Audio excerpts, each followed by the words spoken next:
Okay, I'm gonna invite you to the group chat. Okay. I'm gonna try to run Minecraft on Windows 2000 once it finally installs.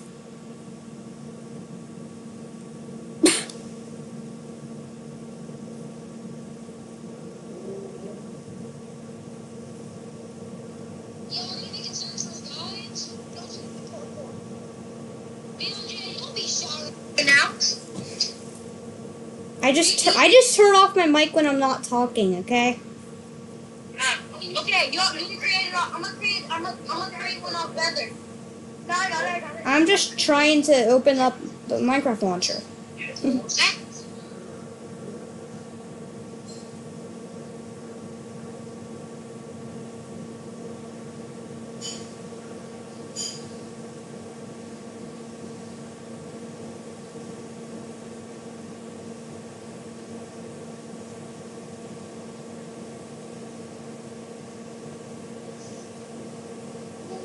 How to import a world into a Minecraft? I don't know. Yeah, I know. So I'm searching it. But no, you can do that. Import world, and then it shows you all your worlds.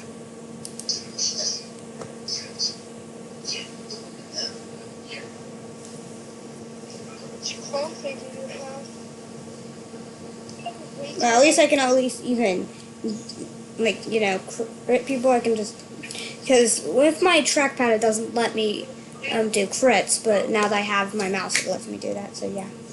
At least I can at least now play the game. You're at home now? You're at home now? Yeah. I've been at home.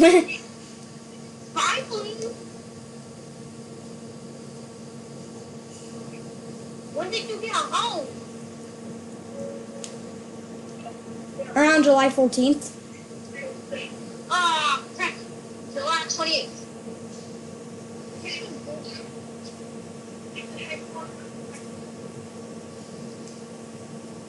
Give me a second. Yo, BLJ. What? You still got Discord Nitro, right?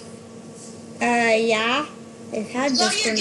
Go to your gift inventory. They're gonna get Discord's giving you 3 months of PC Game Pass. Why are you telling me to do that? Because now you can get more games on your computer. Why would you expect me to run like every game on my laptop? My laptop can't handle like literally every game. You can do it on your PC too. My PC hasn't been able to connect to the internet since I've gone home. Okay? I'm talking about your big one. Yeah, that's what I'm talking about. My PC, the big PC, hasn't been able to connect to the internet since I've got home. Since I got home. But you have to get it because then you can get stuff on your PC. You can get like more games. What games? Oh, check what you can get with PC Game Pass in the Microsoft Store.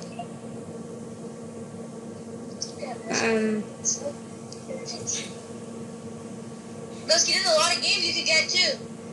DUI might not even work because I'm on high contrast mode, which like breaks everything.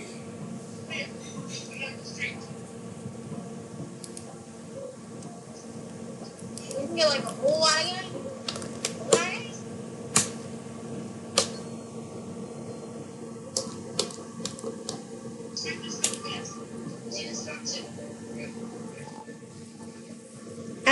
I turned my music volume all the way down. Why is it back up? There we go. Give you free Hulu.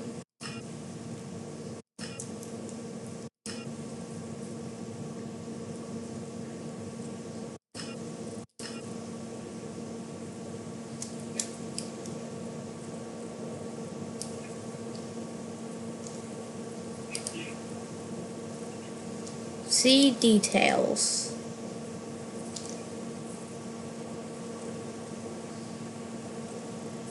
I have that on my PS5. I have that on my Xbox.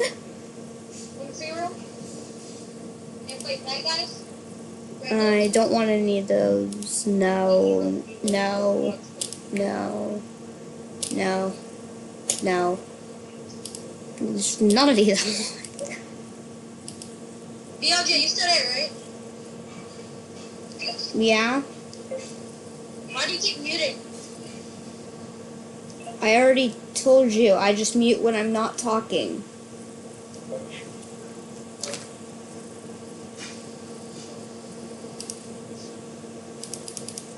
I have 4 server boosts.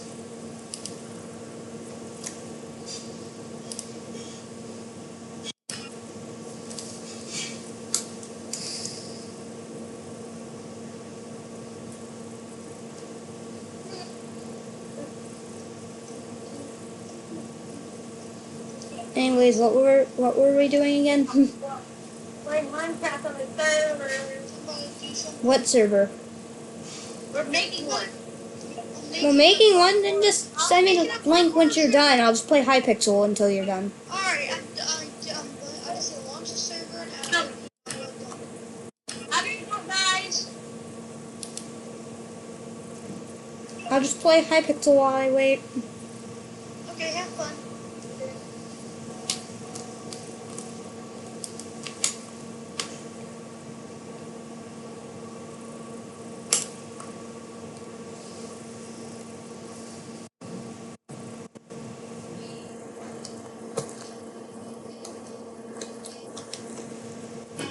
Okay, I was gonna say if it will work.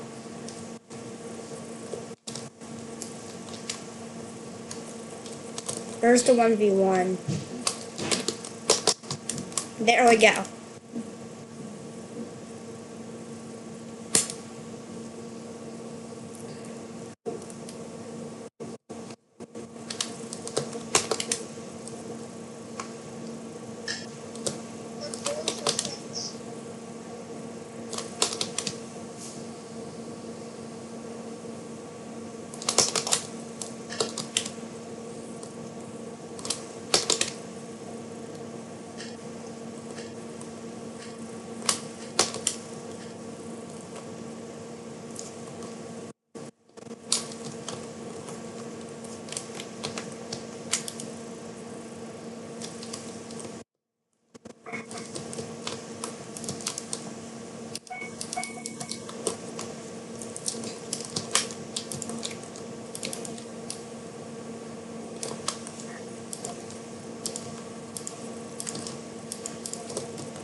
I didn't even get to play for 10 seconds before dying.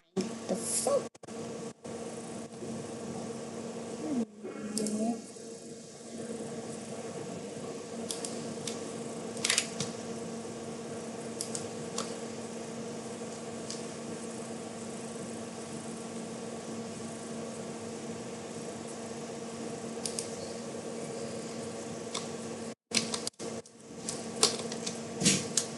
Yo, join the server. 19.4. Remember? What did you say? I set the server IP. Join it. Okay. I want you first to beat this. Okay?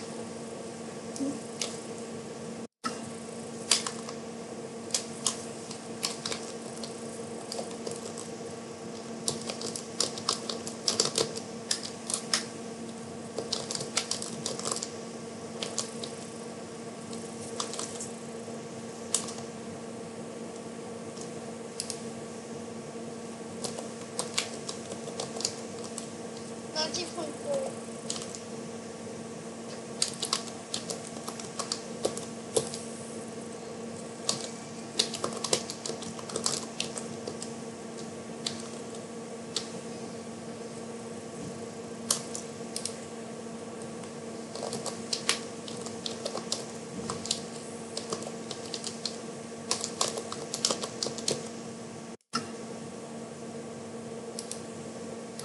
I'm back. So we're gonna wait again. So you're telling me I need to install 1.19.4 to even be able to play it? Why can it? Why can't it just block the usage of items that were above 1.19.4? Anyways, so you could. Because that's the highest my server on Feather would let it go, or I can go to 1.20. Okay, I guess I have to install a whole nother Minecraft. I guess I have to install a whole nother Minecraft version now.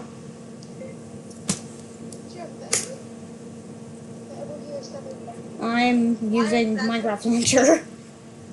Oh, do you not know how to do it? It's not hard. No, I'm just mad that I have to install it now. I have to install 1.19. Every other version I run 6.0 frames. That's gonna be funny, but is your computer just that bad? No, it's like a $1,000.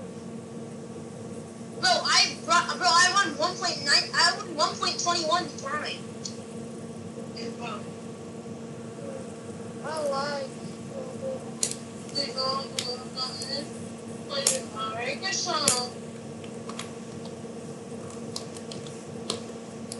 Look at that. Orange.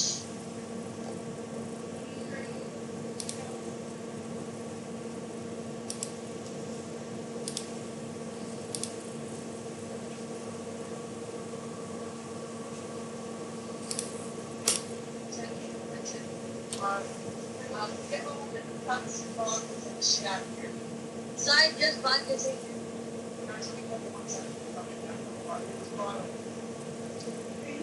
Water bottle that can get sold anymore.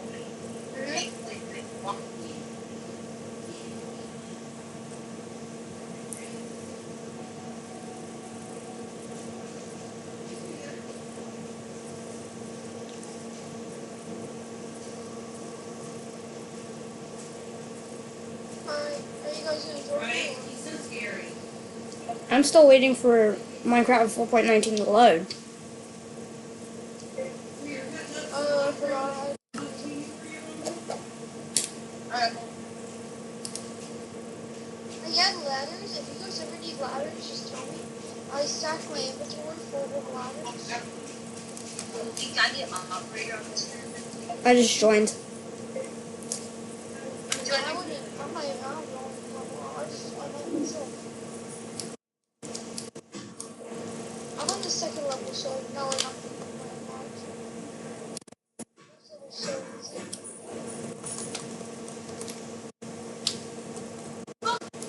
Bro!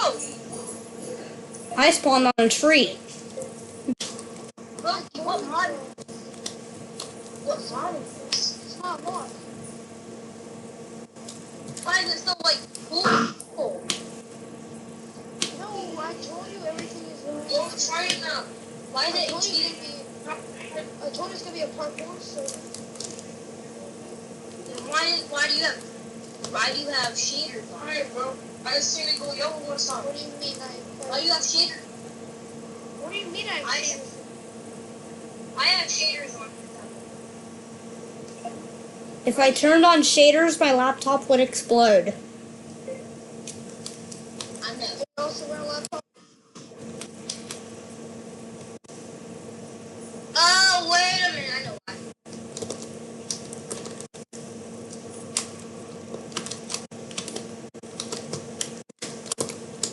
I have shaders clipped in.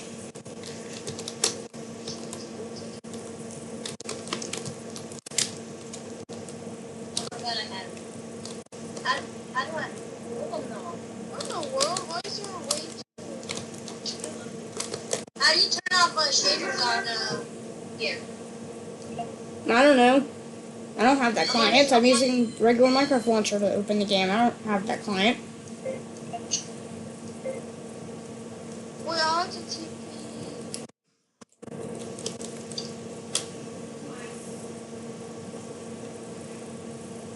I basically just can't use shaders because if I turned on shaders, my laptop it exploded and my PC is stuck not being able to connect to the internet.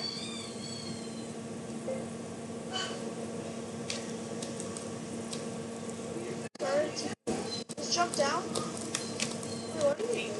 I think I spawned here. I spawned on the tree. Okay, I'm gonna go to level 1. On all of you. I got myself. I'm gonna bring you guys, so let's go. Rosie, I need to fix this shader. I'll be right back.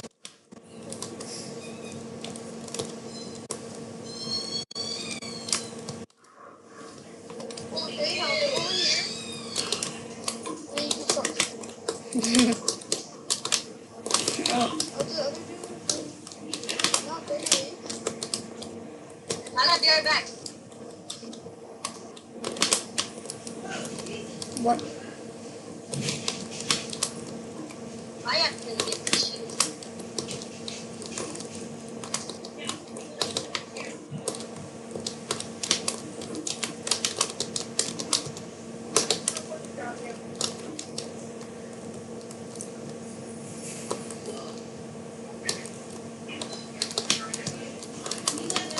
Oh, what?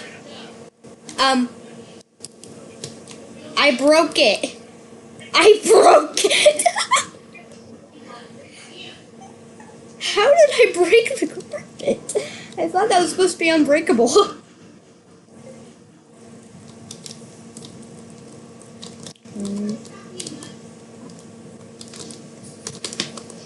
What is Oregon mod? Oh wait, okay. I don't want to go to vanilla.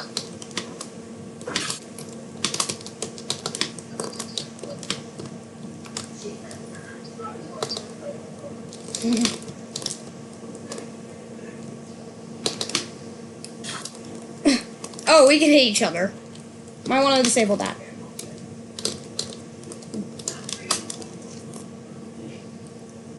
No, I almost. Oh.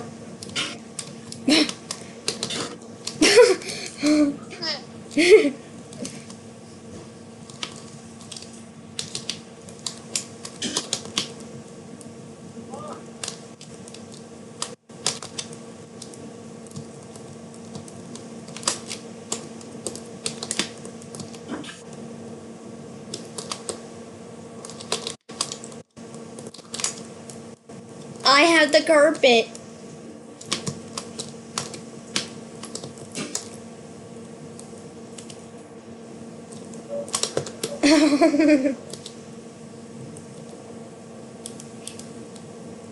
I have the carpet. Okay, well, now wait. Huh? Huh? Huh? Belky.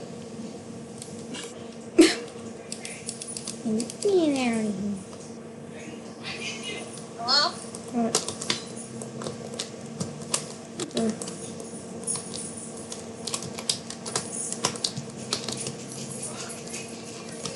You like jump?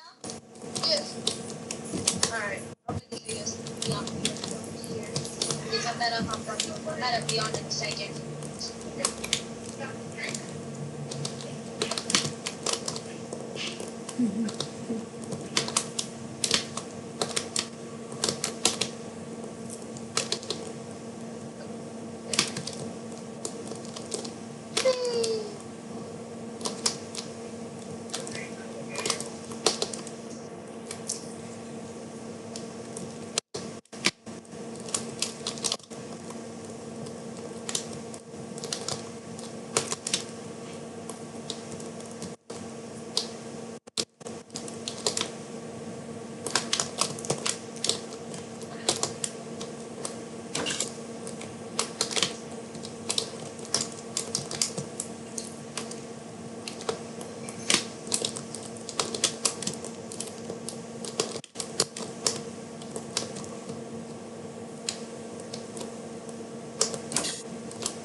Yeah, I'm still here. Right. I have a better one if you do that. Yeah.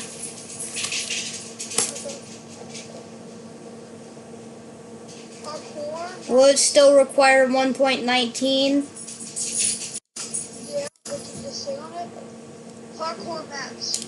Well, I'll just turn on I'll just turn on the high contrast resource pack since now we don't have the actual 1.21 GUI, which like we're used to blur instead of the dirt background. As long as you can play whatever you need. Yeah. Final parkour is the one that Okay. I bet you post it. What do you want me to do? Play more Hypixel while I wait? You can, but it's only taking 3 minutes. Okay. Well, I literally died not even a minute after I was able to get into Better Worse. So, yeah. This goes.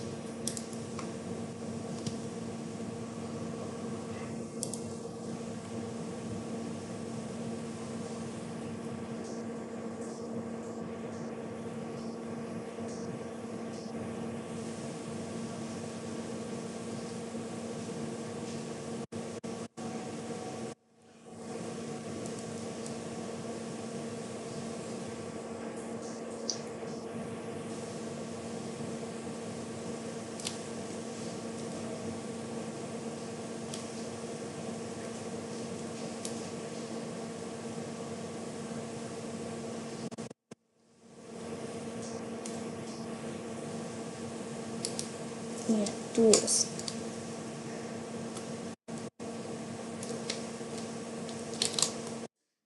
Everything's lagging. Probably because my computer's not used to being on 1.19.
you done yet?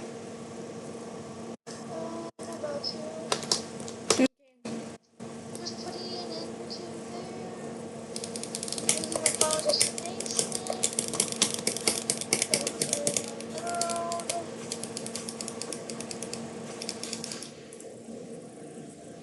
I suck at this. Spiral.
Yeah, I'm about to get out my auto clicker.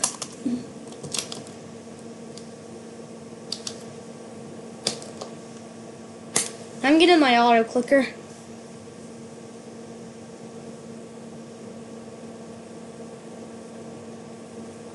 It's important and very big. Okay, well I'm getting my auto clicker. What?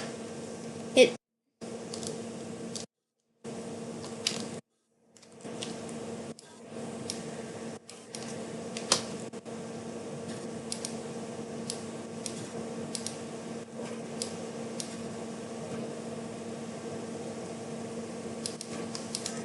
Oh.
Yeah, I finally won because because that person literally left. Game over? What the heck? I won and then it just said game over. What? I won because someone left.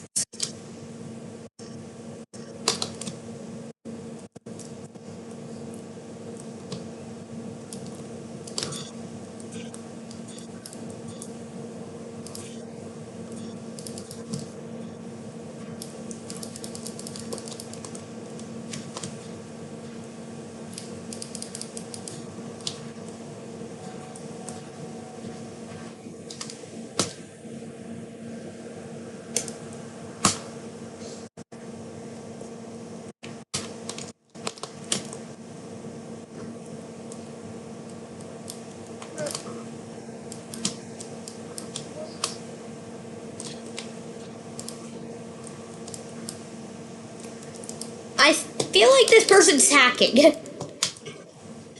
The way he's attacking is just like he isn't even looking at me. Okay. And he has something just automatically says GG. that was just a millisecond after it match finished, then they just immediately said GG.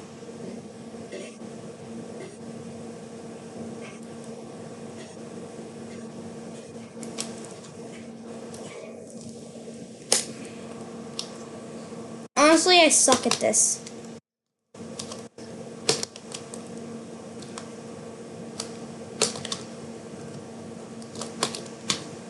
Yo, hello? I started the server. What version is this? Will I finally be able to get a proper win in Hypixel Duel? Or will this person... Y'all playing Hypixel right now? No, I am. I am. It's me. I'm literally playing Hypixel on 1.19. With an auto clicker.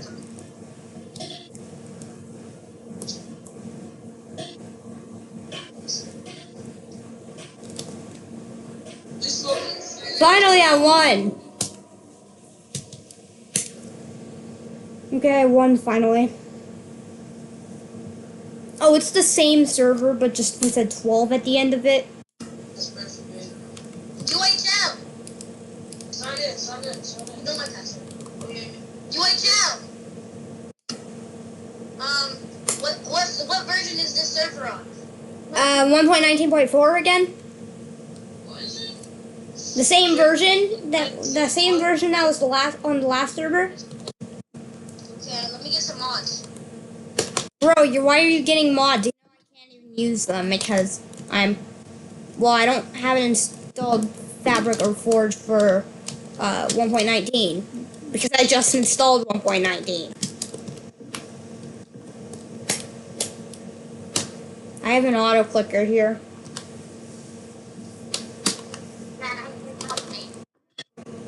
Unless the mod you're getting is an auto clicker, then please. Yeah, it's perfect, baby. I already have an auto clicker. Yeah, and so do I. Yeah, it's called an OP auto clicker. It's the same one I use.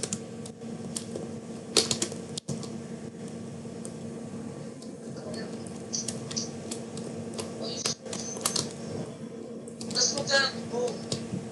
Let's smoke that.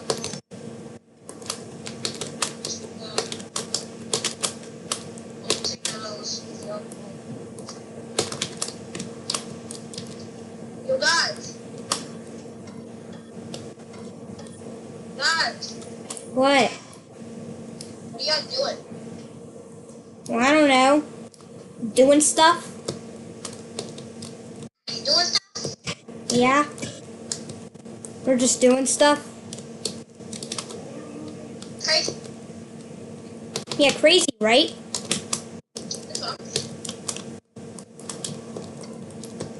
We're playing BLJ playing Minecraft and Rock?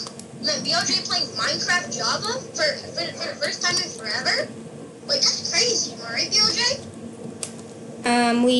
We played while I was at Grandma's house? Oh, yeah.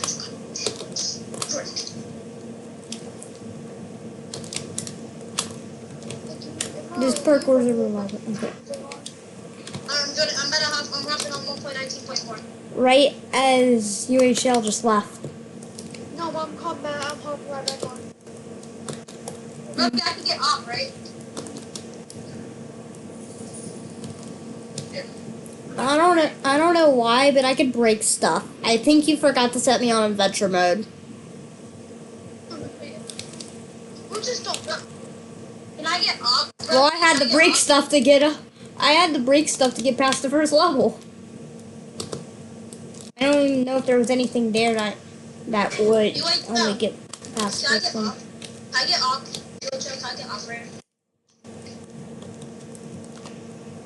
Well, good thing that when I break stuff, then I don't get it. Bucky, can I get off? UHL? No, I'm not giving anyone on. Come on. The first thing you should do is put me on adventure mode. So I can't break stuff. You're okay, just don't break anything.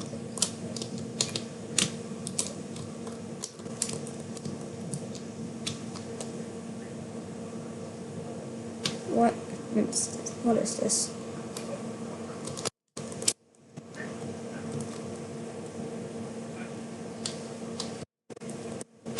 Broski, it says unknown host and it says I can't join. Maybe you typed it in wrong? No, I copied and pasted it. Hardcore for friends. What if I just jump from here? No, the space. No, the space. No, the space. No, the space. Yeah? Alright, man, I'm not in adventure mode yet. Where y'all at? Where y'all at? TP. TP? TP? How about no? Oh wait, I forgot these existed. Yo, can I get operator Broski, please? No, just hang on. Okay, bro, can you TP me to you? So I can get out of this place? I'm even off. You're off? No, I'm not. Bro, do I have to do parkour on these leak pads to get to the parkour mountain? No, you can fall into the water and still swim across, although I just did for fun. I did just for fun. Okay, oh yeah, let me beat this parkour course. I haven't fell in the water once.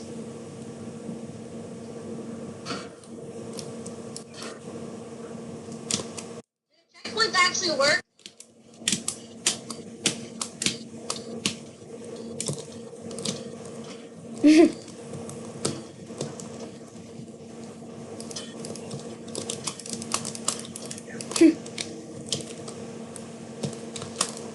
I still have my autoclick going. Oh wait, going in the water for a while just makes you die because you fell out of the world. What? No, I killed you. No, it said it didn't want to live in the same world as. No, I killed you. Go in the water. Well, Frank, are you supposed to do parkour on these things? Well, now you just made it impossible. I made it impossible because I didn't know you're supposed to jump on the slab. So I'm guessing I'm gonna need to be back in regular survival so I can break through that other block so we could actually even get up. I didn't know that you need to go onto that slab. I didn't know you can even get up there. BLJ, can you not do parkour? No, it's just that I didn't see any other way other than breaking it, so. And now I just died again. So, nope, the checkpoints don't work. That answers your question, Gunner. There aren't even checkpoints anyways, I don't think. How the frick do I get up this thing? I'm like a little... Oh, I got a... Where are you? I'm on the camping cart. Oh, you're doing slide skip? You're an opera? Well, he set me to adventure mode, so that must mean he is off. Unless he's using the console. Oh yeah, thank you. Yeah, I think he's not up, he's just using console. Oh, there's a ladder right there. I didn't notice it.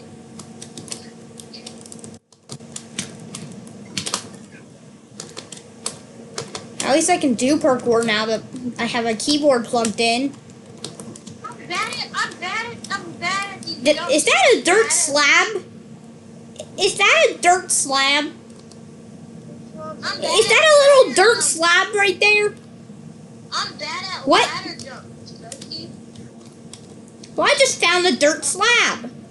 I did it, yay. Okay. Oh, yes, I did it. I made it.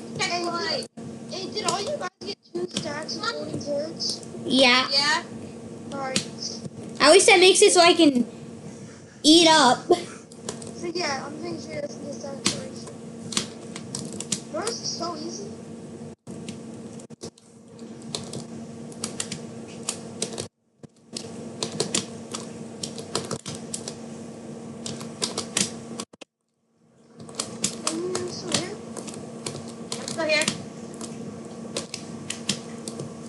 haven't died once. I'm one level away from the avatar. Bro, are you hacking? Are you creative? No, look at the chat. Look at the chat.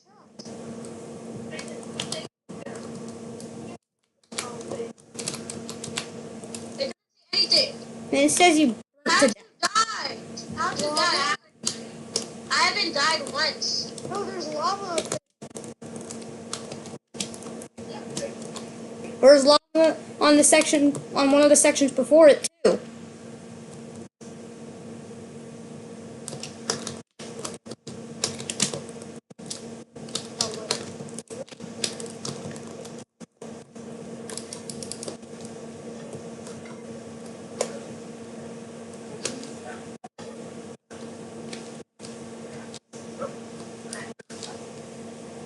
My mouse is acting.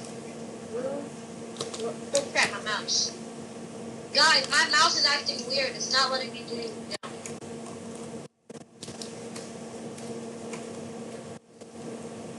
Oh, BJ, how do you do it? What? I just went across the fences and then jumped on my block that I broke. At least it's still possible.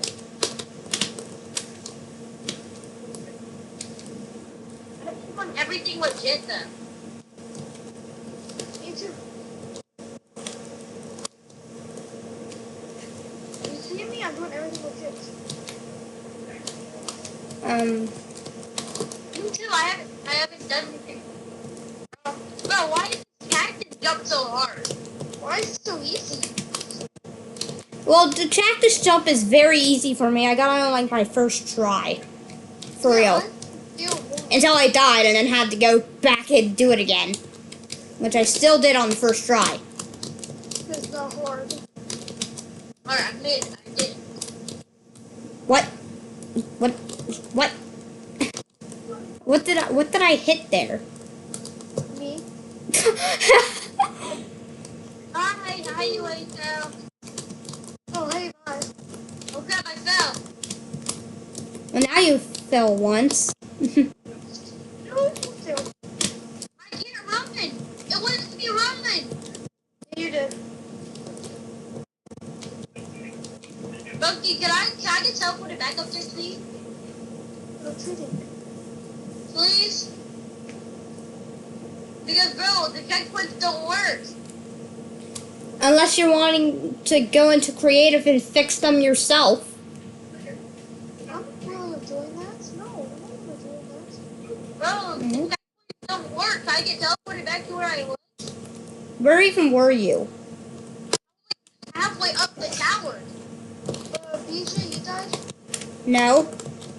I did. I mean, I died once. I died twice because of you, and that time I just fell in the lava. Other than that, no. I was going back so far. Just so I can help you.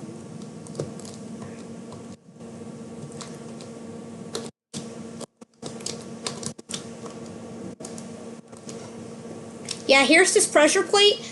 I think they didn't realize that. I think this pressure plate is like.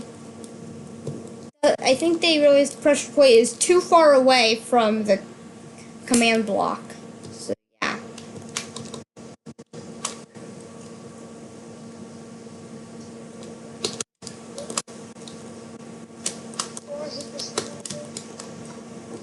I think I'm back where you are. I've seen more lava. No, there was also honey. Okay, then I'm not where you are. There's lava and magma blocks for me. What? How did that slime block not give me a bounce?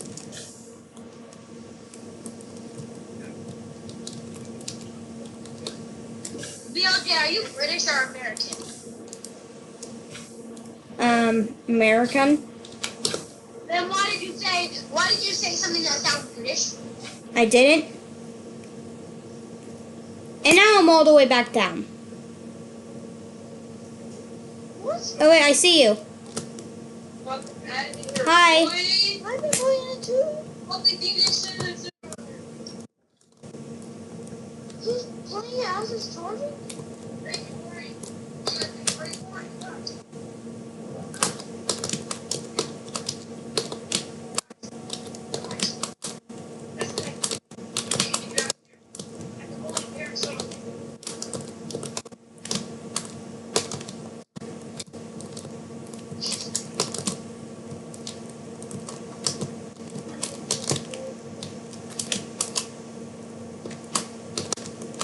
At least this parkour is better than the other one.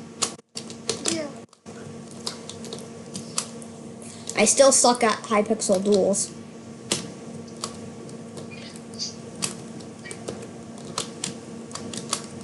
And now I'm back at this first lava section. And I just died. I swear, the check... I think that we need to either fix the checkpoints or sell for find another map. The checkpoints literally don't work, and it sends you all the way back down to the bottom. Unless you're willing But to... that would be over 200 checkpoints. So what, you don't think that the server can handle 200 other command blocks? No, it can. Just I don't want to go around. I mean, I can do that. It's fine, just fix the redstone that connects it to the command block. You don't have to create whole new command blocks. We have stuff, bro. I don't think so. I don't think so. I mean, I could do it.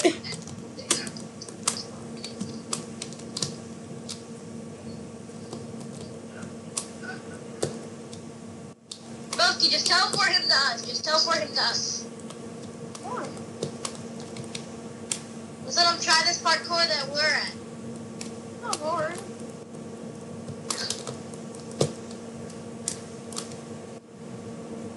I made it.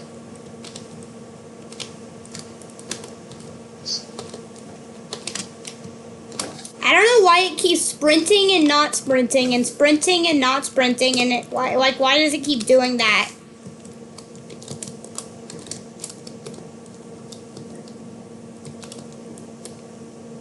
How did you fly? What? I didn't fly.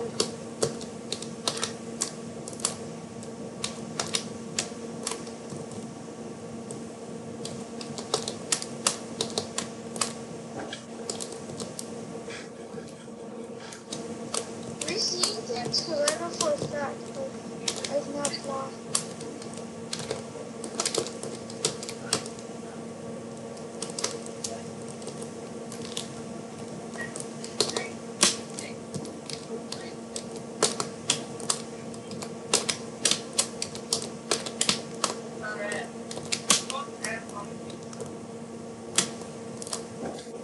How did I not make that?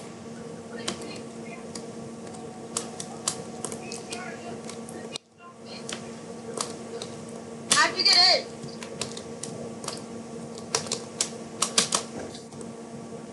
No, how'd you get in? Different spots. It's a thing. Rookie, how'd you get in? Tell me. Hey, you say, oh my God.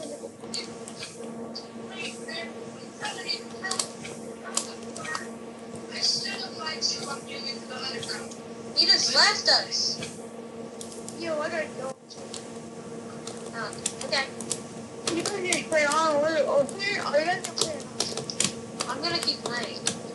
Let's do it. Alright. Yo, BLJ. What?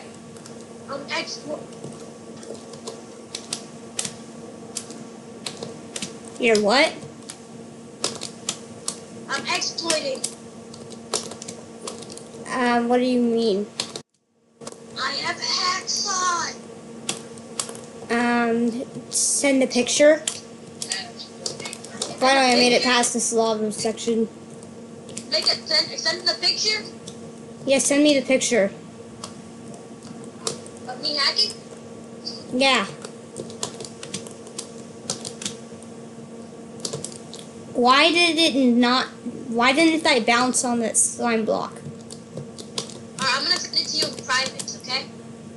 I knew you were going to send it to me in private. While we're at it, why don't we just go into private the Yeah, DMs for call.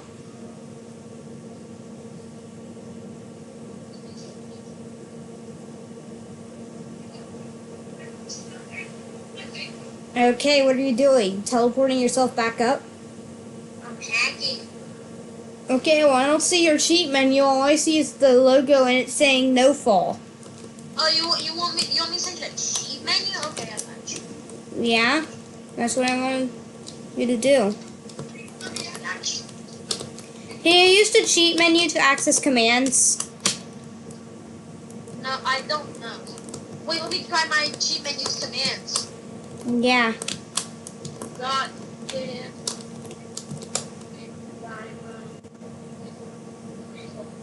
Like to teleport me to you?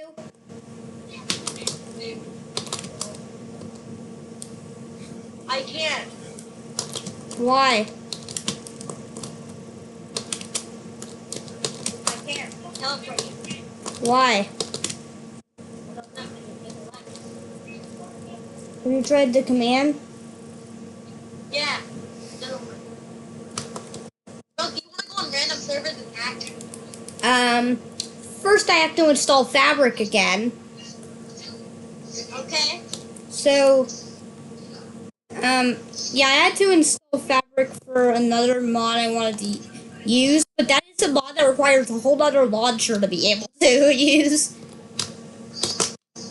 Worst has its own cape. What did you say? I wanna wear worst cape. Yeah, the worst cape in the world. I know, it's just the cape from the cheat menu, but seriously, the fact that the cheat menu is called worse.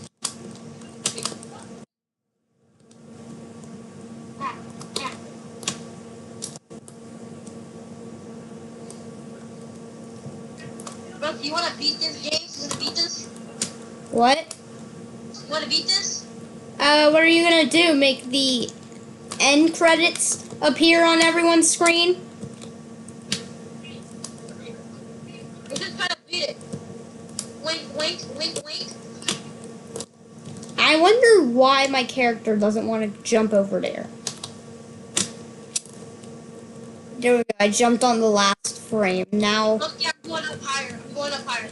am I just stuck down here? Am I stuck down here? Bro, enable work client because you can do .tp and I can just tell you my coordinates. You can only teleport you though. Okay, but wait, then I have to get Fabric 1.19.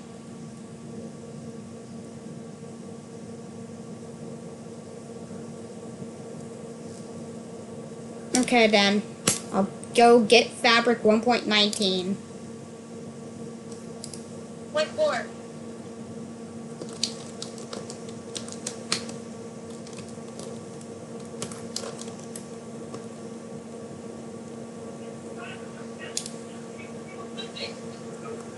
Fabric for Minecraft 1.19.4.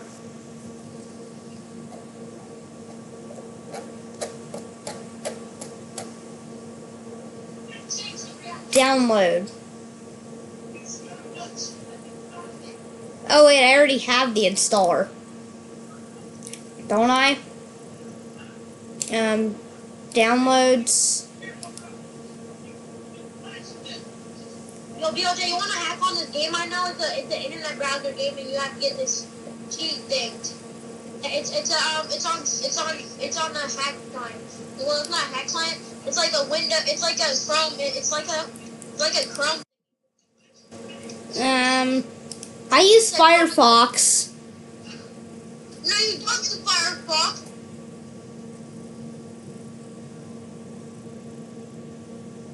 It's a Firefox.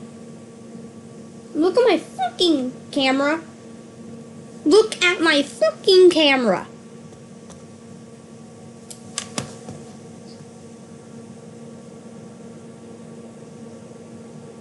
I said, look at my fucking camera. Right now.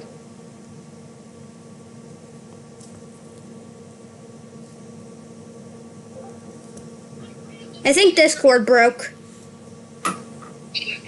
Anyways, just look at my fucking camera. Look at it. Look at my fucking camera. Okay, okay. Alright, then go to Firefox extensions and go look for I think it's called. Are you trying to give me a virus? No, you don't download it. It's a Chrome extension. I'm using Firefox. You can use it on Firefox too. Then why is it even called a Chrome extension if it can be used on It's Firefox? called Tamperbook.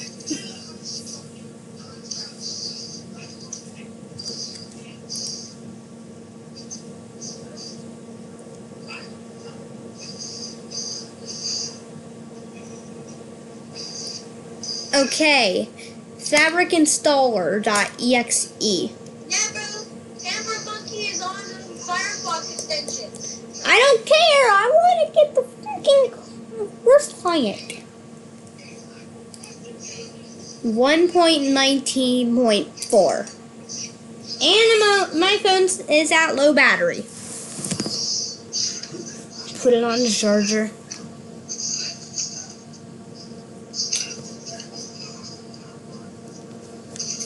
Anyways, yeah, I'll just get it. I'll just get it. Oh, ow. Broski, when you reach the beds, hit them. BLJ, when you reach the beds, hit them because then you say your spawn point. You say your spawn point at beds. Can I even do that in adventure mode? Yeah, I just did it. I think my text is broken.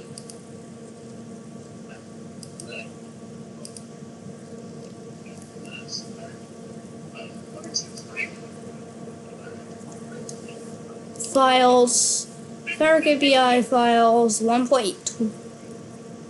Shut up! I am not turning off my ad blocker because then I'm gonna get fucking viruses.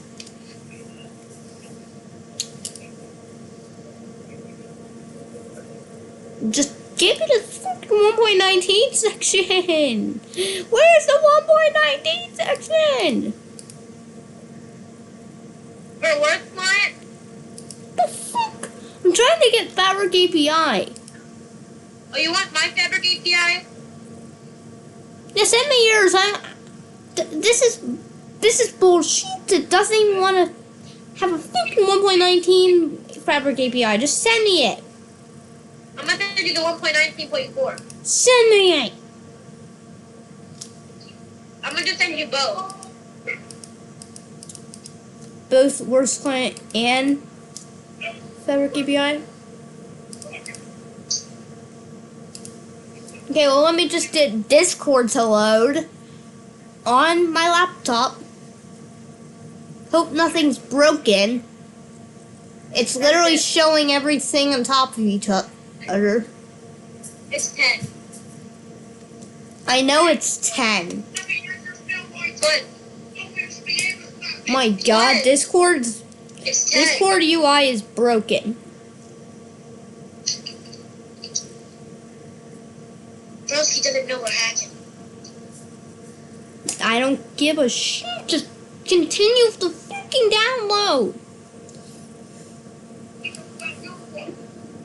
There we go. Now download Worst Client. I don't give a shit. I'm at the top, BLJ. I made it.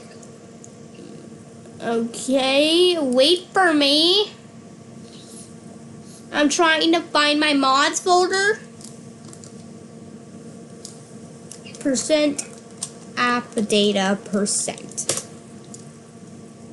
Dot Minecraft mods. No, Get rid of all these mods. We don't need it. We don't need all these mods. Wait. Now, time to just slap both of these into my mods folder. Yoink. There we go. Now let me just open up Minecraft again. Because, yes. I mean, I need to open up Minecraft to use Minecraft.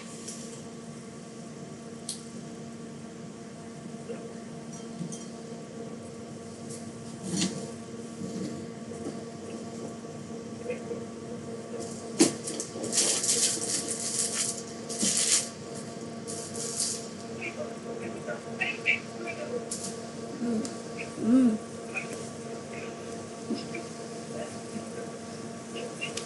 Cái chuyện má bạn nhé đi chứ.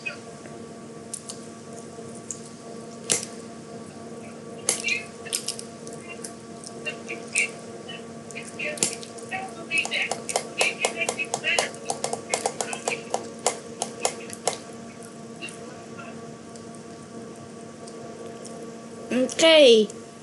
Minecraft Fabric 1.19.4 is loading up.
Is Minecraft ever gonna load up?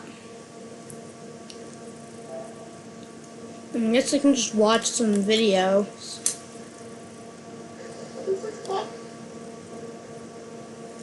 Well, somehow happened. Jumpcrash 2.2 is finally out. After 7 years of development, hopefully it was worth the wait. I support hacking out of my thoughts before I start with scripted videos. You're wrapping it around so many times and you're wrapping it the wrong way. For my two somewhat chaotic lives, where I put the updates until it's time. Enjoy. The charger's not even plugged in. Because you plugged it out, dummy. Oh my god! Grayed out the lock icons! The wrong way. Grayed out the, oh!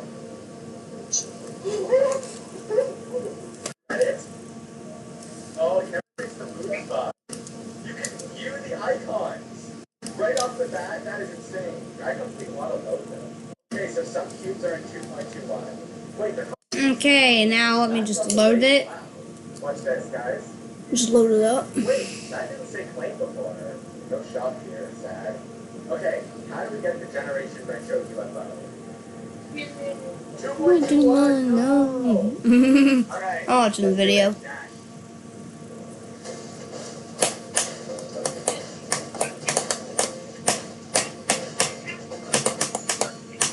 Robert, can we talk about this?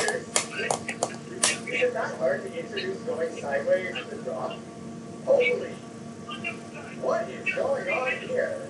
We have Settings menu. Inside the settings menu. Inside the settings menu.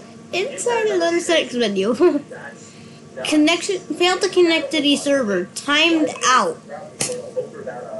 Okay, there we go. Finally, is letting me join. So there's probably like a sub-zero viewpoint. Are you on my coordinates? What the fuck? Yeah, I want your coordinates. You on my coordinates? Yeah. Oh, I can fly. 231 7. Swing feels a little different then. Flying is not enabled on this server. Oh, this is different. The self here, I'm gonna type my It's fun. coordinates. For Donald. Okay. First impression for the swing. It's really weird how you remember gravity you're in when you. I said send me it. Did you send me it? So it looks like a gravity pull, but maybe I'm just bad. Oh, you want me to send it to you on Discord? Yeah.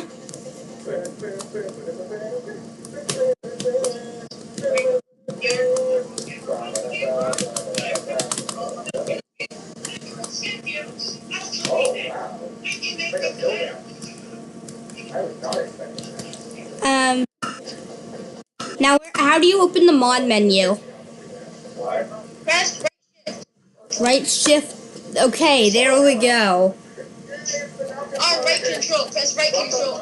Right control. I just pressed right shift and I got into it. Well, press right control. Right control. Oh my god. That's a way bigger menu.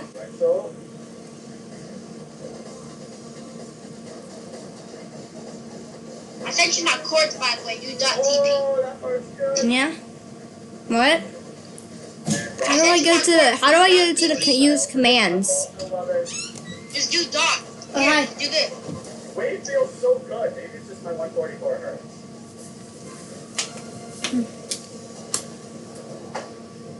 Do that in chat, okay? Those coins look like they're very well hidden. Let's practice it. Okay, yeah. Why is there a gravity coil with it? BOJ, do what I said in the Discord DM. Do that in chat. Somehow Okay. we have to get down to it. It works. We're gonna have to do that. Okay, let me just close. How do I close the menu? Press escape. Escape. Okay.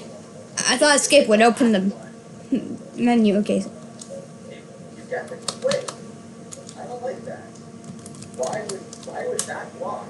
Because that I typed TP that's like 231.7 and it teleported me there and immediately back. what else is there? Hold on. .TP. Hold on. It's so weird how they like find coins. .TP 231.7. Yeah, I see you, and now I'm just all the way back. I'll save it program. Okay, I gotta go. Then just do no clip or something. Definitely nothing No clip. less. Is balls like a different color? I'm like the colorblind film for sure. Oh, I got one. Okay, hold on. No clip. We're gonna have to just run into every wall. Oh, I see. That one's purple. That one's purple. Purple. TP dot. That is a. No, don't TP. do .TP. Just come up here. But I like gameplay wise. No clips let you fly. I can already fly without no clip. Just do If no I clip. fly, then it'll just I don't know, like, no clip. It just pushes me right back out. Alright. So I flew all the way up here. Why do I think something there? Yeah, it says flying is not enabled on the server. And whenever you join back, keep flying up. And then whenever you join back, keep flying up. Join back, keep flying up. Yeah, Ooh, you have to get it, you know. flying is not enabled on the server. Shut up. Hope I don't get banned from the server. It feels simple, of course, but whatever. Flying is not enabled. Shut up. I can fly. Okay, me too. What if I did game mode? That's Dash. It don't work. Even for getting Dash's call. It's called Eat Sleep Dash for me. Oh. Ronda took a 6 screenshot, BOJ. I want you to be in it. So here. Hold on. I'm still flying up. Flying up. Which side? I feel like I'm flying up on the flying up side. it's a lot of fun. I couldn't use no clips and it just pushed me right back down. Going for yellow coins, So I'm just flying up until I reach Y231. we'll see. Because there was a blue coin in this file. At least the trailer. Yeah, there still is. It still feels like TV. It feels good. That's a trick. I'm trying to turn off no clip. Oh, I It won't let me fall down. No clip. no, that's I'm up here. always make this side. Free cams, you can use free cam. Oh, BLG, you're here? Yeah. Am I just bad? No, bro. Oh, my bad. Oh, you can hit people in like adventure mode? You do that. Yeah. That means I can crit you and kill all of you. That's a little. I'll just turn on my auto clicker. I got it! I freaking caught it! Oh my god! All 3 of them. That's why. Wait, let me turn on God mode. Great. Now I'm all the way back down here. Let me come back down there with you. Yeah. What do we know is in and what do we know is not? Just one question. I just got hit by something. I think we got one. Official level data reviews, I would say yes. There's 5. If I think of 5 or more jetpacks, what am I going to spend my more thought? Hey, let me go to my cheats menu.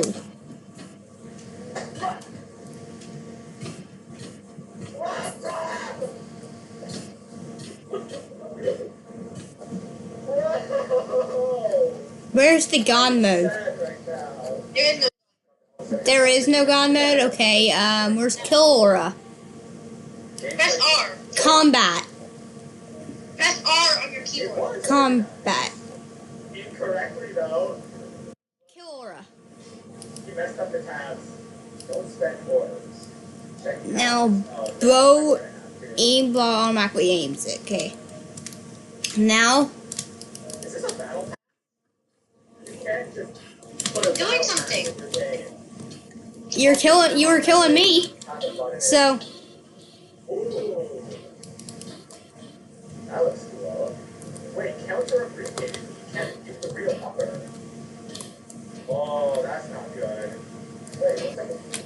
Wait, there's multiple types of trails? Oh, ship fire. And yes, mechanical cell animations. Okay, what do we got? Icons. I really want this robot. Okay. This item lets you customize practice and menu music. Oh, but do I spend 100K or something? I'm spending 100K or something. These prices, oh my goodness. you'll get kicked for the flying is not enabled on this server. You call him Diamond Shopkeeper? You keep killing me, so I'm gonna kill you. Oh, you're using Sightbot. Oh, I want that. Kill Aura, yeah. Why did you click on Flying is not enabled on this server, so how are you able to get past that? Let's go. Are you using Kill Aura too? Oh, wait a minute. Yeah. Wait a minute. Also, why isn't there a God mode? There we go. Oh, dang, I said that a bit. I forgot about that. I think I know where the next one is. Okay, well, unset down the bed. I know you can't do that. Oh, that's so fun! He could have just put the coin right there, but he did something fun. Rockhub is so creative when he's like actually building a level. You do not press the down button to enter this door in space. Render, where's render? I'm trying to check my cheats. Free cam. This will take a while. I said this when I first saw this part, but it's so just shapes and beats. I love it. I use free cam. Especially down below. Oh man. I can't just not go to the coins. That's my whole thing. Oh god. Oh god, like chocolate. This Rockcut made this look so easy. Like no points in this part, actually. Damn. Okay, I was paying attention to the trailer, so I remember how to do this part. No.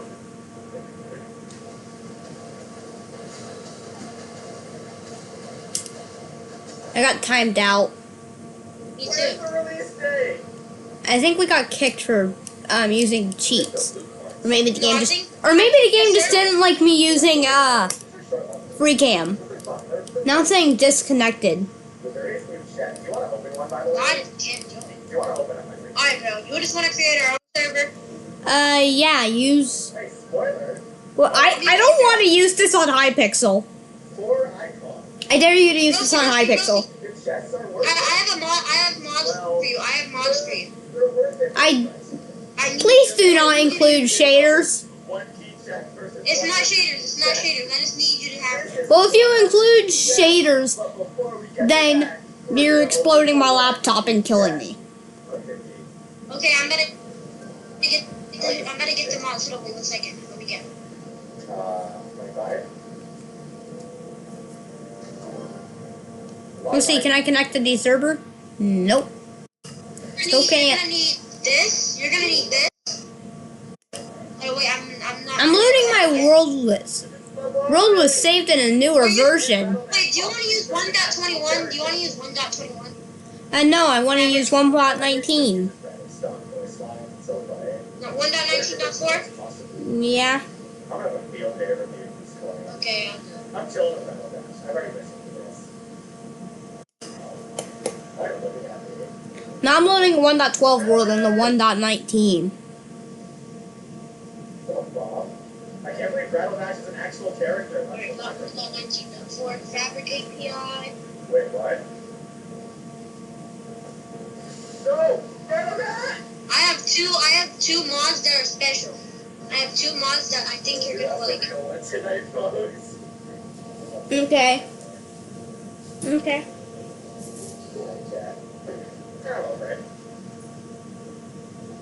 I'm surprised that the points are this here. They're like star points, basically. I see they're definitely not bad, but I can't do it. Oh, that's good. That's it. Alright, I have all the mods now. Let me just send them to you. So the castle level next. Well, the world does not want to load, so Hey, this is the world. this is from the trailer, I think. Alright, I sent you 3 mods. I'm sending you 3 mods. Oh, that's cool. Music, yes. This is part of my like. Okay, it does not want to close the game, so I'm using Task Manager. Where's that really cool castle level from the trailer? I want to play that one. That one is awesome. Oh, yes. That spies in the base. I like how you just place a GDQ. Task Manager. And a lock. I like the color. Oh. Where's Minecraft? Physics puzzle? No. I was hoping you could push blocks in the I can't believe Rattlebash talks to you. Oh, that's It's like like mini GD. It's so fun. Yeah, I'm gonna end task. That all looks familiar. It's just gonna take a while for the mods to like, That seems very familiar. Send. Get ready for Yeah. the entree? and I cannot put the mods in my mods I think I folder. know this already. The update just came out. Now, anyways, gonna go to Discord. You haven't sent them yet. We I'm don't even gonna need a server. We don't need a server for this. Yes, we do. We can't play with I'm sending- land worlds across each other. I'm sending you the mod essential. I'm sending you the mod essential, which lets you host a world to your friends. Remember essential? No. Remember me, you, and some other guy used essential together? Hey, Are you talking about Minecraft Bedrock? first barn. No, Java. Oh, I don't know. Okay. Why are you calling him Roderick? Dude, I love platformer. To me, these platformer Alright, the mods are almost done sending. Like, I feel like they're there to show you what you can do. Or else people are just gonna come out. The mods are sent. Better your checkpoint. I'm scared now. Maybe just shapes it. But all those You mods sent me Fabric API twice. Answer this part. Oh, sorry. No, I sent you voice chat fabric, essential fabric, and voice chat. And Fabric API. Okay, just download those mods.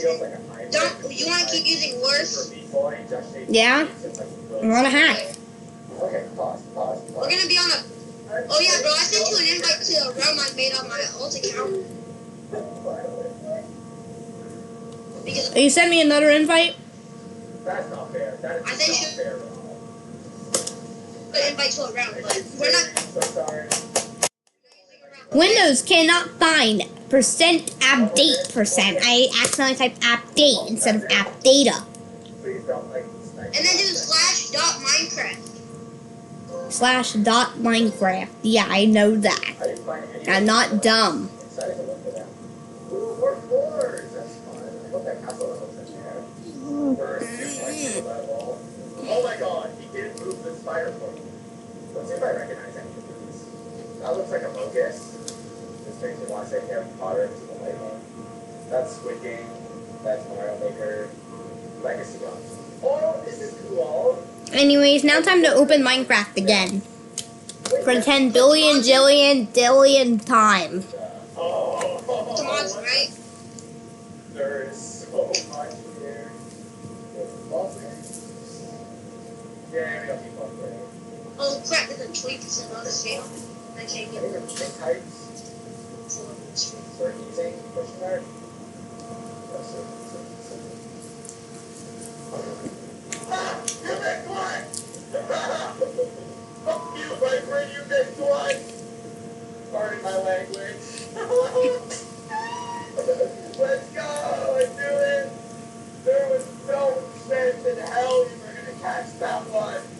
Are you even hearing my video right now? Yeah, I can hear your video. Okay, I was wanting to know. Because it said that I was talking. Launching the game failed. The game failed to start for reasons unknown to us. Where's more free to space? Fuck you! You already installed it. No, you do not need 10. You don't need 104 whole gigabytes to load the game. No, you don't. Megabytes, I mean. You already installed everything. Why'd you make your name? DeAndre, why'd you make your Minecraft name BLJ? Because someone told me it was a better name than BLJ72313. Because my nickname is just BLJ. My nickname's just BLJ. Change it to BLJ. BLJ is only 3 characters long. I think they already took all 3 character long names. You think you can still use it? And after the name change, they literally everyone on like every other server confused me and said, "Hey B." I'm just like, the name's BLJ. I just spelled it out for long. Oh, there's a heart next to Michigan now. Anyway, Rob, we're not even real speakers of I'm real. Oh my god, I can see the animatic. You're making another shot. You're a shot.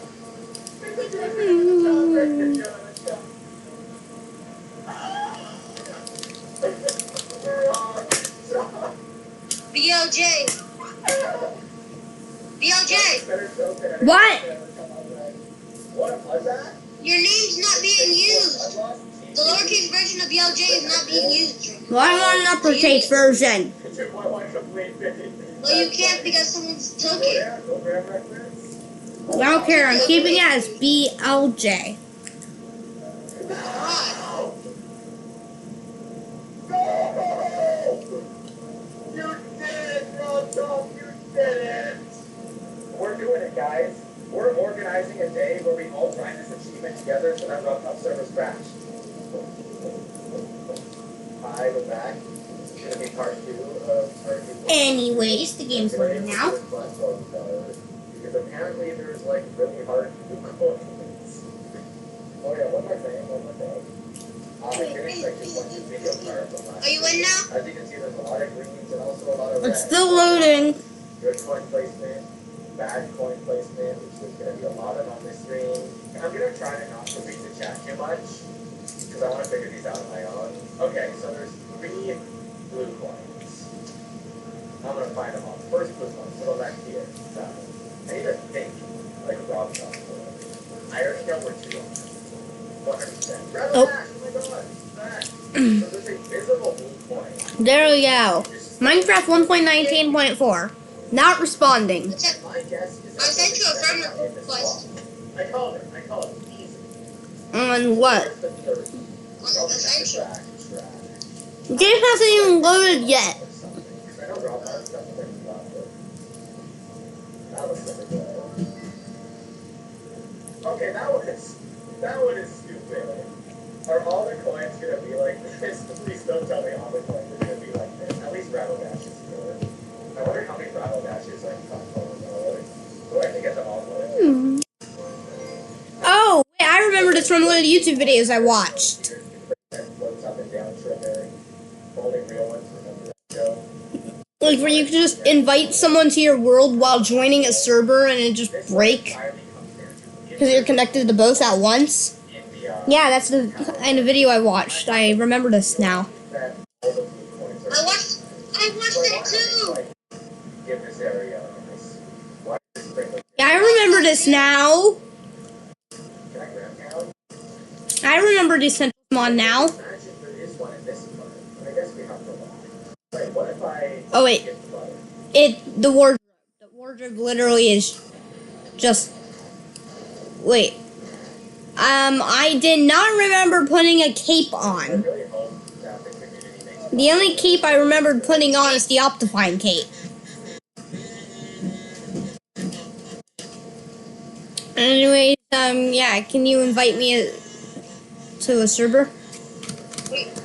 Oh, did you add me back? Maybe. Okay, host the world.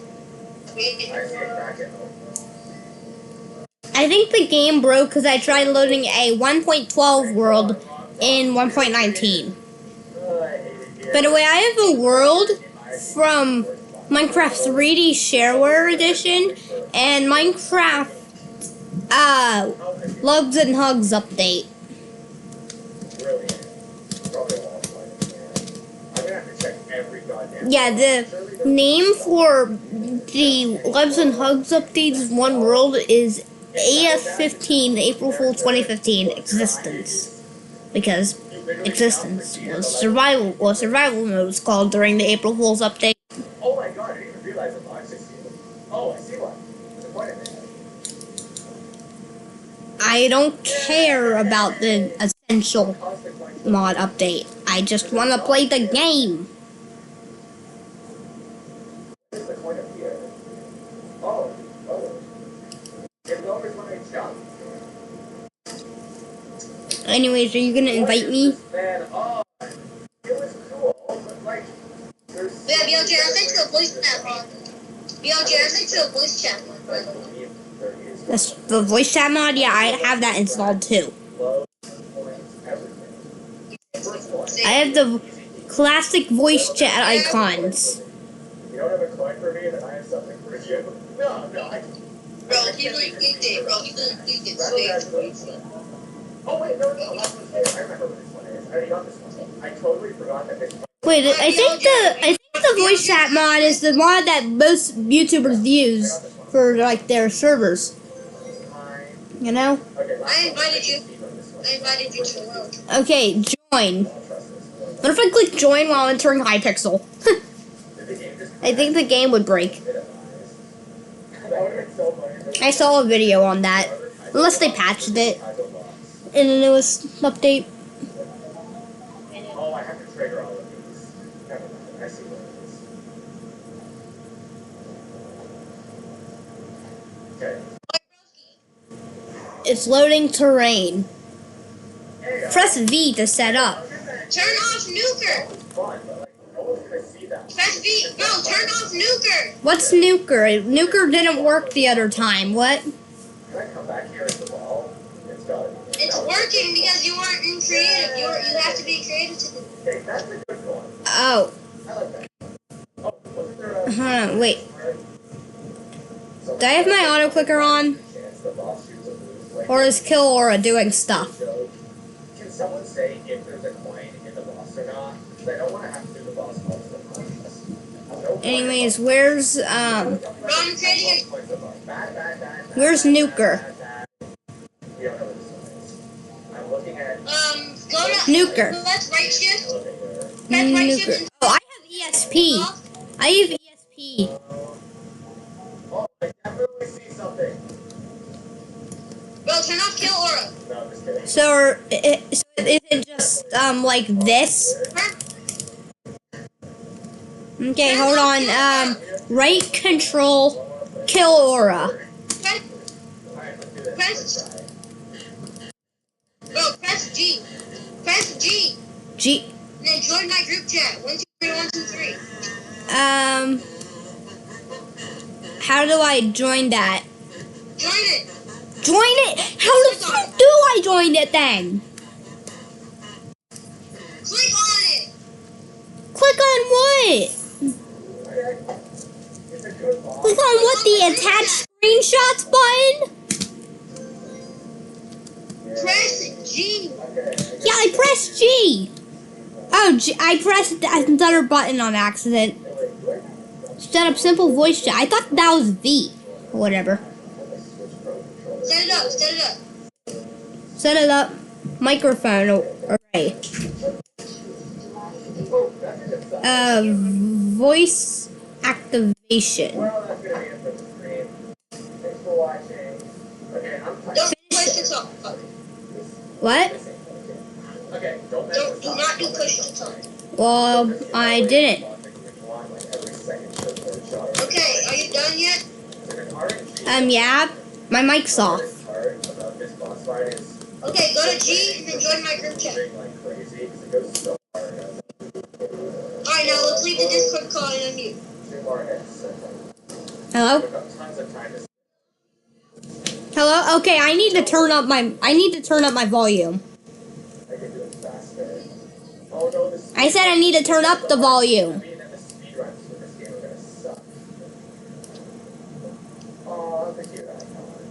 Is this crazy? Yeah, but your microphone's so quiet to turn my volume up to 50%. Now when I have a job share, she's gonna scream at me. Like, just gonna be like that. Anyways, here's where I accidentally had Nuker on. What? My mic's what? Echoing? Well, that's your fault.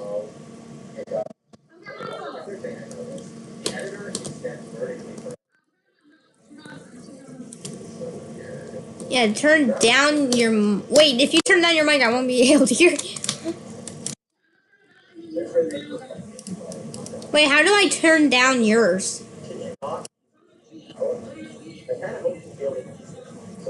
Amplification? Okay. Minus 50%. Let's say the saw goes back and forth on the grid. Where do we even start? I guess I can add it. Oh, that's Yeah? Oh! Is it echoing for you? Then that must mean it's working. Okay, what's this? So animation ID is group 2, target ID is group 2.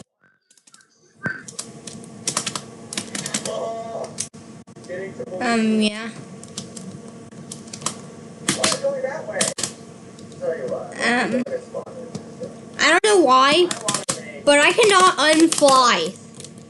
Go down and crush it. Where are the chains now? I can't unfly. Oh wait, it just goes on its own. Hold on. Oh, M is to mute my microphone and unmute it. Oh. Well, I cannot unfly. Like.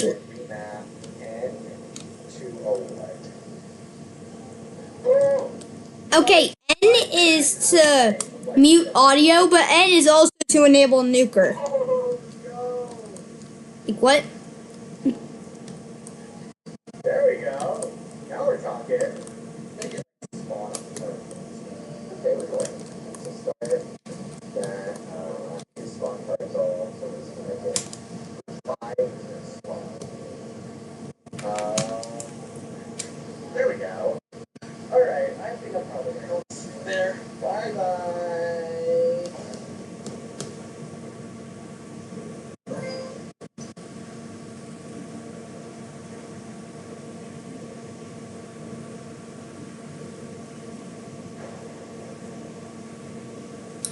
You know what they're talking about? Search result for geometry dashes.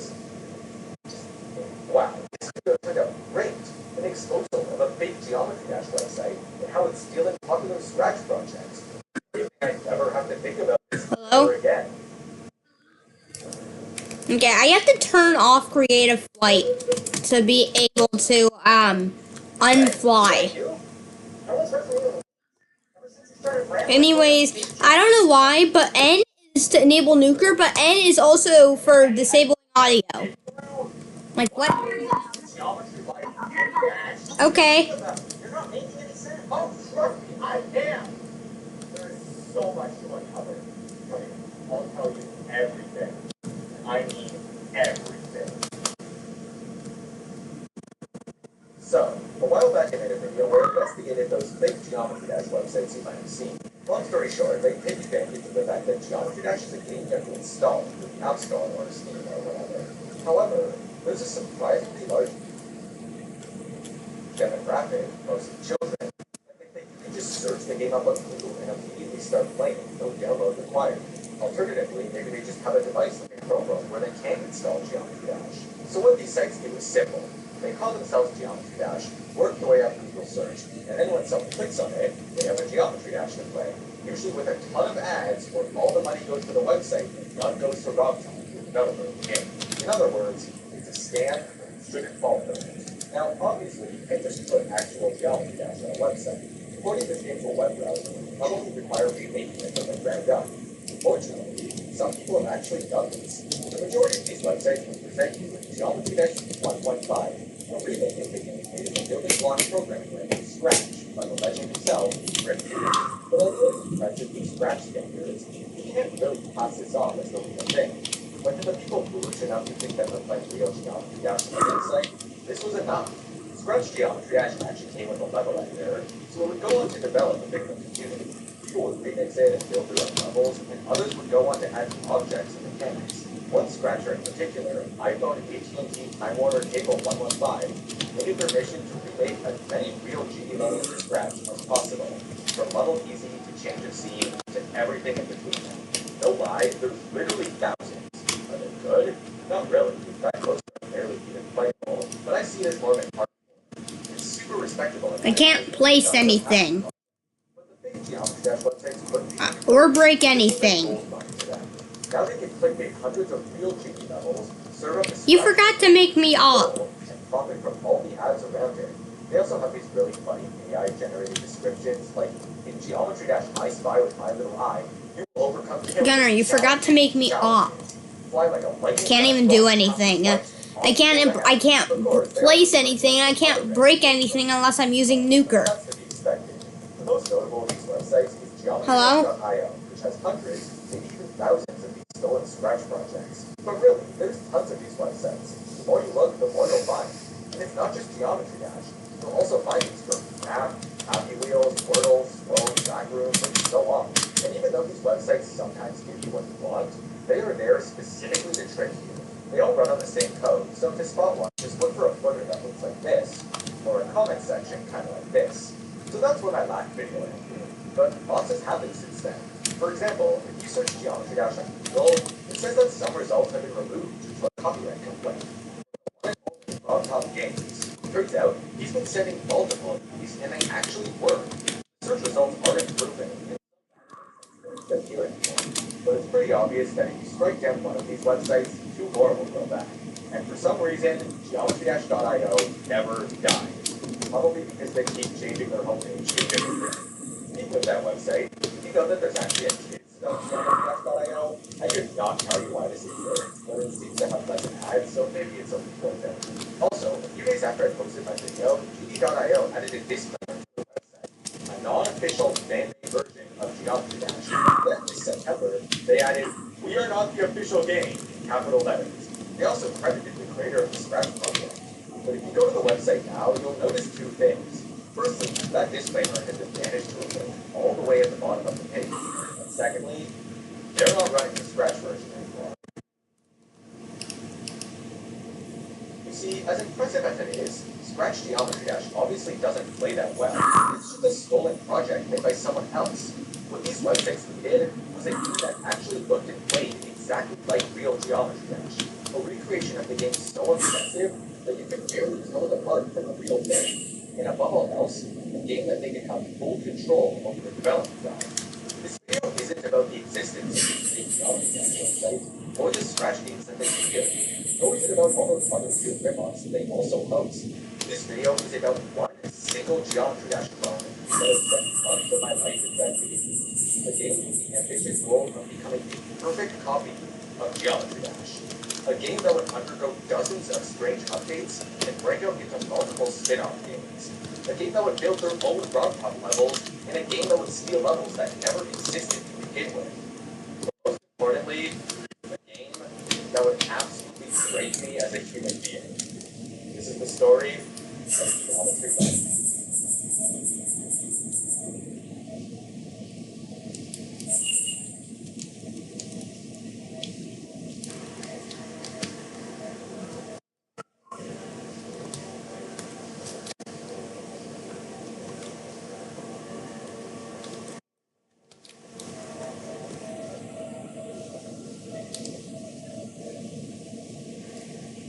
Gunner, you forgot to make me op. Gunner, you forgot to make me op. And the first one actually shows up in my last video in 6 minutes and 25 seconds. Geometry Dash Unblocked, which is your more traditional Geometry Dash copy and not something new from scratch. Levels are actually recreations of the Geometry Dash ones, like the association is actually touched on the boundaries and everything. This is Theater, a pretty terrible copy of Geometry Dash that's been around for years. Despite the weird level names like Preamble, Let's Go, Gravity, really sad recreations of the main theme level. However, Stereo Artist was replaced with some new knockoff versions fresh out of a recent account. This was all the way up to Electric Dynamics, or Player Mode. But as you can see, it works and plays terribly. But what I want you to focus on is the music.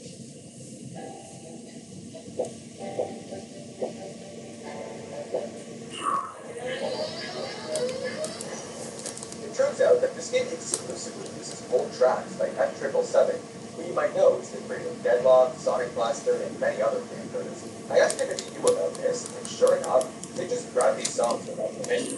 Funny enough, this game actually has a second menu. It has a proper menu and uses the actual Geometry Dash songs, but they obviously don't sing. There's also a bunch of funky icons to pick from, as well as a shuffle button, which I made, by the way, for my Icon Kit website. Then that game got a second version, adding all the levels up to Bigger Dash. And this time they don't have weird names, but that doesn't stop them from being powerful. Then they made Geo Jump World, which is the 10 Genie World levels, followed by the challenge as an 11. Once again, not good. Gunner, you forgot to make me op. I thought it ended there, but then someone on Twitter sent me Slopestone, a game about a heroic ball exploring several mysterious islands. It's just the exact same game rotating 10 degrees. Aside from making people follow, they also cleaned up the menu and improved the physics too, but there's still no good in this game. The other game I needed to Yeah, you are. You should be. because it's a really faithful recreation of Geometry Dash, made in the Unity game engine. I went over this game in GD Copy 7, so I'll keep it.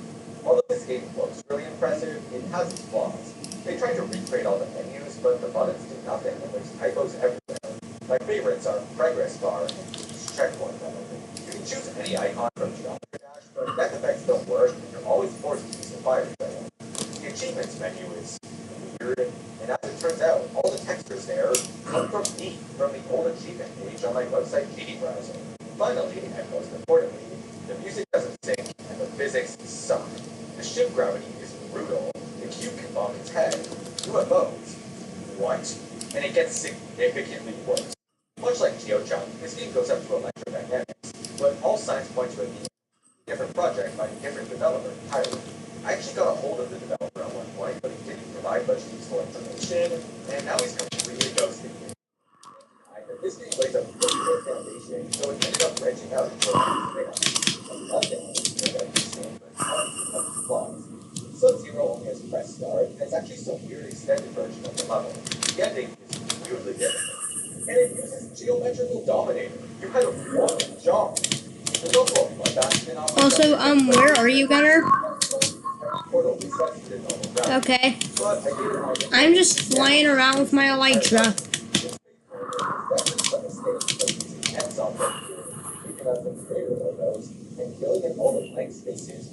And now you made me waste my firework rocket. How did I die? I really could not explain the logic behind this one. Finally, they did Geometry Dash 3. Actually, abandoned by the trigger and Drexel. He makes really good Doghouse style levels, and you can play them all from his account. My favorite is Into the Zone. I kicked you because you literally just killed me and made me waste my firework rocket. And now all my stuff is gone. Once again, it's not great, and the spider is pretty silly. This game name will show up again later, but for now, we finally head back to geometry-io, which is where this story really begins. And let me just explain how this video is going to work. First, we're going to go over the history of this website, everything they've done since my last video, as well as all the details of that geometry light game I keep thinking about. Then we'll get into how the website starts to take a weird turn. And finally, I'm going to completely tear it apart. Data mining, clue gathering, everything in between. This is something I've been investigating like a maniac for months, so strap in. Starting off, shortly after my last big TV video, I realized that I should probably keep a closer eye on this website. So I set up a bot that posted to Twitter every time they added a scratch game to their lineup. When that video came out in November of 2022, it seems like they were in the middle of a 9 circles phase, adding levels of Dailebase, Crimson Flutter, Astronaut 13, just to name a few. In December, they claimed to add Sub-Zero, which was just this random game. Then they changed it to the Scratch one a few days later. Following that, they would go on to add Scratch version of Tryout all the way up to Finger Dash. Why did I get kicked from the group? Then they began working the this masterpiece. Yeah, but that shouldn't be kicking you from the group. July 18th, Limbo, and Changing Scene on the 21st. On August 5th, there was a lot of Skibbity Toilet and Among Dash. September added Mario Dash, which was this.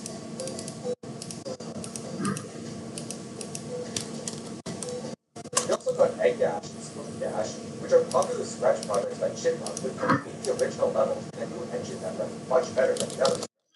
The site also started moving other Scratch games What? to Turbo War, which is in January of this year, they added Mario 64. No. Please don't. Mario 64. I'm not even joking. I have no idea No. how they got away with this. Someone on Twitter just beat it. They also added Lobotomy Dash, which is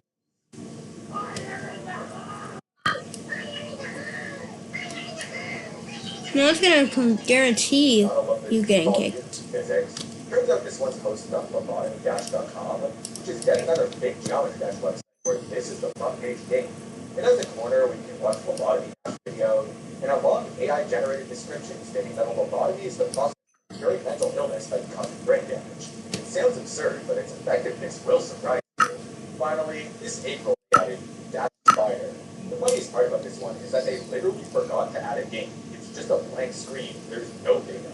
To this day, they're still adding more Scratch games and the occasional other slot you've come to expect. Oh, and how could I forget? Back on the 8th of August, just before the 10-year anniversary of Geometry Dash, there was this random other game they added with the name Geometry Dash Lite. Normally, this isn't a very big deal, but this time, Scratch Geometry Dash this game took its place. The what? Let's clear up that this is not the Unity version of Geometry Dash I showed earlier. It's made in Unity. I don't know what you're talking about. But there's also the display for real GUI. Oh, the wormhole glitch? Yeah. Looking at the menu, You invite me to the world and then I try to... most of the menu options are labeled as coming soon, including new grounds. The only settings are for volume, and you can't choose a custom. Yeah, the wormhole glitch, I saw that in a video. Yeah, where I will join a server and then I click your invite to join your world, connecting the both at the same time. It's yet another one of those Okay, then things. I'm gonna do it next, right? Oh, wait, let me create a server for you to join, okay? No, it's not that. No, you're supposed to invite me to a world while I join a server. No, I'm creating a server. Like you can use. No, I'm creating a server. So like that's the server you're gonna join. So like, Yeah, To see if it worked. the most perfect recreation of so like Geometry Dash join that it, I've and then you ever click on seen. the invite at the It same looks time. almost identical to the real thing. Well, I have to be. So are you saying that you would get the server up and running and then leave to go to a world and invite me to the world while I join your server? The levels are Yes, that's what I'm saying. Okay. Every tiny detail is placed correctly, and I have a suspicion that these were somehow ported over directly from a real game, which is definitely Internet's possible never wants to because work. I've done it many times. Now, is this game perfect? No, obviously not. The menu transitions take forever, respawning in practice resets your velocity, the pulsing rods sometimes are hearts, tryout is one word, and overall things just still feel kind of off. But whoever made this game still coded really hard, and I respect them for it. I just wish it wasn't made solely as a cash grab for scam websites. But this is only version 1.0, so what's this game gonna do next? Well, later they released version 0.38. Yes, it went backwards. As far as I can tell, the only calibrated demon, but everything else is the same. Over the next few months, they continued to update the game, even leaving a changelog on Geometry-IO. Safe to say, this was their game, which, unlike Scratch, they had full control over. The most notable additions were Time Machine through Tech Step being added, and then dropping 2.2 months before Lockdown did. I'm not really sure what Big Scientist Mode color change means, but by this version, the checkpoints were now blue instead of green. Not to mention, the progress bar setting is now progress bar, and the auto check capitalized the letter P. As far as the main menu went, everything was still coming soon. But aside from that, they were still making steady progress. Jumper's difficulty was corrected, Dryo got its space back, the meditating was cut entirely, the heart rods were sadly, the icon and ship were changed to this. I think it's game crash. I think it's Discord crash. And the new levels were correct. On the flip side, more buffering was still absent, and they didn't even try with the new portal. So at this point you might be thinking, is this really that impressive? These are pretty good levels to remake. You could really pick every object in this screenshot. This is just Geometry-Dash 1.3, but there's coins, and you can't even pick an icon. And yeah, that's a pretty good point. Cool, but not mind-blowing. What are they going to do next? Add Clutterfunk? Oh, well, I guess it's not that hard to make. That's what I thought happened. Oh! Yeah, so just a few days later, they dropped World and Substance. Yeah, your Discord crashed. November 27, 2023. Anyways, are you gonna send the invite to the server? No, not the invite. Just the server address. Only the first 3 levels of the game. You know, Into the the ones that don't Discord have any chat. triggers, but they can get color channels working as well as the animated objects, so props to them. 1 month later, just after Christmas, they would go into Act Level 4. Again, are you gonna send it in the Discord chat? Geometry Sub-Zero Hello? was a lot more interesting. Hello? There was no Hello? pausing or even Hello? it just thrusts you right into press and there's no Hello? You're also now rocking both icons, except for the ball, which is this for some reason. And we get our first look at the robot. Spoilers, it doesn't control that great. But I talk when they literally made press start. The effects, camera triggers, reversing, and everything in between. Though it is the old version from before the coins were reworked, and unlike Geometry Light, it was definitely made by hand rather than being written. Yeah, full bright just sets the brightness to 1600. But it was very different, and this was a brand new menu using the the buttons are slightly different places, and the icons in the background are the default ones, except once again, all. Hey, yo, Jay.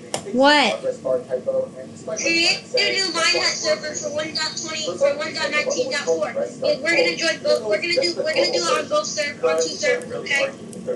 No, we're doing it on 1 server in 1 I world. want to be able to join the other. I want to be able to join the other server to make sure it works. And I won't be able to do that if I invite you to the world. And it does not control well, which is weird. Just how do you mess up the weight? Let's do it. Let's do it. Does it work with 2 servers? Let's do it. Let's do it. Mine's just loading. I just started loading up a world, so that's worst timing to start talking again. The first coin is missing. Okay, so is that? I'm in my server. The second coin's key is missing, so you just get it for free. My server's up. My server's up. We got 5 minutes. Finally, another month later, in January, they added Power Trip. This is my server. Let me make a new server. Make a new server too, okay? Make it back before my server shuts down. It's still taking 10 billion years for it to load the world, so I can believe the world. Why can't I just cancel the world loading? They shut Minecraft. You won't let me shut Minecraft while I'm creating a world unless I forcefully go into Task Manager, which also takes a billion years to load. And then, What about Alt F4? that's an intentional way to close the game. So no, it won't work. Do Alt F4. I just did! There you have it, the complete Geometry-like series. They never got around to updating the base game tech step, and basic features like the icon tree never happened either. So now that I've more or less set the scene, Okay, it loaded the world, and then immediately crashed. Great. Hey, start up the server. You're using freaking Artenos. It came out on October 27, 2023, and it showed up on Geometry-IO 2 days later in time for Halloween. Make sure it's a new one. It's in... It only has 1 level, spooky scary skeletons, but it's completely the original, and the gameplay is great. It feels very Groundhog style, but like 1.0 Groundhog style. Nobody really Minehut dashboard. No information is available for this page. Yeah, that's exactly what it says in Google search On results. top of that, this game comes with an icon kit, and even a whole level editor, which is formed of very passionate community.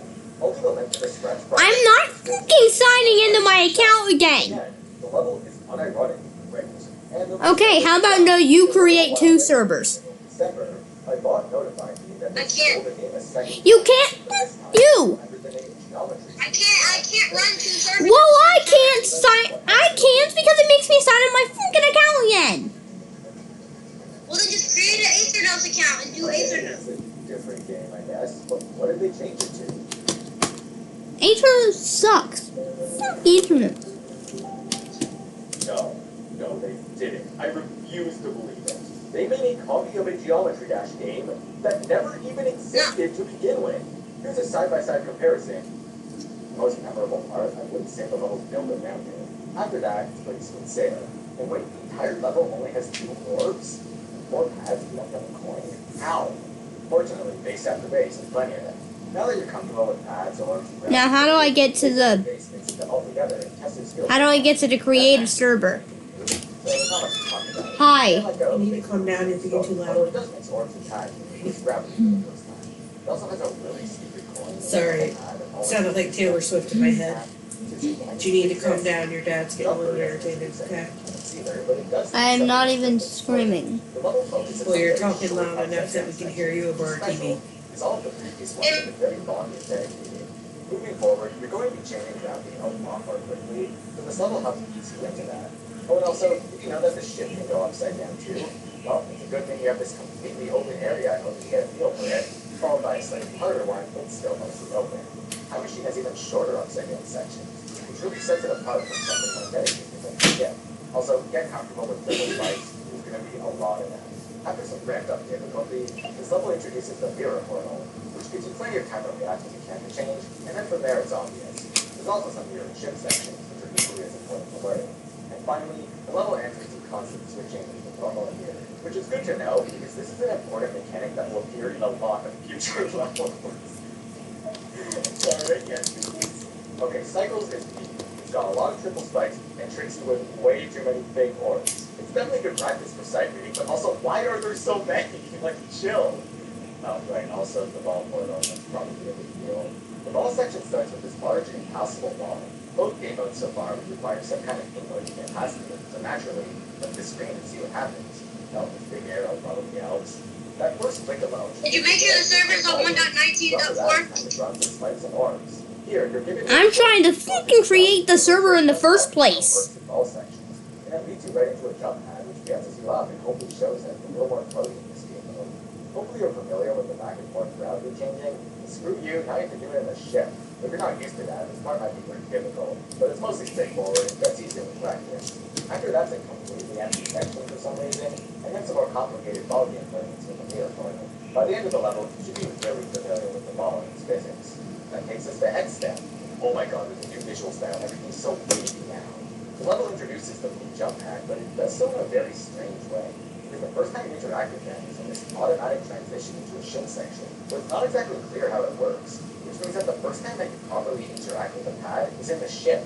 I'm pretty sure this is the only ship section in the game that have jump pads. While I think it's a cool gimmick, it really shouldn't be used to introduce the mechanic. The level wouldn't have been much different if these pads were replaced with spikes, but I kind of admire the decision of making it throw you off instead of instantly killing you on the spot. I just wish the player to get more introduction to the pads first. And also, why is there no coin for exiting this section upside down? It would have been such a good spot. Anyways, Version J. Fuck you! I'm not turning off the ad blocker. Shut the fuck up. 1.19.4. I said shut up! Later down, the level also teaches the player about the existence of fake blocks by having them vaulted the floor into this small section. I remember being super confused by this at first, but with a bit of practice, it's easier to wrap your head around, and it'll be really important in future levels as well. Finally, all the way at 79%, the level introduces BLJ, did you create? yeah, this is the first occurrence of them. Hopefully the blue pads allow you to predict how they work, but if not, then you should have enough time to If I see this one more time, I'm gonna smash something. with them a little more, but it's not as important to the mechanic as something like the yellow orb, so it's not like it needs an entire level dedicated to it. Learn how it works, and move on.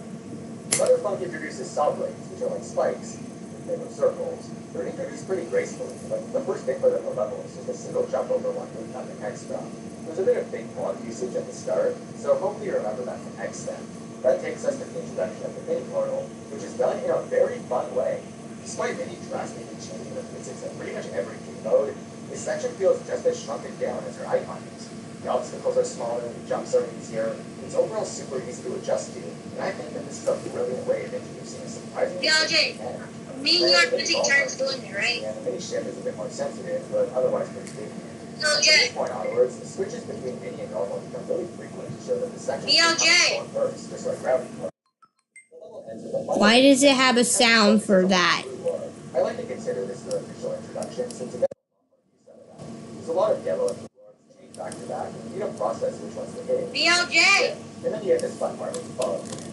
Theory of Everything has an infamously hectic beginning. Less experienced players might be confused by everything going on here, but they tend to realize that you can survive by just randomly tapping the screen. But we're going to see you play the previous 11 levels, so you should hopefully have a clearer understanding of what's going on. It mixes a bunch of mechanics that you've learned, while also introducing the purple padded board. Unlike X-Step, this is done in a very straightforward and understandable way, since hitting it is your only choice anyways. The first ship part branches off into two paths, with the top path being safe and the bottom one being not. This is going to be a recurring gimmick in the level, so it's nice that the first interactive image is presented in a very basic way. The level also introduces you to UFO game mode, where your initial reaction would probably be to treat it like a ship, only to realize that holding does nothing. So naturally, you keep tapping, and from there it's obvious. The very start also lets you safely touch the ground in case you're slow to react, which is a detail that I really like. There's another door-big choose way section here, except that now it branches off into three paths. Thankfully, the correct one will always be marked with an arrow, because Geometry Dash levels aren't supposed to be about memory. This part has a clever little troll that repeats the same pattern 3 times, but kills it the 3rd time around. If you fall for this, you're gonna have to repeating the 3.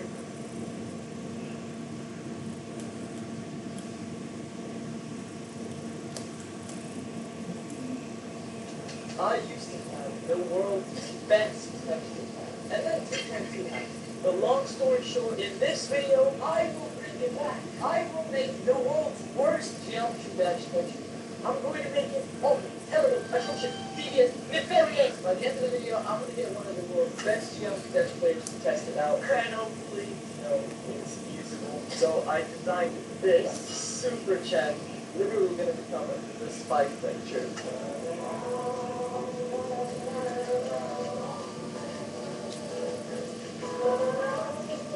Boom, we got Giga Chad. Hopefully this works. Oh, it's all just Giga Chad. This is stereo chatness. This is not stereo madness. Check it out. Oh my god, that fits perfectly. Let's go. BLJ. Now we're just gonna do that like 5 times. We're just gonna putting dual Mr. Beast in the texture pack. That actually looks good. What the hell? Tell me that isn't fire. Look at it, dude. Alright guys, according to my calculations, holy shit, it worked! Yes, let's go! This is actually fire. Look at, oh why is this spinning?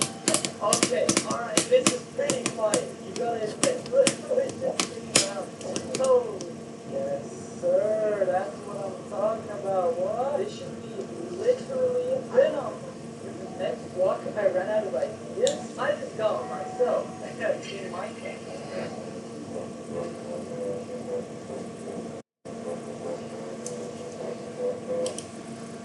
Mama. I am currently in IKEA. Wait, why? I'm gonna get a picture of the IKEA used as the Geometry Dash background. Now, could I just have gotten these pictures on Google? Well, yeah, whatever. I was there anyway, and I ended up getting these photos, which I think are pretty good, so I'll probably end up well, that was interesting. So I did a little bit of work on camera, and I'm proud to say I have made the greatest texture pack in the world. I don't know why I'm so far away from the camera. I'm not gonna lie, it's looking pretty fire so far. Look at the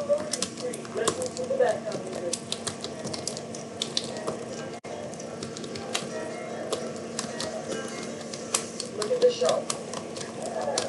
I swear the skin color is unrelated. Oh, I have 9 scores. This is not me. We got the various different shops. We got my boy Sam from Snowden, who also likes Ned Simon's background, because, you know, why not? I don't even know what the call is. And of course, we have Apple Store. I forgot about this. I'm going to ask my principal folder what I can touch back to the text back. Alright, I'm about to take only 500 people. As me is the this is mostly action. I know it is active in subscribe to the Patrick Bateman to bother me. I don't know about this. Let's get rid of this. There we go. And here is the far superior masterpiece of a ship. Now we're just going to see how it looks today. Never in a million years did I think I would one day see an actual kid riding an eggplant inside of Geometry Dash. You know the drill. Oh, here's the replacement Patrick Bateman kit. Oh god, what am I doing? I think it was pretty, let's just see how it looks today.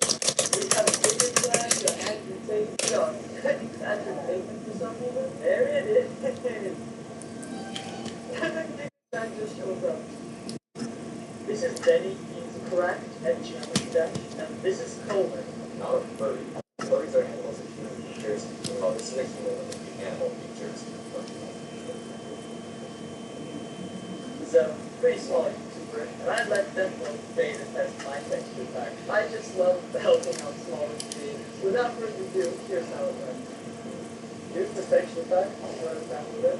This one's 680 megabytes. It's big. It's big. Just make sure you download the one that says not a big one. What the?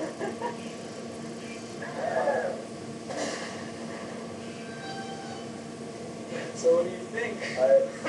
There's so much testosterone. You know what fucking is, by the way? No, I don't know what Okay. it is. Oh my 9,000. Oh my. No. Awesome. Oh. Hey.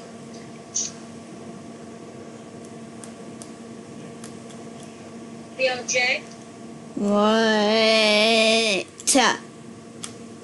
you doing it? Have you ever wondered? Are you making it 1.19.4? I said if I see the ad blocker screen one more time, I'll break something. That's 2 fucking ad blocker screens for changing it. And it might still not have been changed because fuck it. They just don't want it to work. It will. You just have to turn off. You have to shut down the server. You have to turn the server off again, and then change it. There's still 2 fucking ad blocker screens. BLJ, just don't be mad. Don't be that mad. No, fuck you.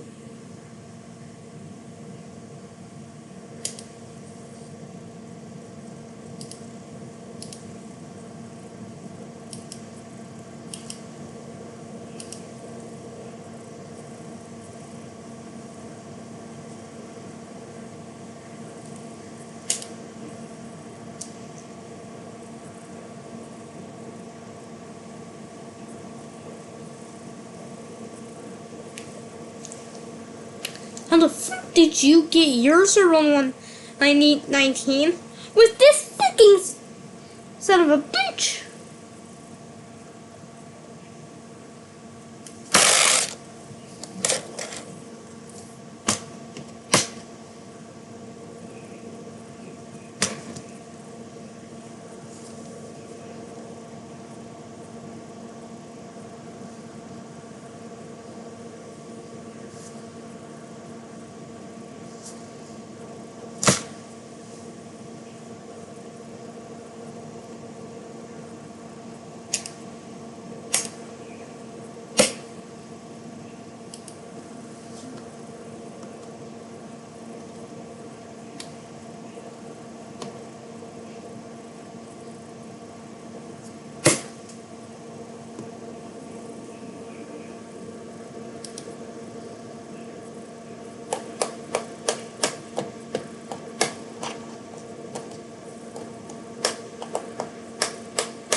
Wrong.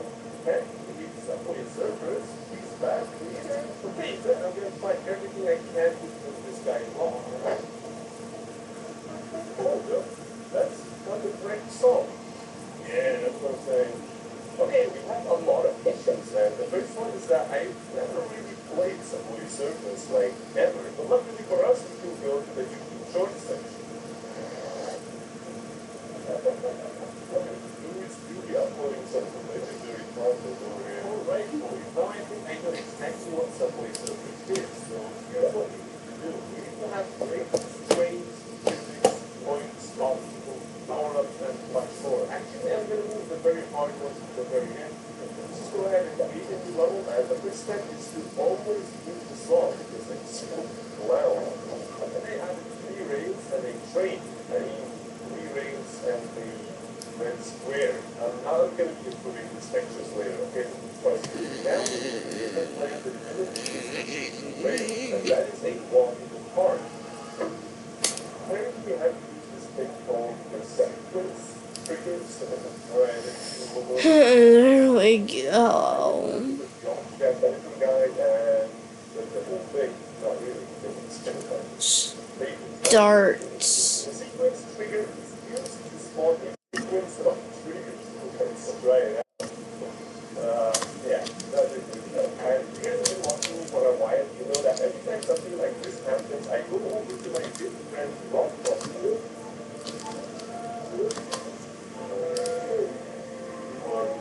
Alright guys, you have been into enemies. I'm gonna take my revenge, and my plan is to make this game as accurate as possible so that he gets sued by the company. Anyways, after 200 hours of dying inside, I got to do something work.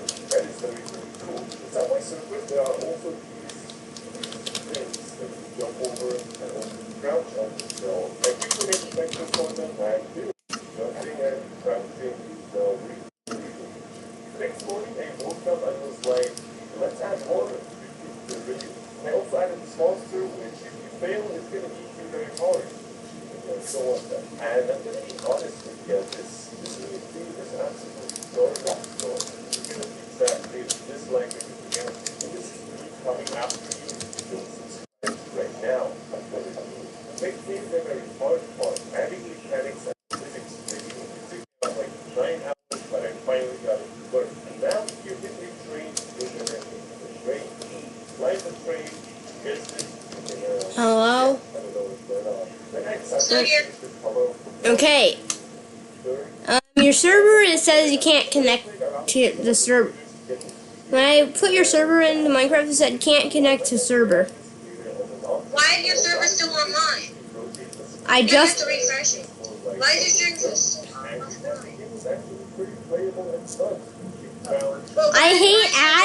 I hate ads so much because you can't even fucking exit out of them.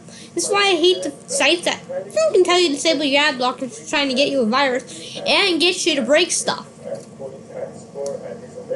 It says it's offline. I swear I clicked the start button.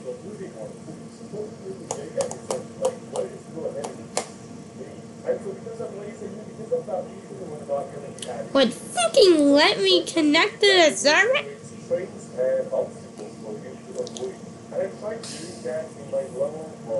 Just let me fucking So I guess the only thing to do is Google how they did it, and then I'm inspectomenting the shit out of this. Oh my god, no, shut the fuck up, fuck you son of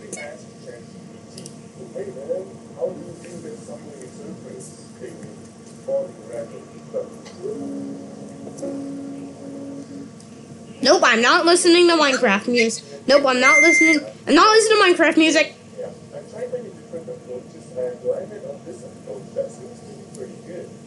That totally stopped my balance. I got all of that right game and totally an arrow, but it seems like it's generating blocks perfectly. Alright, now we have a fun and playable game, my dudes. So the only issue is that the obstacles only spawn on one single track, but it's time to fix that.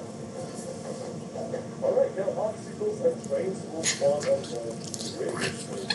So anyway, we're coming close to the end, my dudes. shouldn't arise when it's in subway surface when Bill jumps on top of trains and not stairs. You know, fix that. I went ahead and upgraded all the protections of the trains and shores from PSP design. This took me about 3 to 4 hours to finish, but yeah, that looks very nice. But then how's my graphic like? Alright, now the game looks much better. That's it.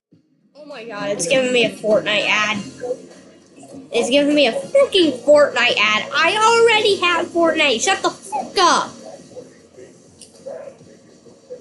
I added grass on top and bottom of the map, and it was very cool. Yeah, but still moving in a few minutes.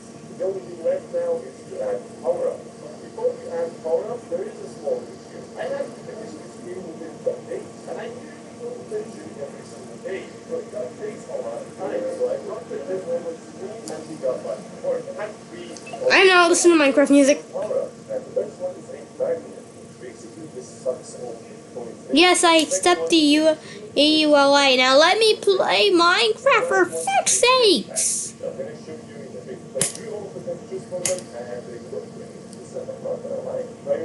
Turn your Minecraft music off right now or I'll fucking block you. Added all the mechanics and functionality for these power-ups, which took me only about 5 hours. Yeah, hey, look at this. Now it's working perfect. Is your server up? Let them all in forward, and here we have the shield. No, it's still gonna have me sit through 10 billion more ads until I fucking break stuff. Like some sweet point. Now I make them spawn randomly every few seconds, and boom, now we have power-ups. I had to make some design evidence of which the first one was inspired until those power-ups expired, along with a code counter and a noise counter. Now it's time to make Windows move to the store. I'm also planning on making a high score to skill is for a more time. But first, we need a name of this new subway service.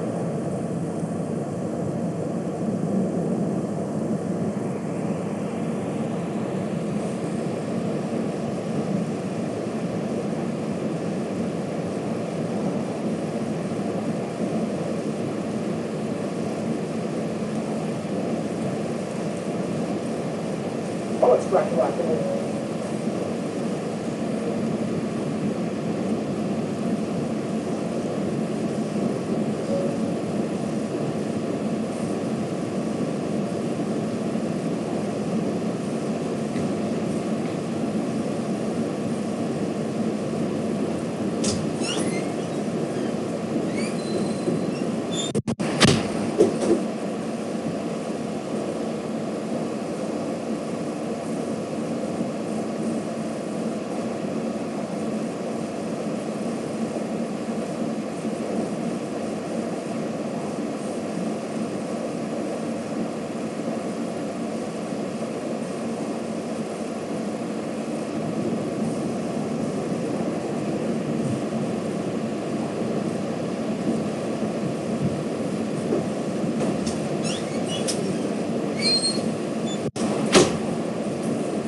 Today, I would have played a love that, but with a twist.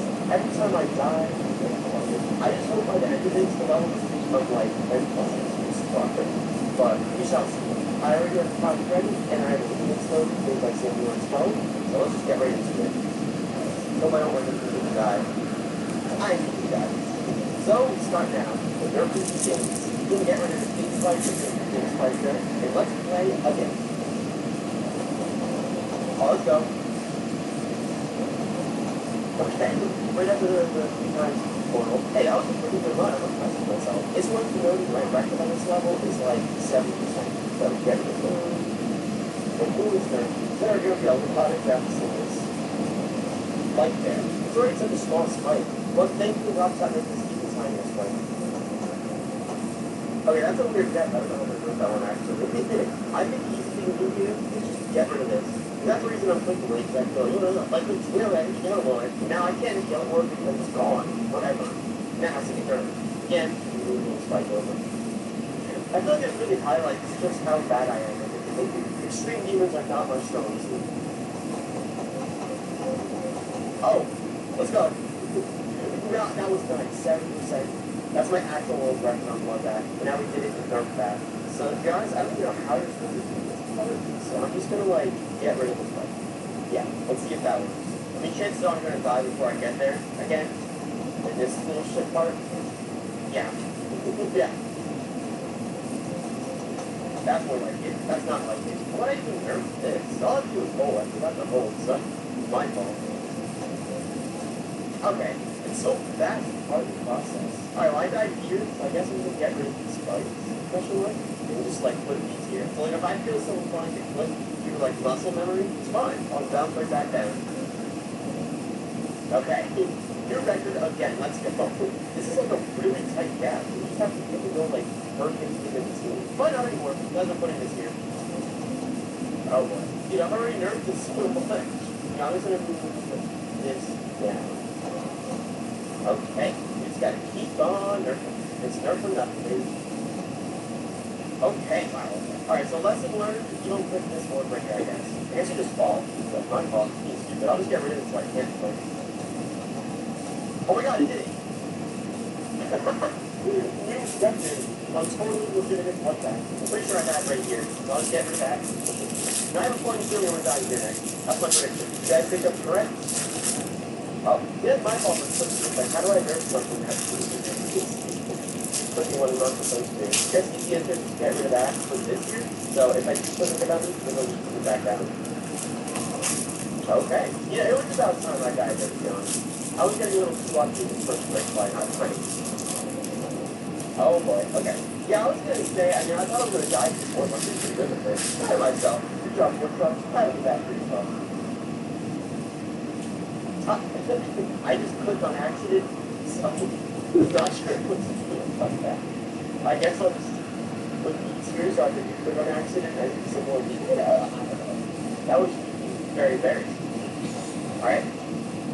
I died with the same fight. So I guess means the only answer is just get rid of it and put the fake one right here. And now there's no spike, just the decoration spikes. So since my stupid self keeps dying here, I think the only answer is just put slopes here so I physically do not die. I like how a lot of nerfs have you just different difficulty, but just from being stupid, like clicking when I'm not supposed to. Oh, let's go. 13%! I don't know why I'm getting so excited. It's literally like a super nerf Bloodbath, but let me be happy, okay?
Hey,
listen. What music are you playing? Hey, listen.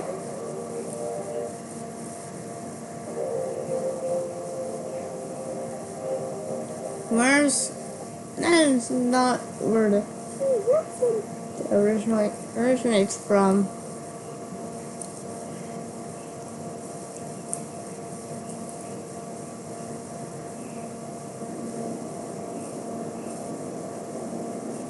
I'm sure you've seen this anytime you go to any website or type in a URL in the browser bar. It starts showing HTTPS or HTTPS if the website is encrypted. But what is the point of it?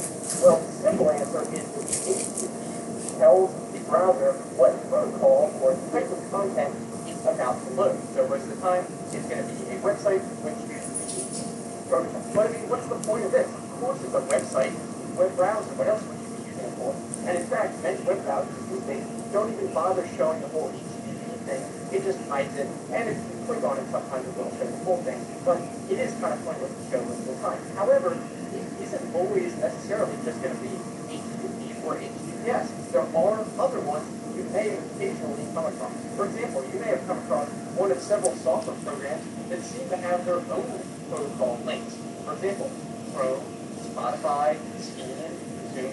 And you might have seen these and just not really thought anything of it, or maybe have wondered, what is that all about? And are there other weird protocol links that are not just HTTP? And that is the point of the video, because yes, there are plenty of them you may have never heard of before, or never noticed. So first we'll go over what exactly these different URL protocols or schemes are for, and it's actually pretty self-explanatory, so we won't walk through that once you see it. And then we can go over some more examples you might find interesting, as well as how to officially register these things. Because yes, there is an official registry of some of them aren't quite official. It's kind of interesting to see how all that intertwines. So we'll go along. So first, the basics of URL schemes or URL protocols. You might see them called some of different things. Basically, it is simply an identifier that goes in front of a link that basically tells a program that is activating the link.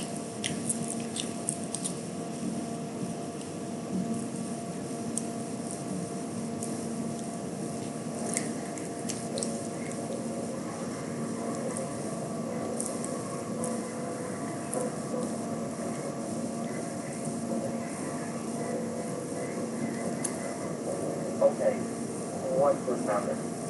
The player isn't supposed to be able to stand on a wall. In fact, the player's bounding box is typically constrained to never rotate.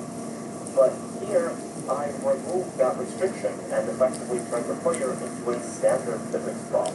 You'll also notice that all other props follow along with the player. The player's orientation decides where gravity is pointing, or in other words, your feet decide where down is. To make things more interesting, going through a portal in any orientation will force you to fall from the exit portal. This essentially means that going through portals redirects the player's gravity. Oh, well, we can look at that. You've arrived at the title of the video. Unless I checked it, in which case this would be pretty awkward.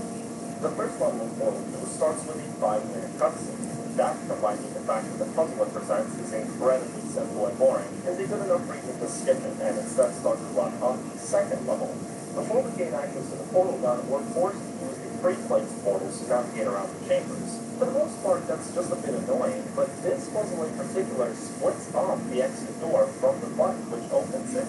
The only way to get there is by using a couple of those wall-mounted portals. And if you've been following along during the first minute of the video, you'll notice that this is a problem. Once I go through this portal, I'm oriented to face the wall in front of it, which causes the cube to fall off the button.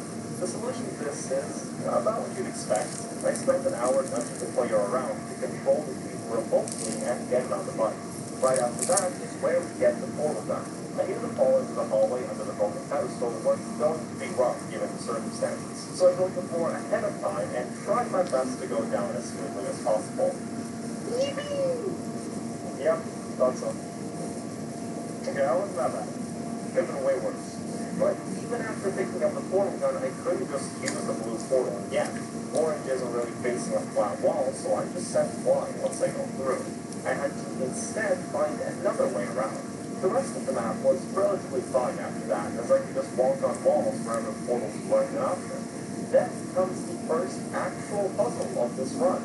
I solved the first part as normally as I could, but for the second group, I did have to go through a portal to get the second cube. That's nothing horrible, but at this point I hadn't yet gotten as used to controlling my movement as I would have liked. And the next couple of maps were equally simple puzzles, which could, for the most part, be solved in an intended-ish manner. I think that this would be cause for concern. Have I made a mod that's simply too easy to be interesting? But, future starters did provide a couple of issues. Firstly, the cube was simply not there in the first room, presumably because it clipped through the ground when the map loaded in. But we resolved that by pretending it was never an issue. Secondly, the cube would only stay on the button. Pretending it was never an issue. The solution was to instead run up the wall and jump into the door before the cube had time to roll off. We then picked up Wheat Link while standing on the wall, of course, plugged him in, and woke up Rattles and the rest of the facility. There's not much to write home about here, but once I got dumped into the incinerator, the cutscene didn't exactly play as per usual. Instead, you have to fly down the shaft yourself, which, I mean, come on, that's pretty cool. The incinerator is also the first level where we get to properly play around with this mechanic, since we get the dual portal gun and a few very portable hallways to work with. For the most part, everything went down pretty smoothly. I also tried skipping the first puzzle of chapter 2 somehow, but it turned out to be much easier to just solve it as intended.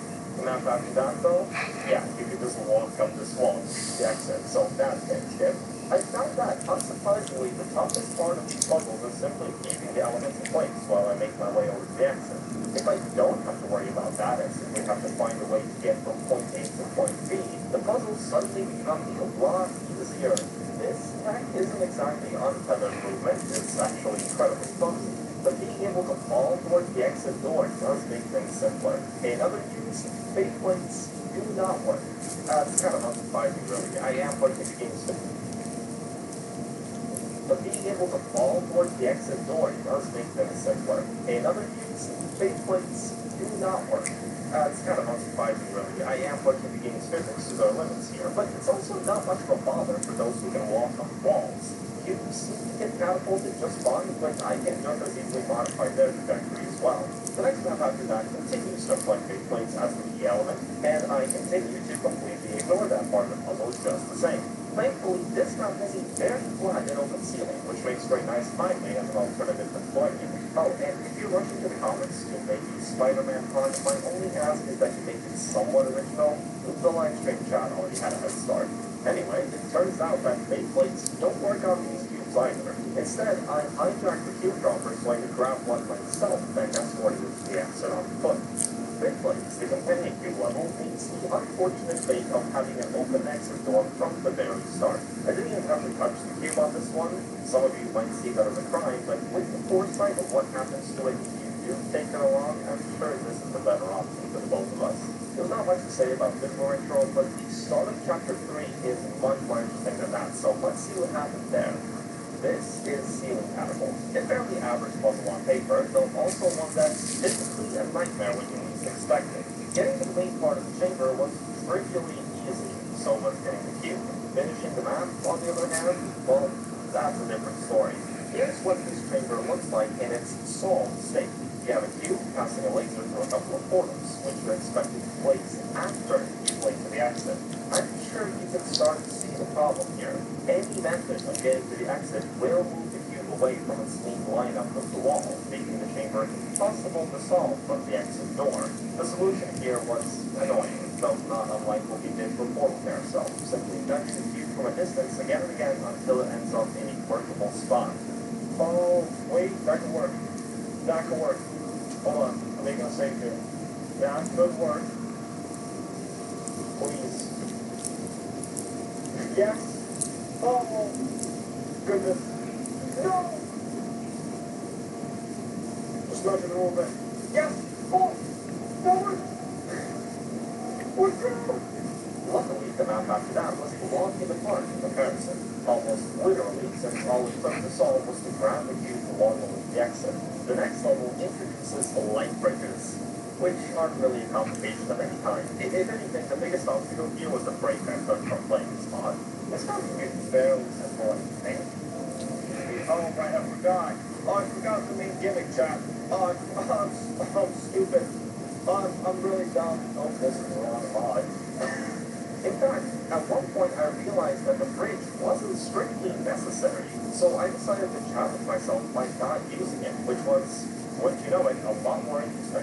Actually, come to think of it, from this point onward, I kind of just picked up this habit of solving the puzzles in deliberately more difficult but interesting ways. Just because I could, really.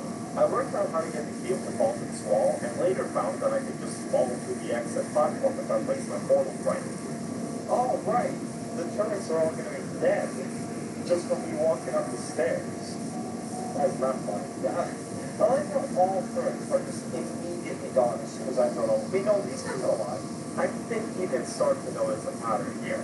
Turrets are, by design, incredibly flimsy. The first turret you encounter in Portal 2 is actually internally labeled Tiki the Turret, and is scripted to fall over once you walk past it, suggesting that they're trivially easy to knock over. This becomes even more apparent in an environment with constant gravity-defying earthquakes. Also, I like how I've got literal bullet holes now in the box.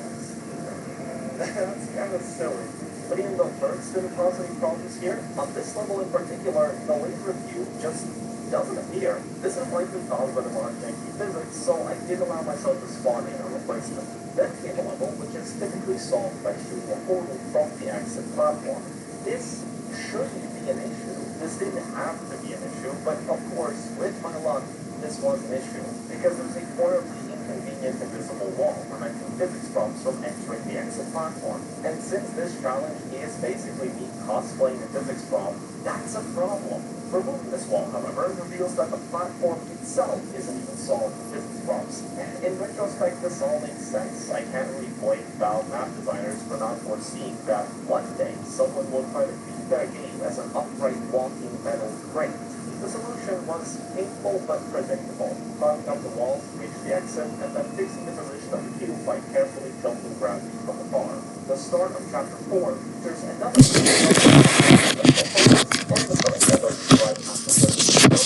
never mind that it somehow ended up here. Anyway, I once again wanted to not use the light bridge for getting the cubes, but oddly enough, the hardest part of this map was actually getting those cubes to stay in place. The laser relay lineup here spans a pretty long distance, and given how shaky the world gets once you let a single box control all of gravity, this really was like trying to keep composure in the middle of an earthquake.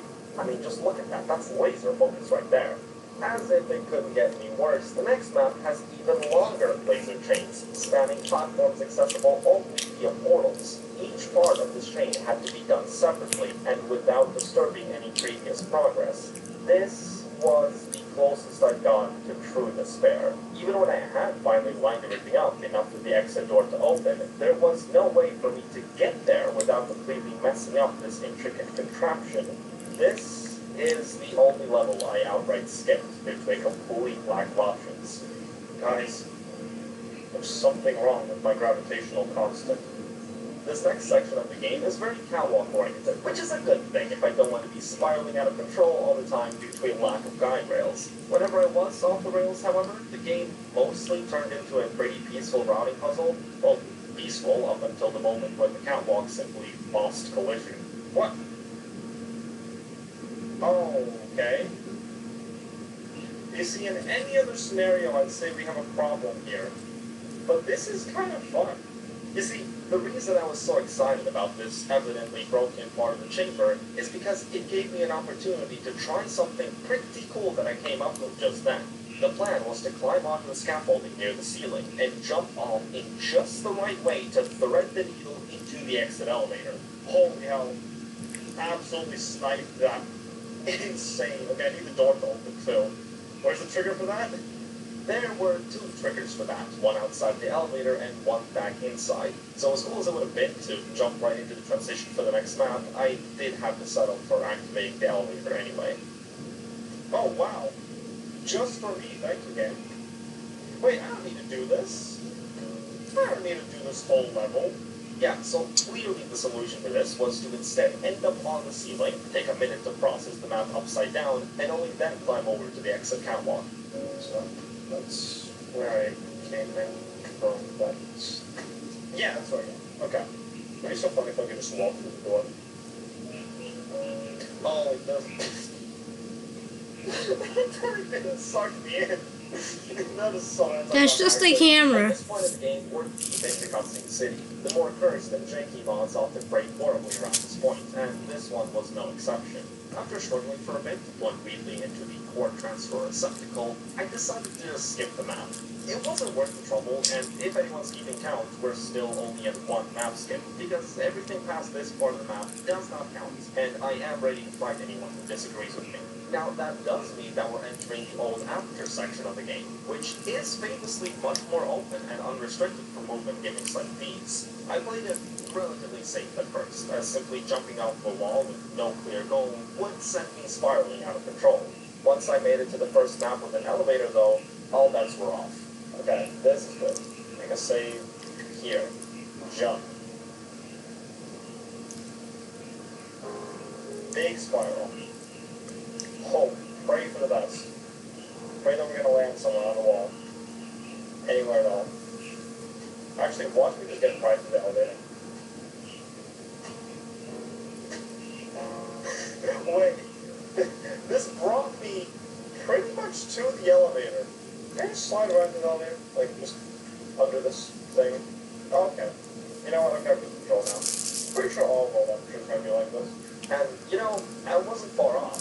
Because even if I wanted to solve these levels like you're supposed to, I'm not sure I could, as I seem to have gotten the testing track with blue paint as opposed to repulsion gel. So I went looking for a way around. I navigated myself around the first room, ending up right on the other side of the exit door. Then I climbed into the second room, only to realize shortly after that I could simply climb the wall to the exit here too.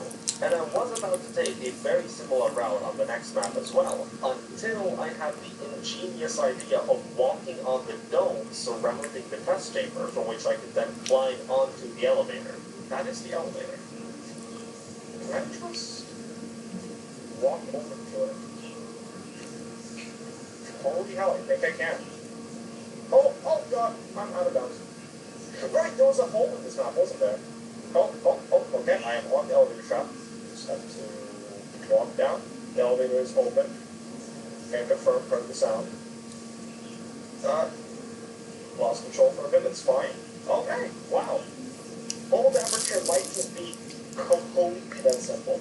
I wasn't going to exploit these catch-alls forever, though. I did still enter the chambers when I felt it was interesting to do so. It's tempting as hell, but it is also less fun to just skip the entire time, because that is where the exit elevator is. I can just go there. Well, maybe let's not do that. Maybe let's just go through the connect button. What the... 5, 4, 7, 10. What the fuck? I'm blue! You're blue now. Everything seems solid. What the? Okay, yeah, it kind of makes sense that the crazy box itself would just not be present. I don't know why I expected this to be any different. The final solution for this puzzle actually hinged on the gimmick working with me, not against. As I jumped onto the exit platform, the cube slid off the button at the same time, meaning I essentially hit two birds with one stone. After that blue paint incident, if you were to assume that propulsion jump also doesn't work, you'd probably be right. It's not like we ever really tested that, though, as my demons did win over on this one. Okay, well, I have such a now you gotta just test those with things orange are paint. right there. It's difficult to resist, I will say. In fact, it is so difficult to resist that I will do it anyway. Do it normally. Doing it normally literally just involves walking along the route. Like, it's not like propulsion jump does anything. I think if you do need some peace of mind, rest assured that we did test propulsion gel on the next map. And it did do the exact amount of nothing that I predicted it would. On this map, Yep, I but once it again did saw an get opportunity to make a nice propulsion spread gel, you got and although it orange didn't work out paint. exactly the way I envisioned, it still got me to the end. And even brought the cube along with it, so, you know, there's that. The ending of Chapter 7 is very vertical, probably intended to showcase how far up you have to go to reach a modern part of the facility. For me, that just turned it into a wall climbing simulator. I did get to do a cool skip on the long elevator right at the end, though, by just flipping myself upside down. Oh, I clipped through the door. You know, this will Clip be through the the one door. exception in which I will allow myself to clip through the door because, quite frankly, I do not care for skipping that cutscene. With the advent of Chapter 8 comes the introduction of the excursion funnel. You'd be right to assume that the way this gravity-defying mechanic is affected by a gravity-bending gameplay mod is unintuitive, to say the least. To put it simply, I found that when the pull of gravity is parallel to the direction of the funnel, gravity manages to win over. However, if I'm standing perpendicular to the funnel, it works exactly as it's supposed to. I didn't really expect this to add as much complexity to the puzzles as it did. In a lot of places, this meant actually planning ahead to make sure I can reach the exit while keeping the chamber solved. Solve the Box is another very notable chamber. Not so much because of the puzzle. The concept isn't anything unfamiliar on paper. Just have to get the cube on the button and walk over to the exit, which is only ever really a problem if the cube decides to not stay on the button for whatever reason. But like, why would it ever do that, right? Well, even though I could have spent another hour trying to nudge it onto the button from afar, I am very glad I didn't have to. Oops. I just screwed up. Definitely screwed up. Yep. Yeah, I don't think I'm recovering from this. I mean, just for the sake of shits and giggles, we can see if this magically solves the chamber. Holy shit!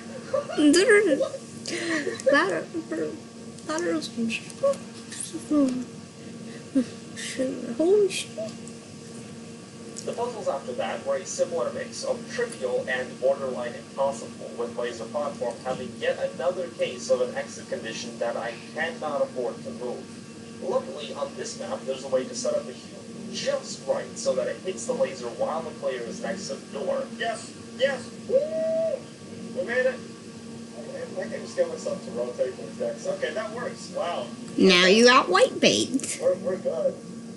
Just kidding, it's actually, it still actually works. This is too easy, except there's no surface direct Wait. parallel to it. However, I can just find one of these windows to jump off. And then now just Aim. Holy shit. I'm just too good.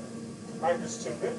Now, before we get into the climactic finale of the game, you might have noticed that this video has no sponsor. Instead, if you want to support what I do, you can subscribe to the channel or become a channel member, which gives you all sorts of exclusive perks like video previews or even early access to my mods. I've been holding back from enabling memberships, but if you want to see me do this kind of stuff at a higher quality and more regularly, it would help a ton. We're down to the final 4 maps at this point, and I wouldn't want to drag this out any longer than I have to, so let me just outline some key moments. The fake plates didn't work on Finale 1, unsurprisingly, so I had to roleplay Spider-Man once more. A large and boring part of Finale 2 could thankfully be skipped by walking on a wall. And on a side note, the pipe that was supposed to burst here simply didn't, though it's not like Repulsion Gel does much in the first place. Finale 3 was a bit more interesting. While I could have taken the funnel ride over to Wheatley's lair, I wouldn't have been able to exit the funnel, as my movement is actually much weaker than the force of which the funnel keeps me centered. Instead, I did some light parkour, made it on the roof, and from there I could tumble down into the central core room. I'm gonna get the conversion gel tubes first, even though I'm not sure that'll do. Oh, wow, okay. I guess the gel itself doesn't matter. This is just preset stuff.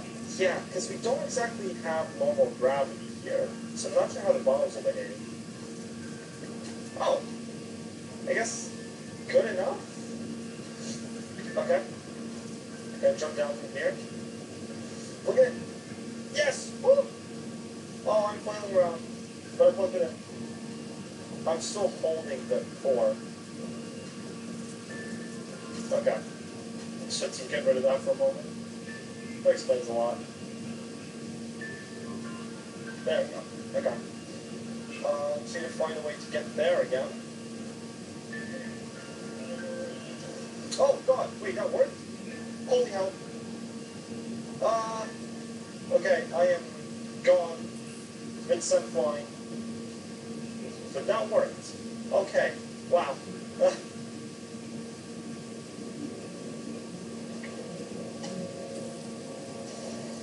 There we go.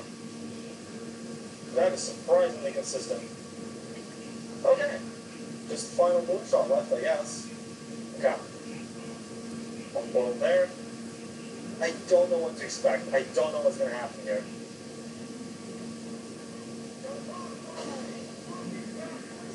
Ah. That's... something?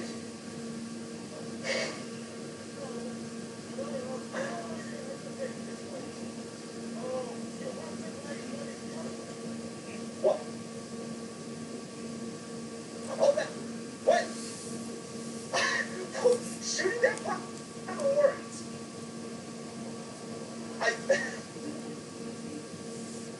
Alright, I'm not doing the YouTube intro. That's for, like, editing me to handle. God damn it. Okay, here's how this works. Every time you open a portal, you get pulled towards it by a practically irresistible force. This effect lasts until you pass through the portal, at which point everything works as per usual. It's also useful to note that you only get sucked towards the last open portal you place, and there's also no guarantee that you'll actually be able to enter that portal. But you'll find that out soon enough. We get the portal gun and the mob begins. There we go. Okay, that... bit more than I bargained for, but at least once I do shoot the portal and once I go through it, I don't have to worry about it anymore because the effect gets disabled. This is probably a bad idea.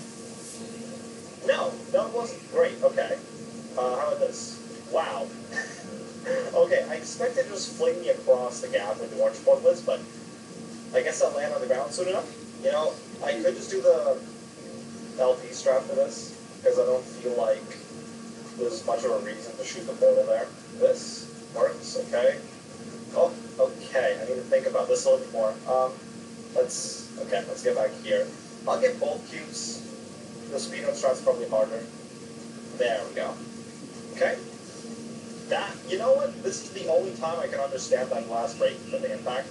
Otherwise, like, in the base game, there's just no way Shell simply falling on its shadows into a billion pieces. Okay, so if I crouch, I think I'm good. Just barely, but yeah. Okay, that means I can grab the cube. And hopefully not die. Okay, yeah, that works. I'll do the intended route just because it might be a bit more fun than speedrunning through this. If I do that. Okay, well that's like semi-intended, but it works for me. At least this part's pretty fun. You don't have to do the whole thing, right? Okay, do this. I will just do the button stick because the other route is actually boring. You already know what to do here, I think. Wait. Okay. I think I have a goal. Can I do that? Yes, okay. And then put it back into orange. Holy. Okay, that was kind of cool. You gotta admit. That was a little bit cool. Well, we get the dual portal device now, so that might make things a little bit more interesting. Yeah, I can just, like, pop that portal there, and then... Oh, I thought this would work way nicer than it did. Oh, wait. Ah. Okay, well, that could have ended better. I think this is going to be a lot of altering portals now, right? Like, if I, pop a portal there, I can't go through it, but if I pop a portal here, I can. So it's just going to be a lot of alternating portals to get to the place I want to be. Let's see if this works. I'm actually kind of scared. Oh, what the? Okay. I got on top of the block. Okay, I have an idea here. So what if I put blue there, and then I put orange here? Okay, I'll get pulled through, then I can fling back, right? But now, so we're going to reshoot the rock in the same place? Let's go. Okay. That was kind of cool. I can do this, but there's no point, because I'm just going to come back here. But one thing I am excited about trying is this. Okay, that works. Well, I'll need to put this here, which is kind of okay. No, it's not. Crap. Let's put the portal there. Fine. Okay, that's good, that's fine. The ball's gonna come down here, and you know what? That's perfectly good. Yep, that's exactly what I planned to happen. So, can't do the super portal on pin plates, but I feel like there are some better strats we could do. Because what if you just do this? Shoot a blue portal, shoot an orange portal, and then you shoot a portal here. Okay, then I still need a re-portal. Oh, what? Oh, if I re-portal, then I'm going to be sucked towards the re-portal. Damn it. At the very least, I can still make it over here. I keep shooting it just the wrong place. Oh. Nice. Do I even... Wait a minute. I don't even need to do the big play dialogue. I can just do that. I don't even need to wait for her to lower the platform. Oh, this might be difficult. Oh, this is going to be very difficult. I need to keep these portals here, but I also need to get to the exit somehow. And people keep pulling up my name as if that's like a justification. It's the... Look, I mean... Maybe he wasn't right. Maybe I need to come to the door. Maybe I need to come to the door.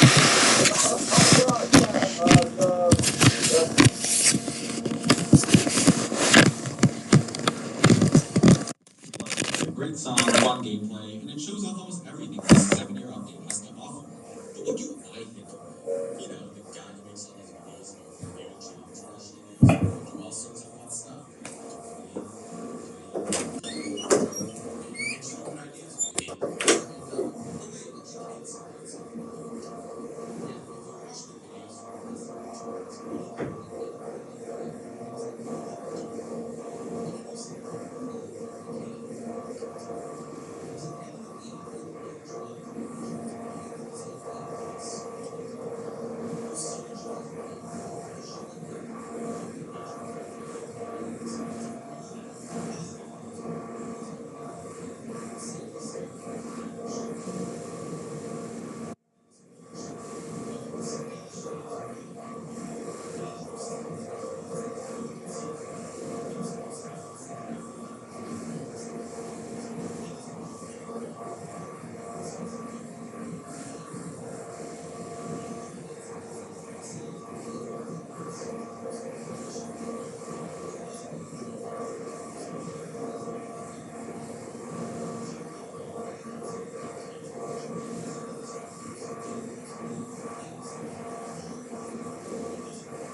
Video will be cut out, and well, now I'm excited. It's ready. But well, let's see here. We can probably use this to get the view.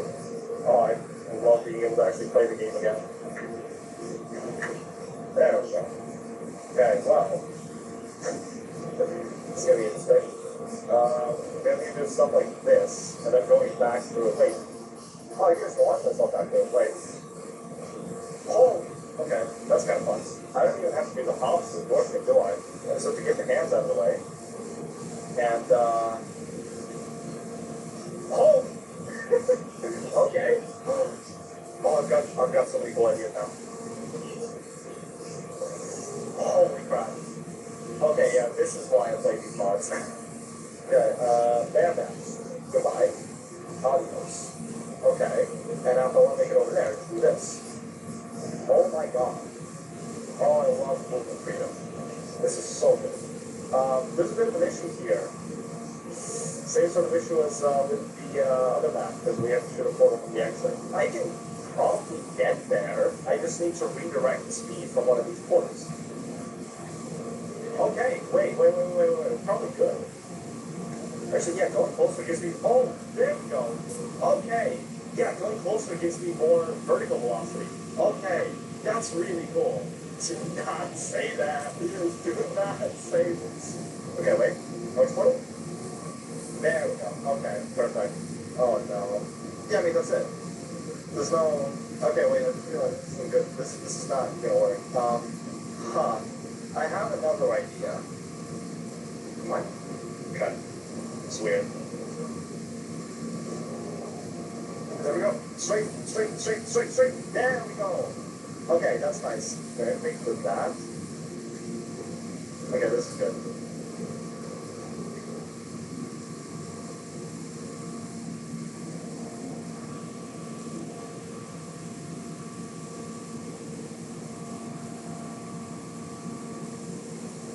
Found oil and suddenly the USA wants to know my sea. Take that. Java players. Expectations. Desert boat Jack passing out. After being forced to work more than 30 minutes a day. Reality. Jack Studios. How much skeletons we carry in? How much skeletons drop?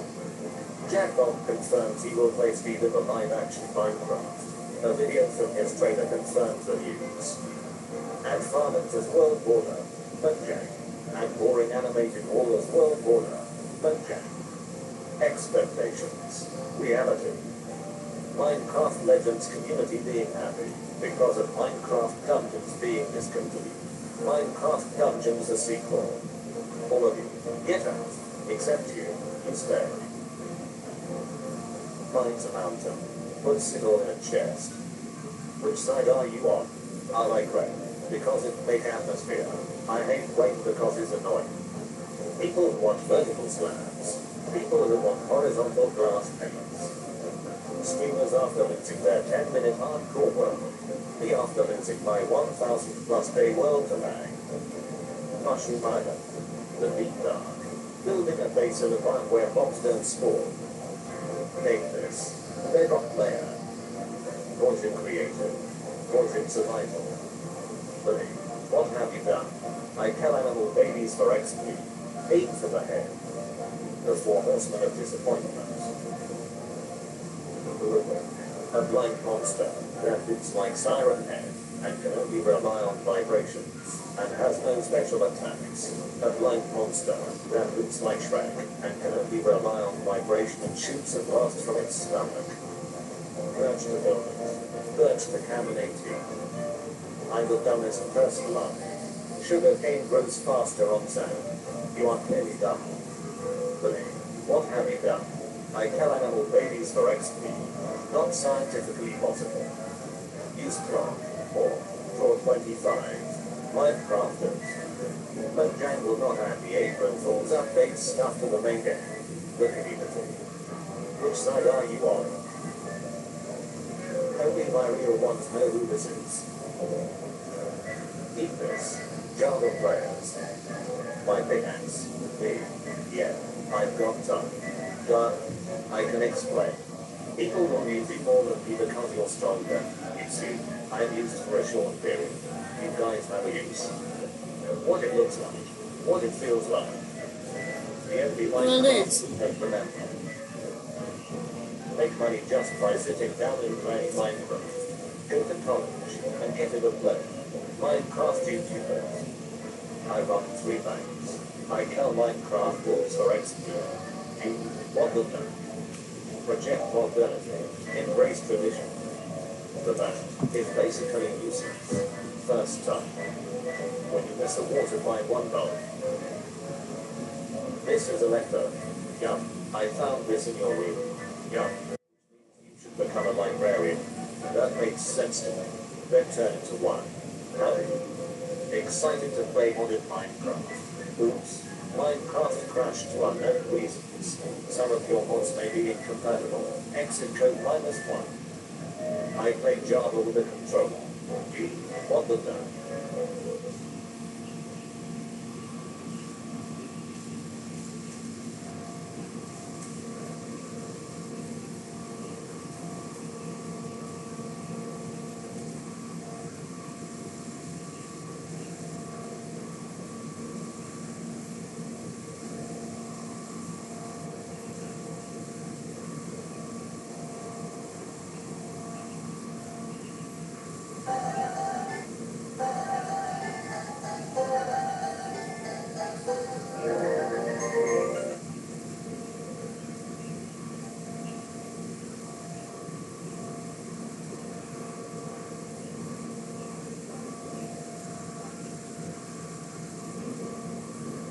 Geometry Dash is some of the most impossible things you can do in-game that nobody has ever done before. There are plenty of things, however, that seem impossible, but when taking a deeper dive into the game, you will realize that in actuality they are possible. In this video, I'll talk about 21 of these cases, and they will significantly get more and more groundbreaking to the point where you think, there is no way this happens. There will be 4 stages, each stage gradually getting weirder, and last but not least, enjoy the video. To start off simple, let's take a look at the level Jumper, one out of the 21 main levels. This level has nothing special in it, except for a trick that can be performed, which technically is possible to do, but never has been done before. When taking a look at weird ways to keep runs up levels, we eventually get to Jumper. Everything starts off as nothing too crazy, until we get to the yellow ship portal. By perfectly clicking 100 clicks per second, you can skip the yellow portal and never switch gravity. This is pretty cool, but it's nothing impressive in comparison with what comes later in the video. A little weirder is a fun thing I recently discovered. When looking at the home screen of the game, you always see icons peacefully pass by, which you can destroy. These all are obtainable icons, which you can get to your icon eventually. Few people though know that the first icon in the home screen will always be a cube, no matter how many times you restart, and after this cube it is once again randomized. This also is a good way to get the Gotta Catch 'em All achievement, which you get when clicking on this cube icon. Another unknown discovery that was made first really odd to some people, even though it is really simple to pull off. You can play GD vertically and it's pretty simple to do, which is why it's still on the list. If you play this game on your phone, you might be able to turn the screen on your device with a specific forward rotate button. This doesn't work on every phone, but if you can, good job. I guess this will be very, very useful to use. There are more than 1 million songs that can be used in a Jumper level, and these songs can be chosen in this editor tab. You can manually choose save songs or type the ID of the songs, which are shown on the Newgrounds website URL. These IDs aren't infinite though, and if you type in an ID that hasn't been used for a song yet, you might think that no song comes up, but this isn't true. When entering the ID, you see the song background track rise up on screen, which means this song kind of exists infinitely, because all IDs above 1.50 million are all background track. Okay, when looking at this bar, you think that there are 2 ways to find levels. By typing the level ID or by writing the level it's named out. Only a couple of people though know that there's one other way to find the level you're looking for, the scientific notation. If this sounds too complicated for you, well, by typing 1 in the search bar for example, and then typing the symbols E and 7, you will find yourself the 10 millionth ID. This is because the number after E will multiply the level before E by 10, and it's a fun way to find levels. From here on out, we will raise the bar a decent amount to talk about some crazier stuff. When you play a level and eventually beat it, you can always go down to the information button on the bottom left of the level. You can see the attempts, jumps, and the percentage, but barely anyone knows that there's one other thing that is possible to see. This thing has always been an in-game secret, until a mod with better info got released which uncovered the secret. Apparently, Rumdom stores the time you click in a level the best attempt you get, but it was never shown in the info tab, because apparently it was just kind of useless. However, a thing that was the opposite of useless is all based on this level right here, Apocalypse Realm. This level is infamous for being impossible, since there's a gap that can't be crossed, and it seems like this is the only way to pass the level. 1 year ago, however, a player that went by the name of Sneakman and some other guys discovered a way to pause it, and it was crazy. He used 5 bugs.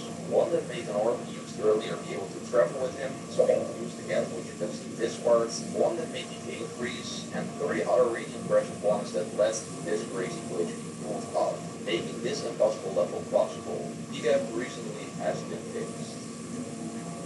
Quests are one of the most generic things in Jumping Dash, only having a couple different tasks to do that reward you the same thing. Since it is so useless, the next fact comes into play. You can make the quests stop forever without the use of bugs or any other resources. When the timer of the quest eventually reaches 0 and you are watching the quest live, it won't refresh and it is possible to never do any of those useless things again. The last thing I'll talk about before you're able to craziness up a notch again is the possibility to pause this. You must think that I'm crazy right now, since this consists out of time effect slopes, but this actually is a myth, because these slopes basically do not exist. Let's zoom in on the scaling. It looks normal, except for the minus before the number 1, making this number negative, which is done with specific bypass lines. Because these slopes now are scaled negatively, they still look the same, but their hitboxes are completely gone, making this level extremely easy to pause. Now it is time to move on before again, and it also is time to get serious. The first thing that belongs to this category was discovered by a YouTuber named Steve Bolton. By using the GG browser website, you can send yourself a message, and by viewing it, a new feature pops up in Jumping Dash. You can now block yourself. A bunch of weird stuff will happen, like you not being able to view your own profile and all your messages containing C. This luckily will all go away when restarting the game, but it's pretty funny that this is possible. Alright, whenever you created a level, you are always given the chance to request the difficulty of the level in stars, ranging from easy to medium, aka 1 to 10 stars. Well, what if I told you this is not true? A player by the name of Jab did the impossible by somehow requesting 100 stars, aka 1 to 10 stars. Well, what if I told you this is not true?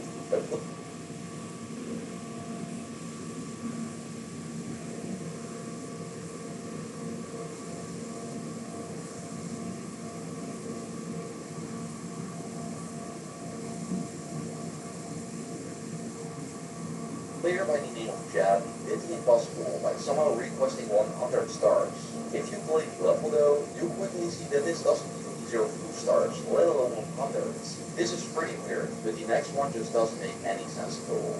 It is about these 2 ship sizes, one being the tiny one and one being the big ship one. In any type of contest about which ship can pass the tightest gap, a mini ship would win, except for one contest. You have spy gaps, soul gaps, and a lot more, and one of these remaining gaps is a block gap. You might not think it is possible, but the big ship with a bigger hitbox can move through tighter block gaps than a mini ship by sort of flipping through the block. This is the case because there are 2 hitboxes being used in each ship. The red one that is used with spikes, and the much smaller blue one that is used with blocks. Mini ship has a very, very small red hitbox because it is so tiny, but a bigger blue hitbox, and because this hitbox is bigger than the big ship, it cannot go through very small corridors like the big ship can. Did you know that there once was a possibility of seeing a RunTab account that wasn't the actual RunTab? In a certain time period, some players found out about an exploit that made it possible to recreate any account, just like this would be done with RunTab exploit. By putting characters in your name that couldn't be showcased in your profile, you could visually create a RunTab account by putting some slashes in your name, and people were impersonating a lot of famous players. Luckily, this quickly got fixed. Before we move to the final stage with the craziest possible things, I have to tell you about this one. You can go upside down without an upside down portal, and this by far is the easiest thing to recreate on the list, since you only need one object to make this happen. By using a Q portal you can do this, which sounds impossible to do. When enabling two-player mode, however, for some reason the Q portal, instead of having normal gravity, now is reverse gravity, making you fly into the air and die. Now though, it is time to talk about the greatest possible impossible things, and the ones I'll talk about will each time get a little more strange. The first one belonging to this category is that there's a new way to make the biggest jump possible. Instead of the highest click for a Q being around 2 blocks high, you now can jump 50 times as high. Even though this one isn't that confusing to figure out, it is still interesting to talk about. A hack that goes by the name of MegaHack V7 has a pretty hidden feature where you are able to change the gravity of the player.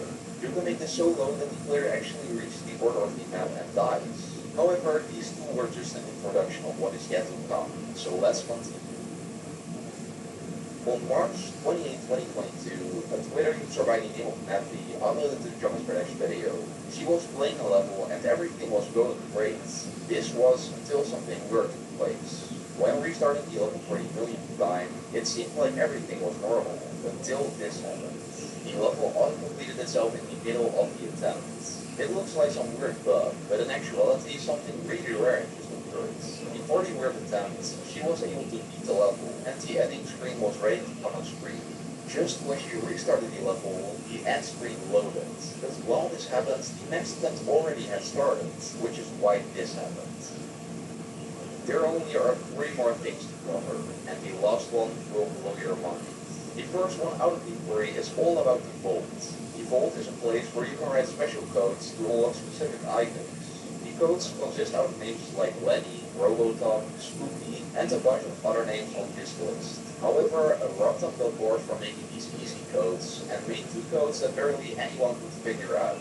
These codes were called Unicorn and Robotop Power 1, 2, 3. They were specifically made for genius people mining for data of the game, and these data miners finally came across these secret codes that don't do anything but it's cool little facts. What if I told you your item can float without the help of any objects? Just like the reverse portal that is the reverse, this is very simple to pull off, just a little weird. As you can see right here, the icon is hovering above the ground, and I kinda like the floating thing. You see, the icon just seems like it is floating, but in actuality, it is still completely intact. The game is just very confused because of a certain thing. This certain thing is you hitting a small side portal until the perfect moment to restart it. The game now doesn't know what to do and makes the mistake to show a very, very tiny icon, even though the odds of this happening is very low. The final, most groundbreaking thing on the list I found will weird you out. Let's take it one step at a time. Just kidding. You can travel underground. There's nothing sketchy about it, and I'm not gonna say some random plot twists. Nope. You can actually do this, and barely anyone knows it. In this clip, it looks like your tube is hidden, and that you're traveling on some invisible platform, but this is an illusion. You are actually moving through portals inside the ground here, which normally is not possible, but by using an orb that travels with you, there somehow is a way to keep teleporting under the ground. And if you want proof, this is the Y position of the cube, and it currently is less than 0, meaning it is under the ground. I hope you guys enjoyed, and be sure to like and maybe even subscribe. Bye, apple pie.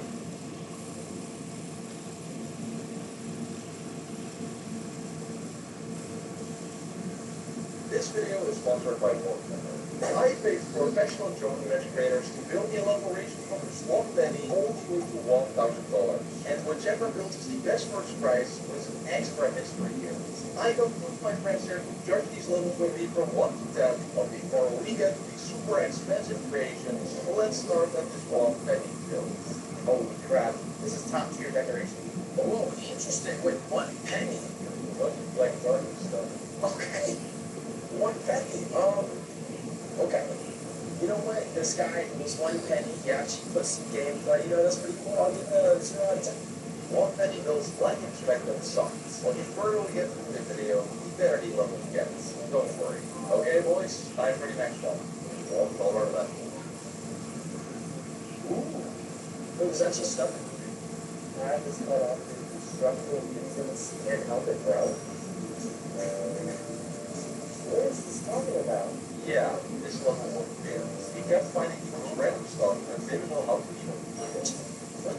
I can't believe it. I can't believe it. I don't know. Is there an epic one?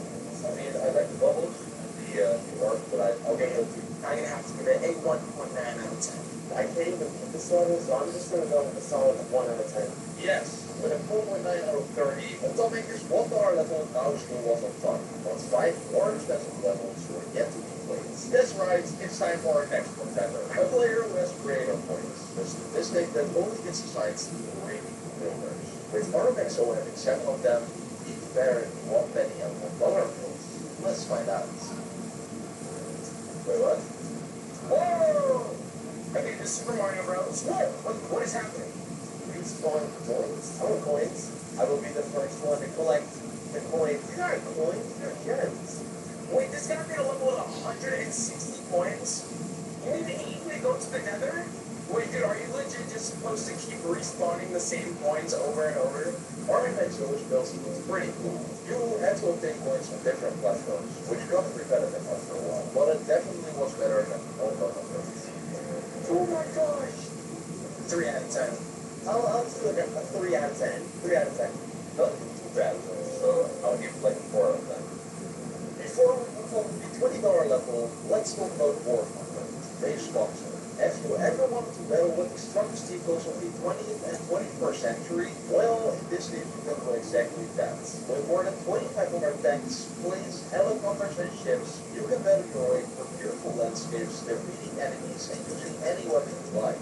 It reminds me of Jump Dash since you can fly in War Thunder and avoid obstacles, aka the enemies. Now, back to the video. Okay, boys? The next level is 4 times as expensive as our previous one.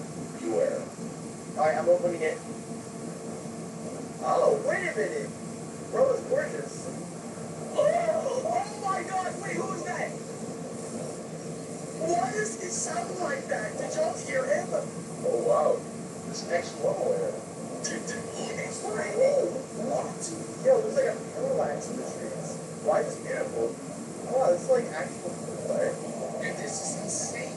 How did the 5R to this like change from like I don't even know what happened.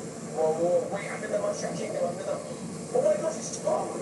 Okay, there's the trees. I think we have to bring it back to the house.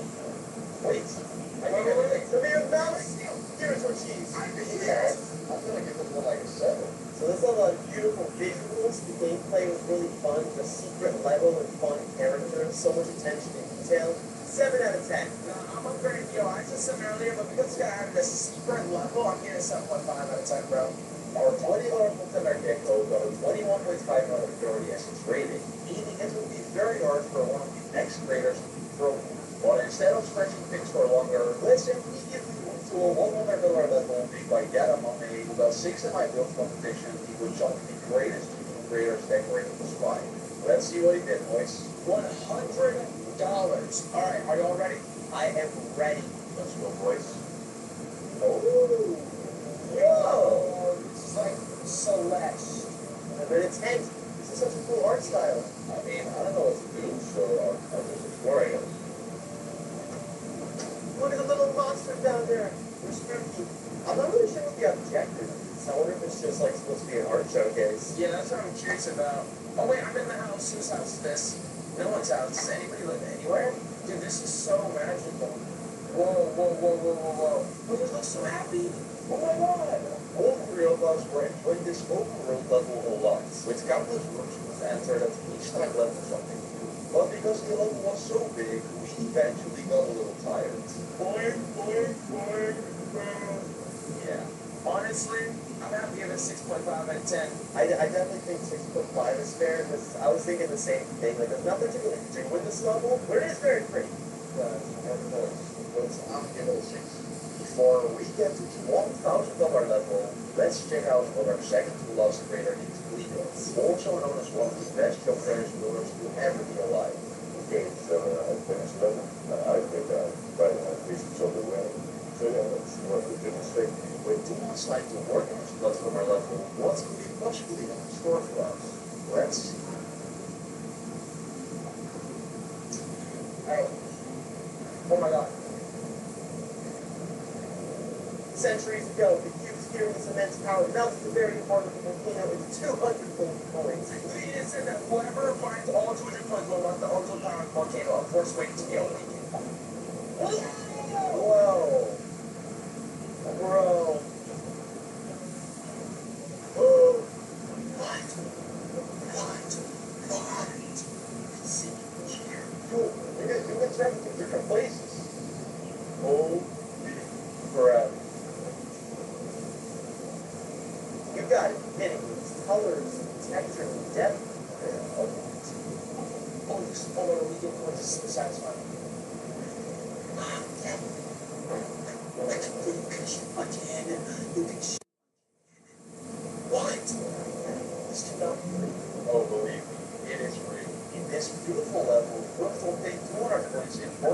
life and travel to each one be even more stunning than the other. We were an absolute all.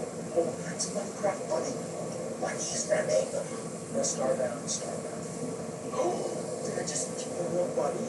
I got 25 points from a bunny. Like honored to be able to touch this. This is so fun. After everyone obtained 200 points, we returned to the volcano for flying beach level. Not gonna lie, I'm gonna have to give that a 9.5 out of 10. So the only chance of it being out at $1,000 bill is 10 out of 10. Yeah, I'm gonna give this 9.5 to like anything. That could be longer, I guess. I'm gonna give it a 10. I don't even want to cap. I'm giving it a 10 out of 10, bro. We went from a level that cost a penny all the way to a wonderful, fabulously $200 level with shooting cannons, temples, and an exploding one. But is there a possibility? Final level I paid $1,000 for is even better than it. After tens of hours of building, it was finally time to open it. Oh, this is about to be like the whole entire video game, I gotta tell. Wow, this texturing. Wow, this art style is beautiful. This looks like it's not even done. Like, I think this looks so fun, but it's crazy. What's this? From here is very funny and nice to see it. Wow, dude, this is so cool. This dude, the art is like, it's real. Well, they got alcohol and geometry action now. 10 out of 10. You can swim. No, no swim. Drop spring. The $1,000 level is amazing. It has different rooms to explore, beautiful houses, an ocean, but the big question, was it good enough for at least this $200 build? I'm gonna give my opinion right now.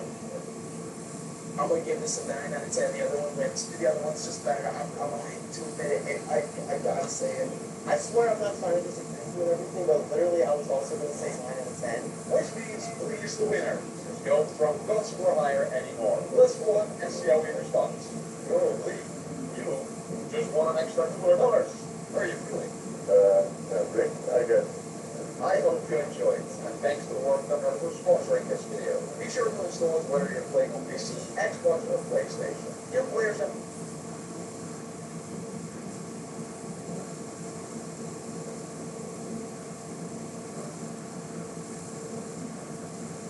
You can do this very simply with a single poetry gun, and also with smart photo. Place a poetry gun, open a poetry.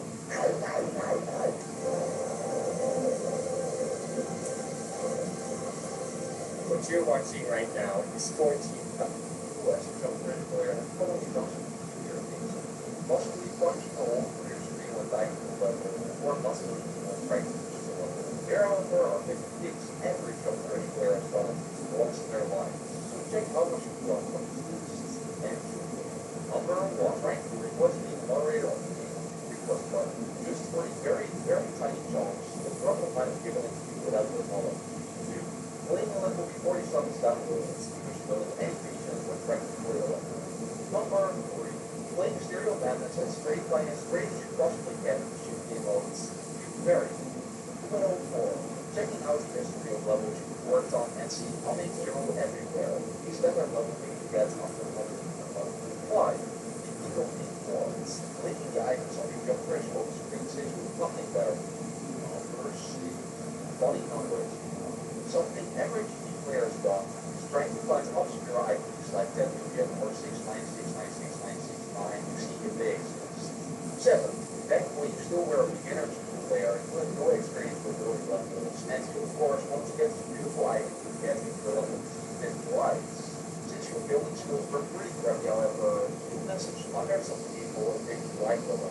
Number 8. Randomly scrolling through the big levels without any reason. Number 9. Opening your recent application levels before playing extra levels. Number 10. Trying to get your level into the magic tab by studying and copying as many objects as you possibly can into the editor. Then realizing it's not what you were, since the magic tab somehow appears in the levels. Besides this one, number 11. Checking if your latest bonus has done the same the live. It hasn't. 12. Trying to beat the large levels in game practice mode to feel like a pro is really fun and hard. 13. Starting equals at the screen for almost how long reading for life decisions. Little or typing random numbers in search bar and level comes on. This lightning effect comes in the level after adding your confidence, getting light confidence. 6. Searching for the ball goes on rules, there is no way to guess it without it. 7. Trying to befriend famous jump creators. How I know this? Well, up to number 8. Thinking about 140 jumpers in their boards are the best players to exist. This, however, is not true for looking at some people with way more statistics than this. 9. Thinking your practice level to get a picture and sending it to as many months as possible will always discover part of the height. Number 20. Wins backgrounds on easy levels, otherwise they are just boring. 12. Every jumper player wants to exercise in their life today. That's what number 21 is all of the jump ball playing. Since you don't ever stop playing your favorite people jump protection for 23. Playing levels and foster to feel like you're way cooler and way better at it. 23. Joking at hard level because your heart rate is too high. This happens to way too many players and levels of devastating. 24. Something apparently a lot of players is causing a level to take a break and time of non-positive level. I'm not sure why this particular goods exploit the becomes why. We are almost on the way with number 25, which is pretty sad. Checking out if you got a message from someone on your profile was realizing you were and you restart the level, please don't go down so we'll go in the time before. I don't really do this because place, but I get why it does. 27. Being the level goes right in the comments and let you go victory in the comments and waiting for someone, congratulations. More than never. Number 20. Holding and stomach level to how far you can. Number 29. At a certain point in our generational era, we experienced a terrible feeling. So terrible that we believe the game since the original was bad. 1 hour later, however, the game had been installed on our device again. It was just really good. 30. Where's faces while playing jump back? Yeah, 31. When you are pouring to the level, always have the worst to check the percentage bar, and when you take a millisecond to check out the percentage bar to see how far you are into the level, die. 30. Let's open the editor and start the greatest level I've ever made. Bye. Stay safe. 33. Once you play the player level, realizing you don't any rest of the level. Number 34. Hoping the game is after making a nice conversation with someone, hoping to realize there are hundreds of children that weapon works against, making it impossible to do so. 35. Using the top genres players are icon sets, plus you think it will also make you better at the game. Another thing you might have done to feel like a pro is number 46. Making local versions of pages really are levels to see how well you can do that. Still ending up dying. 37. Something we've all done in certain levels with arguments. Always curiosity, check it 0.01% chance of every game before dates and over the story. Number 38. Having your quest on playing for basically your entire population career. 39. Peacefully building on the level, nothing but run for hours upon hours until your game revenue crashes and your progress has to be lost. 40%. Stretching mind. 41. Being level with your magical dominator, trying to jump as often as you can in a specific robot section of the level. Deliver what it does, but always pressing the low to the button on the bottom left corner of the screen, no matter how many objects the level has. 43. Never completing a single level, just playing level for 2 times must be the worst.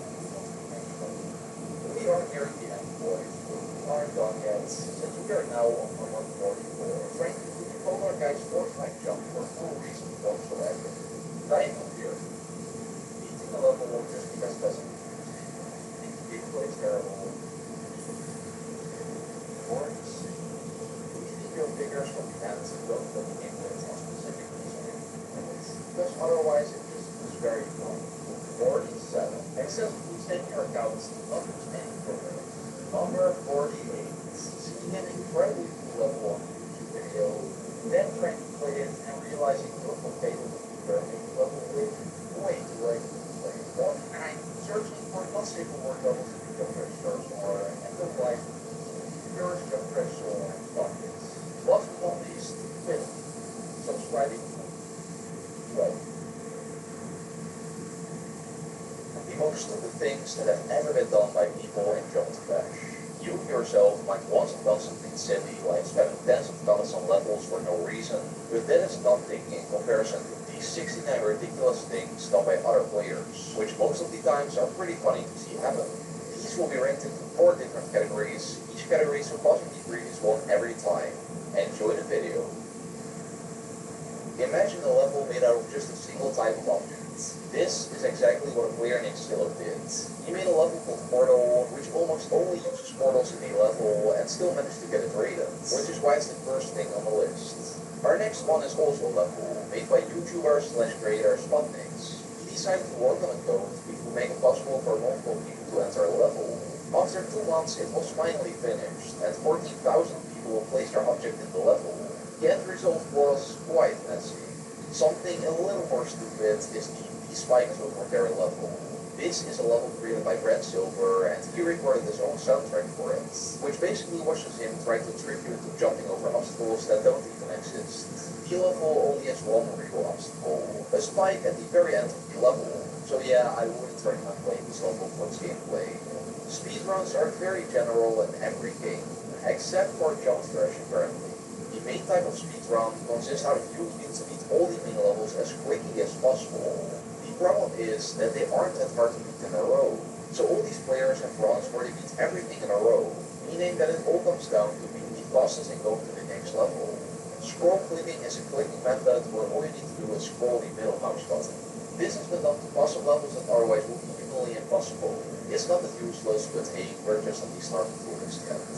Just when I finished my previous video about the hardest things in the game, Alpha Helix made another achievement in a rather silly fashion. He beat the extreme demon Misty Mountains, which is a great achievement in itself, but he also solved the Rubik's Cube while beating it, which is insane and ridiculous at the same time. Or what about Guy playing the level Slaughterhouse for 10 hours straight? From the morning to late in the evening, he non-stop played it, and I wonder if he still is mentally fine. Luckily, this can't be as bad as some of the stuff I found that I'll show you very, very soon. Player D Lemon Bread might be one of the luckiest players on Earth. He achieved the 69696969 ID in the game, and decided to review his tactic on Reddit. After planning to get this ID for a couple of days, he uploaded 5 levels at around the same time, and it worked. The next one is a little general, since it's about the creation of several levels that you basically cannot see. Invisible Clubstep and Deadlock, for example, were made by player Caramel and another user, and they both got rated, which is pretty questionable, since it literally takes 10 seconds to recreate these. Previously in the video, I said that there were way more mentally draining things done than what Guy did on Slaughterhouse. Well, this is one of them. Once upon a time, player Densman thought of an idea to create 10 feature-worthy levels in just 7 days. He spent like 10 hours a day just on the creating aspects of the game, and to pull it off after a lot of play. Jump Crash is a game with multiple game modes that have to pass certain obstacles. The most famous obstacle being the Spike, brutally killing you when hitting it. King Semelot, however, beat the Spike with a certain texture pack for no reason except for the fun of it. On the 9th of August 2021, hundreds of thousands of levels were released from the game by Runtime, and lots of people were unhappy as would be expected. A while later, everything got fixed, but why this happened was a true mystery.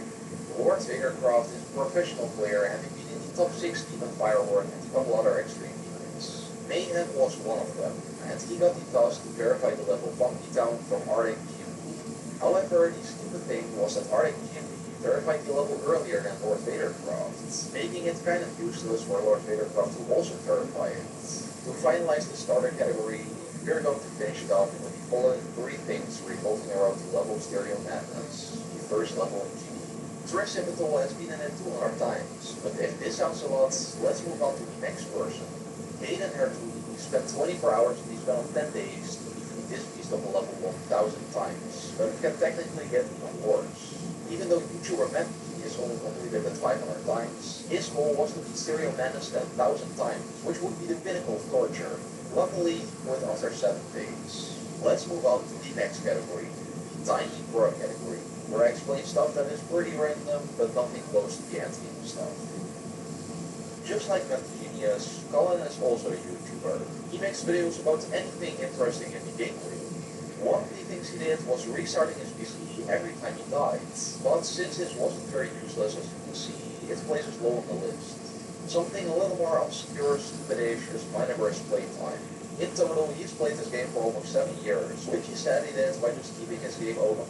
Even computers in Minecraft is hard. But what if instead you put all the energy into only creating one app? Discord is known and used worldwide as one of the most convenient texting apps out there. With Discord, you can do a lot of things, like make friends, join servers, and also leak the Pentagon secret documents onto a Minecraft server.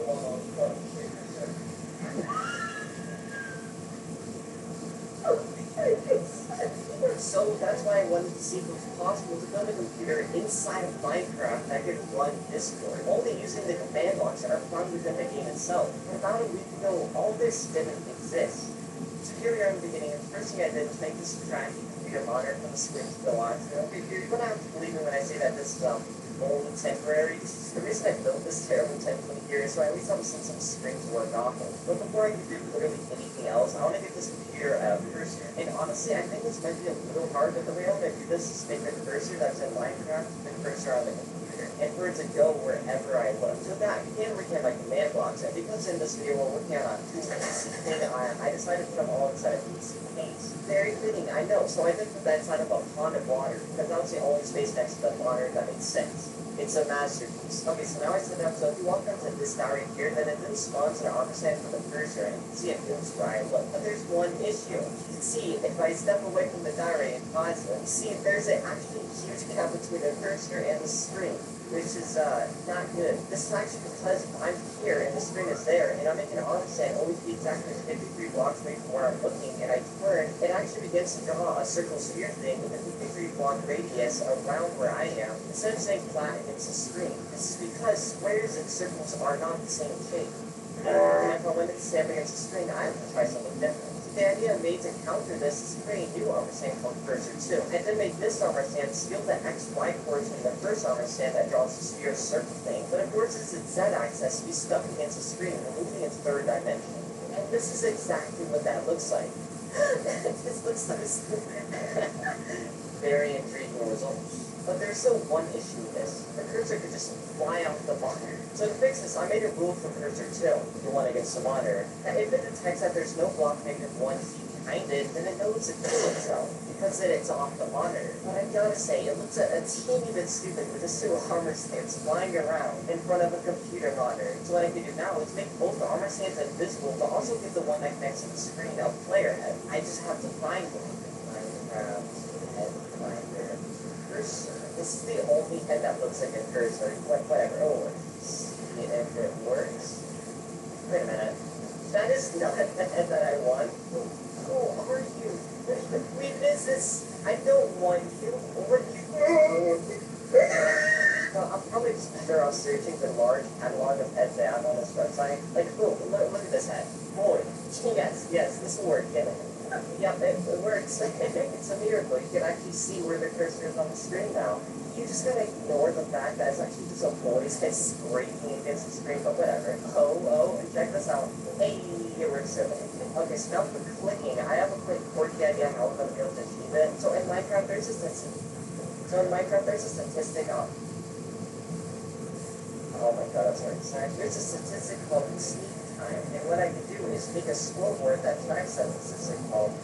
Like, to test it, I use a command block to see if anyone's click score is higher than 1, and if so in chat it says, it's worked. And then above that, I can reset the click score for the person that just execute whatever they want to execute. So now if I crouch, it should only execute once, and yes, okay, that's worked. This is the dumbest thing ever, but now I have to connect them. So now what I'm looking for buttons, I can actually go behind the screen and move the back of the monitor. So now we have an exposed back, which is good. And what we can do is we can grab a few random blocks like magma, and behind each pixel of the screen where I want a function to be, I can place a random specific block there. This will make sense, like,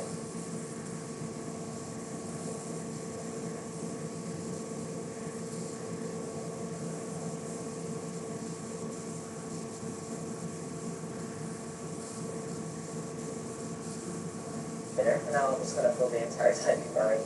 Building in Minecraft is hard. It's time-consuming, difficult, and usually ends up being hard. Every so often you put all your time and effort into building something magical, except this giant city I built here didn't take any of my effort. In fact, it only took 2 minutes to build. That's because I spent the last month building the first AI Mega 3D printer inside of Minecraft. So I can build whatever giant build you want into Minecraft in mere minutes. Using only the command blocks that are found within the game itself. But a few months ago, all of this didn't exist. So here we are in the beginning, and the first thing I built here was just a basic template for what I'm going to be doing later on. As you can see, it already looks quite ridiculous. So my idea on how this is actually going to work is by using this small 20 by 20 block platform. And what you can do is build any build you want on top of this platform, and I'm probably going to make an armor scan scanner go around and scan each block, and it's going to try guessing what you're trying to build, and then it's going to replicate it into this giant back area over here, which means all the data can be sent over to here, and it'll fill up this entire 6 million blocks area. I hope that's big enough. This video is going to be such a build. Honestly, the first way I should go about working on this is make it so it's able to actually scan blocks here, so it can be prepared to further analyze everything in the future and then begin building it. Maybe, I don't know. So the first one I'm going to introduce is this print button, and that is going to begin identifying whatever was built on that platform I built over there. Alright, I did something amazing. You're not going to believe it. That is all it takes. Basically, by something an armor set here, and if it's scanning the blocks at its speed, then I can basically make it move forward, and it will scan every single block in this entire area. And it should also be able to scan the blocks around where its toes are, so that's helpful data. And as it goes one by one, it should be able to deliver checks around this entire area until everything is scanned. And with that idea, I think I'm ready to get started.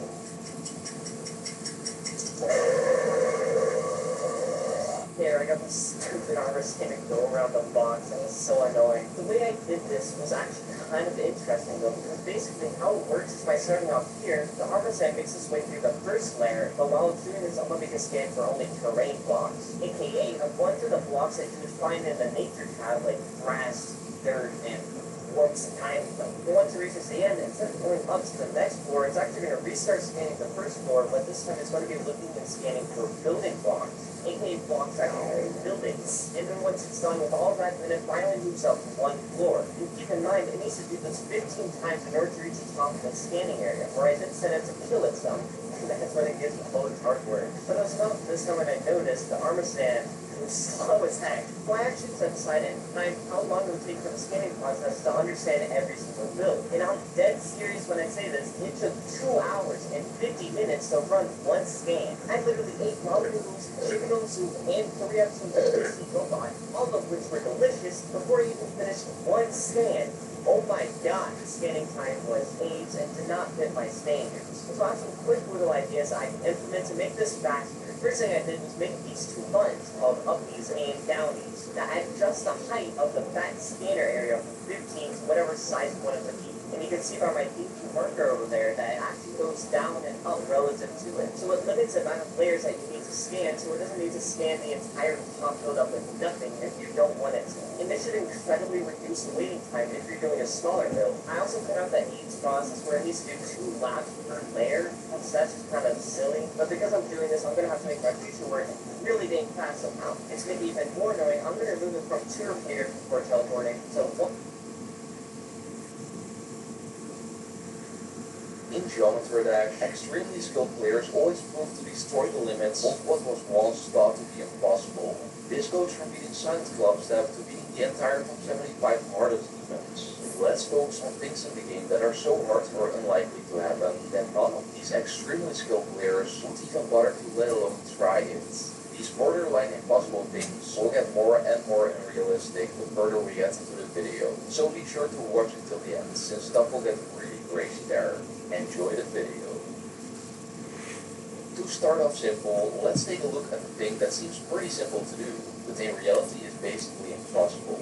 There are 349 icons in Geometry Dash right now, and for many, the hardest out of all these icons is this tool right here, which you can obtain by making a rated level. However, this means the hardest icon to obtain is not true at all. There are 7 icons that are technically way harder to get, and these are the icons I'm talking about.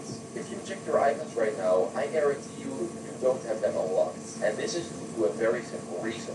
There are 3 other versions of Geometry Dash: GG World, GG Sub-Zero, and GG Meltdown. In the Meltdown version, there are different main levels, and beating these in a certain way will get you the 7 infamous items. However, since you don't have these main levels in the actual version of GG, they are, as of right now, impossible to get. This probably will be fixed in the There are ways to get these items with hacks, so let's step up our game.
So here's how this works. Instead of using the portal gun, you can create an anchor point indicated by this yellow box. Then, when you walk away from it, you can set your current position as an offset.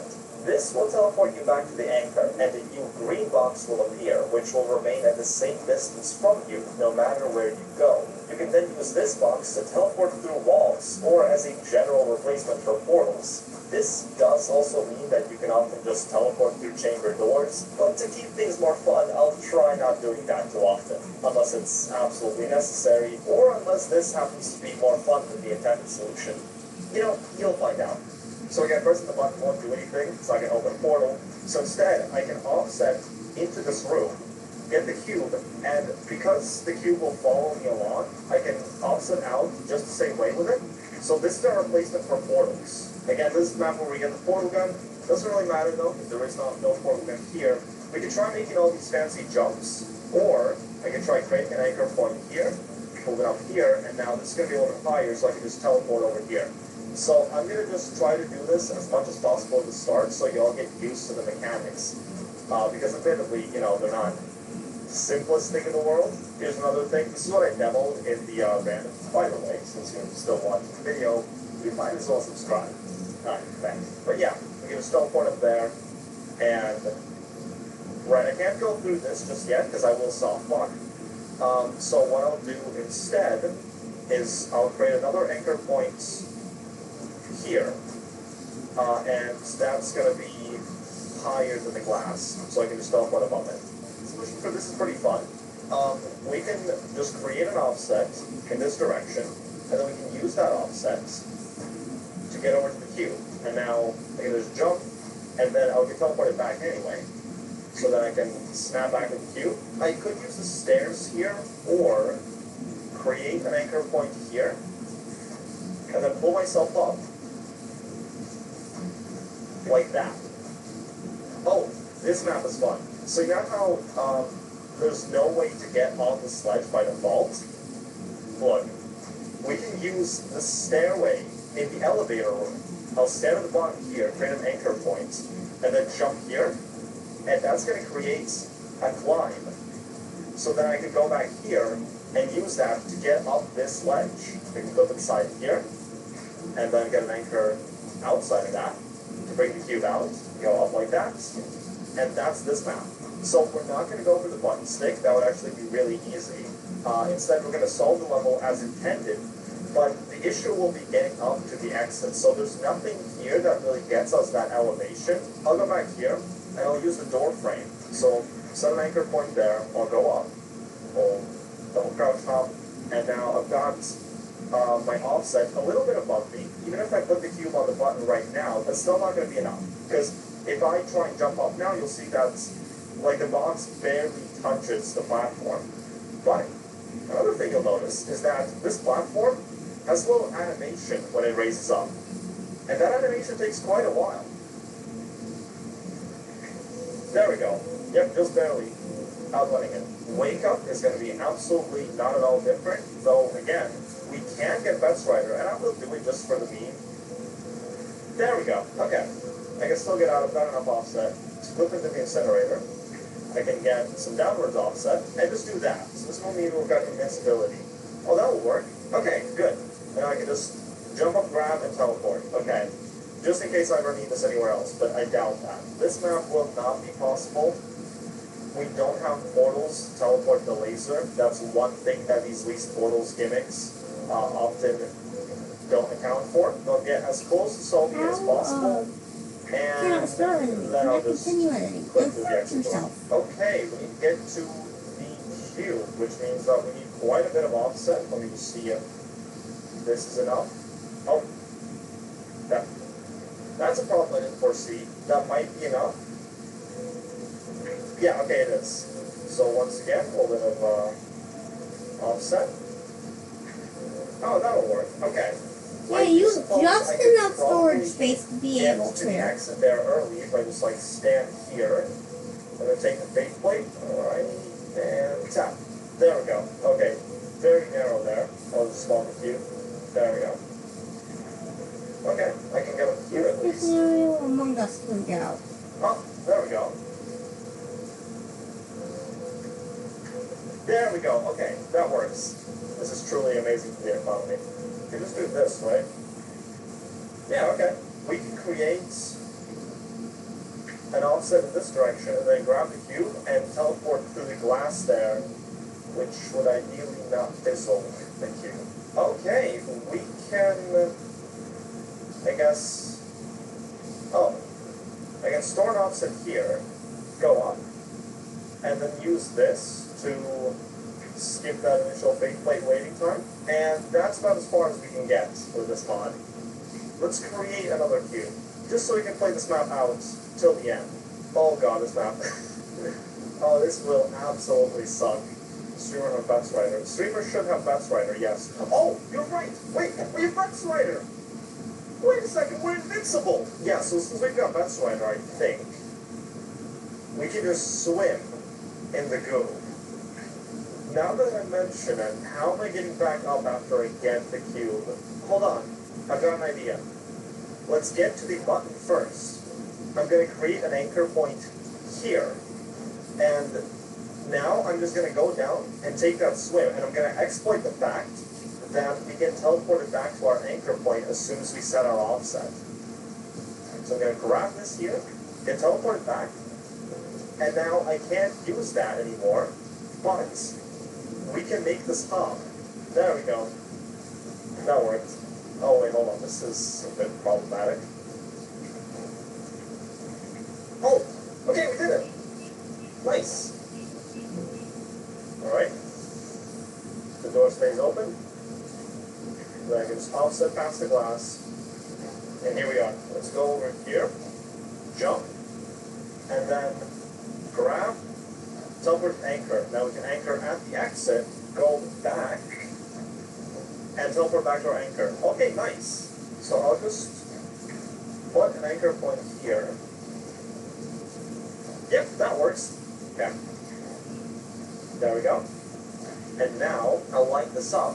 If I just go through this wall here, I'll be teleported right in front of the turrets at the exit. Guys, there's something wrong with my teleportation mechanic.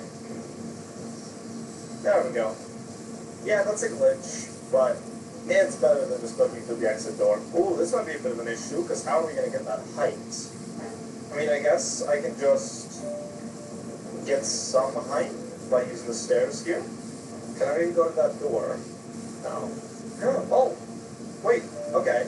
Through careful examination of the out-of-bounds space here, technically, if we stood on the floor of the elevator surface and then stood on the light bridge here, that would create a pretty favorable offset. So I'll make my anchor point here, and then I'll go into the level, and then I'll stand on the bridge, I'll jump up. Oh, and I'm just stuck here. Oh, that's a bit of a problem. I've got an idea. There's a trigger that opens the door, right? It's this one. Yes, okay. So, we'll skip this trigger, and instead we'll hit the trigger that closes the door first. That trigger will disappear, and then we'll hit this one, which will cause the door to open and never close again. Without hitting the entry trigger, I'll hit the exit trigger here. And then, to hit the entry trigger, I'll go back to the door, and now the door will never close. Okay, now is this going to be useful, like, at all? I'm not sure. Okay, because then I can stand on the bridge. Oh, wait, no, I got it anyway. Right, that's just going to drop into the... Because now we just have to get back here in time to catch it before it falls into the goo. Don't put the button and immediately create another anchor. Oh, wait, actually... Oh, wait. You're kind of right. Jump, tap that, anchor back, anchor here, grab this, put it back to the anchor. Okay, nice. It didn't fall into the goo. Yes! Okay. Okay, that worked. Okay, so obviously, this is as simple as that. If I remember correctly, we need this to go this way. There we go. That works. All I need to get back up here now. Maybe there's a way to clip into that room from back here somehow.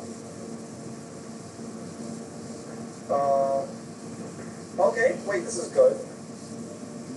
Now, this is all black and blocked off because we're not supposed to be in this area yet, but we just cross that border and we'll load in. Okay. And that lets us beat them out in one way or another. Wrong warping across, I guess. Okay, so we can't quite cut the pipes here because we just don't have the portals to do that with. But, of course, nothing prevents us from just looking through the door, and that works just about as you'd expect. Oh, okay, core. So this is the map that usually defeats every Portal 2 challenge I throw at it. Now in this case, I have a couple ways to solve it. So I'll just anchor myself there, I'll go back here, and that's where I'll set the other point, please. There we go. Okay, and you might think, oh, well, the whole animation hasn't played. GLaDOS is just kind of still there. We don't have Wheatley or anything. Well, fun thing is, if you just click through into the button room, the whole sequence starts up from this point. Yeah, Wheatley, that's damn impressive, the panels that you can put. We got the elevator here. I will jump on top of it, but that's actually only just so I can get downwards offset and potentially click below the elevator and just skip that entire cutscene. I just need an anchor that goes perfectly straight across this entire thing. Okay, let me set my offset here.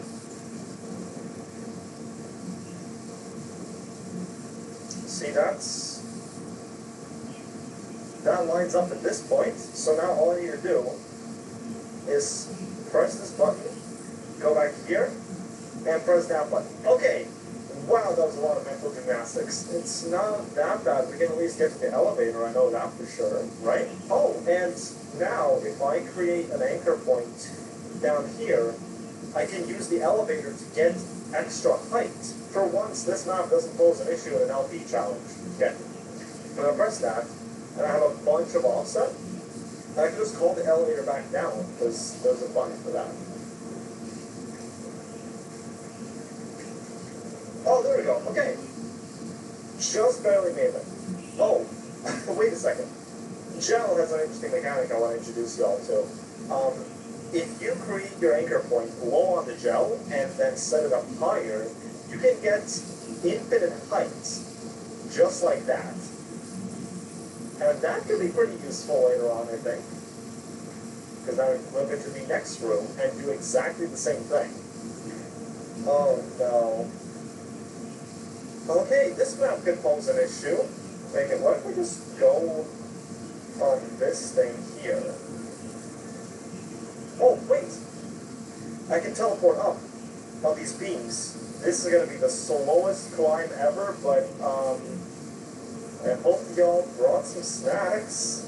I wanna find the formula. Oh, okay. Wait, we can probably just get straight to the exit with this. Ah, beautiful. Run along the side of this, jump out at some point, and we're done with the map. We can move our bounce velocity, or our bounce height, so it'll use the momentum from climbing up to go up. Okay, CFG on this is very free. Holy hell. Okay, what do we got here? Just get the food. Red berry. What's the problem with it? I don't see an issue with the red. There's another one. Oh, what? What? What? Why can you face through this block? What do we got here? Just one. Just a normal. Yep. There it is. Dash up to it. And then dash right down. Nice. Grabbed it. That's nice. Guys, why don't we do this for full game speed ones? I don't get it. Team CFG on this map and just dash to the end. Well, I guess. Okay, second one's here. There you go. Up here. Yep, there you go. Got it.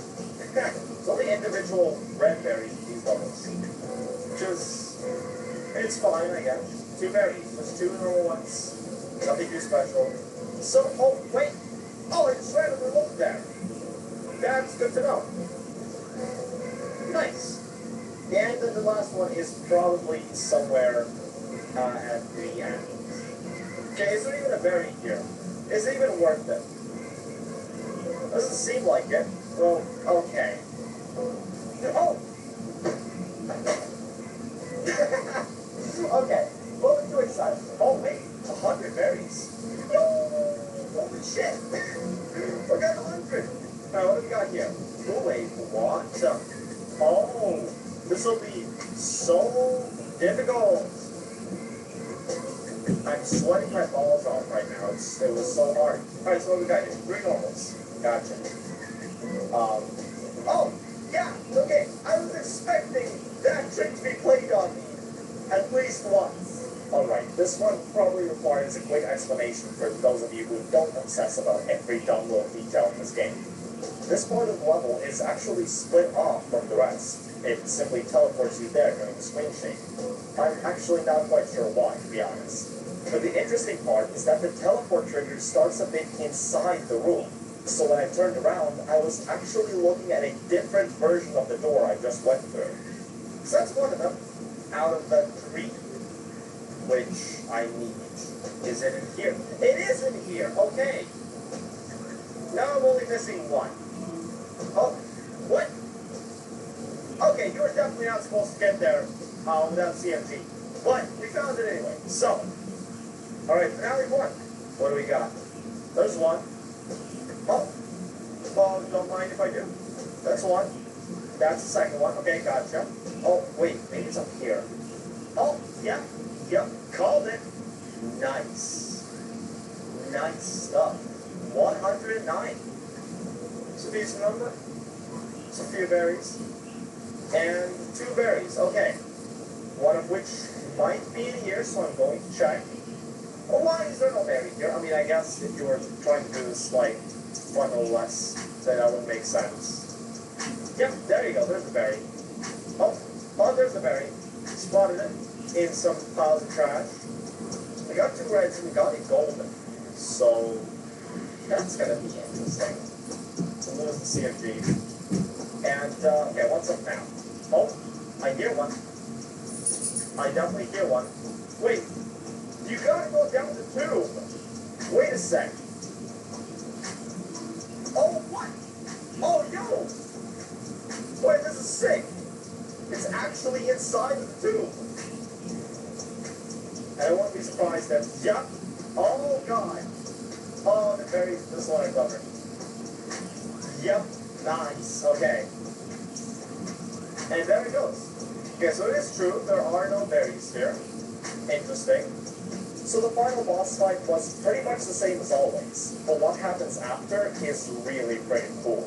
You're brought to a room next to the moon that gives you a recount of all your berries, as well as their names. These are also the hints that I was talking about earlier.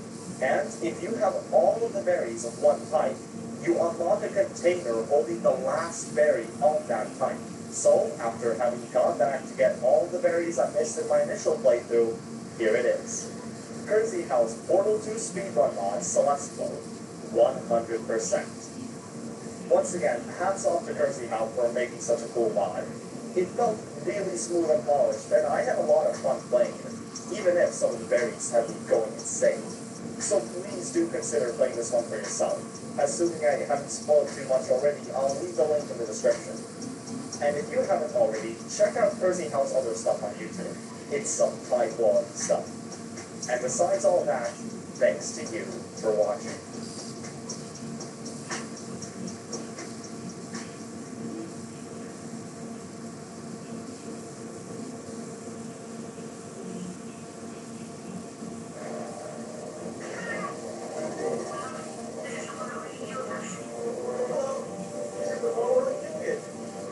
The part where he kills you is the 9th and final chapter of Portal 2.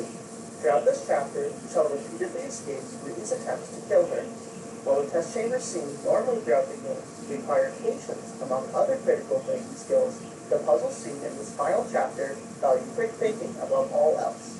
You would think that with fast reflexes being at the forefront of this chapter, speedrunners would excel. However, this chapter happens to be slow in many ways. The obstacles Chell faces include, but are not limited to, funnel rides, villain altercations, defective turret ambush, a real turret ambush, a collapsing gel pipe, bombs, a depth conveyor belt, and much, much more. Thankfully for us speedrunners, we have more than just good reaction times. We have an arsenal of glitches. And today, I would like to talk about Portal 2's most absurd glitch, the excursion funnel crouch fly glitch. In Chapter 8, Shell returns to Aperture Science's main testing track, but now with the facility under Weezy's control. During this chapter, the player is introduced to one of Portal 2's coolest mechanics, the excursion funnel. These funnels are essentially tractor beams. While the player is inside of one, they defy gravity and float in a certain direction based on the polarity of the funnel. And if you've ever played Portal 2 before, you know how much fun it is to float around in one of these. And for the remaining puzzles in the game, excursion funnels are an essential puzzle-solving mechanic. Floating over gaps, abducting turrets, moving cubes, even moving gel. You name it, excursion funnels can do it. However, from a game design perspective, how exactly do these funnels work? Well, the game has an internal variable that keeps track of how many excursion funnels you are in. If the variable is 0, meaning that you are not currently in a funnel, then the game gives you normal gravity. If this value is greater than 0, meaning that you are currently in a funnel, the game will let the player float. However, on April 18, 2011, the literal first day Portal 2 was released, glitch hunters had already found a way to break this mechanic. If the player is in the funnel, they crouch. And if the player is at a full stop in the funnel with no velocity whatsoever, this crouching action will increment the internal funnel counter.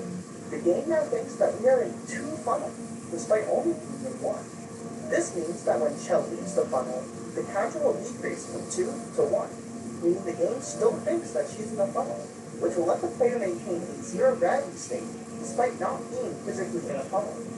This technique, known as the Excursion Funnel Crouch Fly Glitch, or CFG for short, is the most insane glitch in the game. From here on out, floors are merely just a suggestion. Possibly one of the coolest features of this glitch is that it can be preserved between levels. If the player exits a chamber with the crouch fly glitch, Shell will still maintain a 0 gravity state in the next chamber, which can be activated at any time with a simple jump. However, when guarding the test chambers with CFG, things can get a bit more nuanced than they look at first glance, and that's because of controlling the player's height. Obviously, the chambers in Portal 2 are meant to be navigated by walking on the floor, not floating on the ceiling. Thankfully for casual players, if you ever end up on the ceiling, you can almost always find a way back onto the floor due to gravity. Unfortunately, gravity is not a luxury that the player has when using the crouch fly glitch, as the player will often get stuck to the ceiling, and as a result, it is even possible to soft walk in some chambers. With this in mind, many CFG routes involve sloping off of decorative props in order to lose height. From a speedrunner's perspective, this glitch completely cracks Portal 2 open. From Chapter 8 onwards, we can basically fly on command. And while we do this quite a bit throughout Chapter 8, this flying glitch truly becomes invaluable when the player enters Chapter 9. In Chapter 8, a fair amount of the normal test chambers have conditions that stop us from just flying straight to the end. Maybe a cube has to activate a button, or a laser needs to get redirected to a receiver. However, once we enter Chapter 9, the gloves come off. The goal is just to escape from these traps, no strings attached. What's even better for speedrunners is the fact that in Repulsion Polarity, the last chamber of Chapter 8, the player can obtain the Excursion Funnel Crouch Fly glitch, which can then be used to complete the level, and the CFG can then be preserved into Chapter 9. So, with the literal ability to fly, let's see the Harvard kill scheme.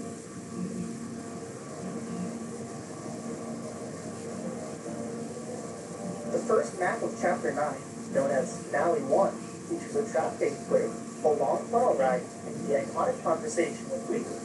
So, after entering the decoy test chamber, Shell can just jump, activating the CFG, and bonk her head with an invisible seam on the wall, stopping her from getting stuck on the top of the ceiling.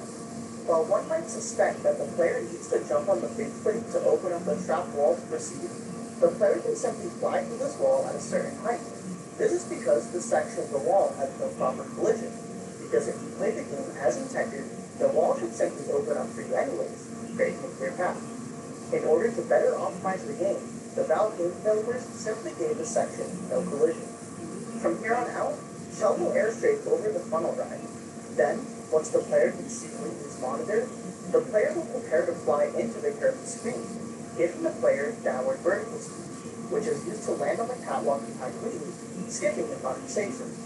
Then, the player slopes off of the bottom of the catwalk in order to skip a plane, and then airstraight through this intimidating pressure. After a loading screen, the player is in Finale 2. Here, Chell is tasked with skipping the defective turret ambush.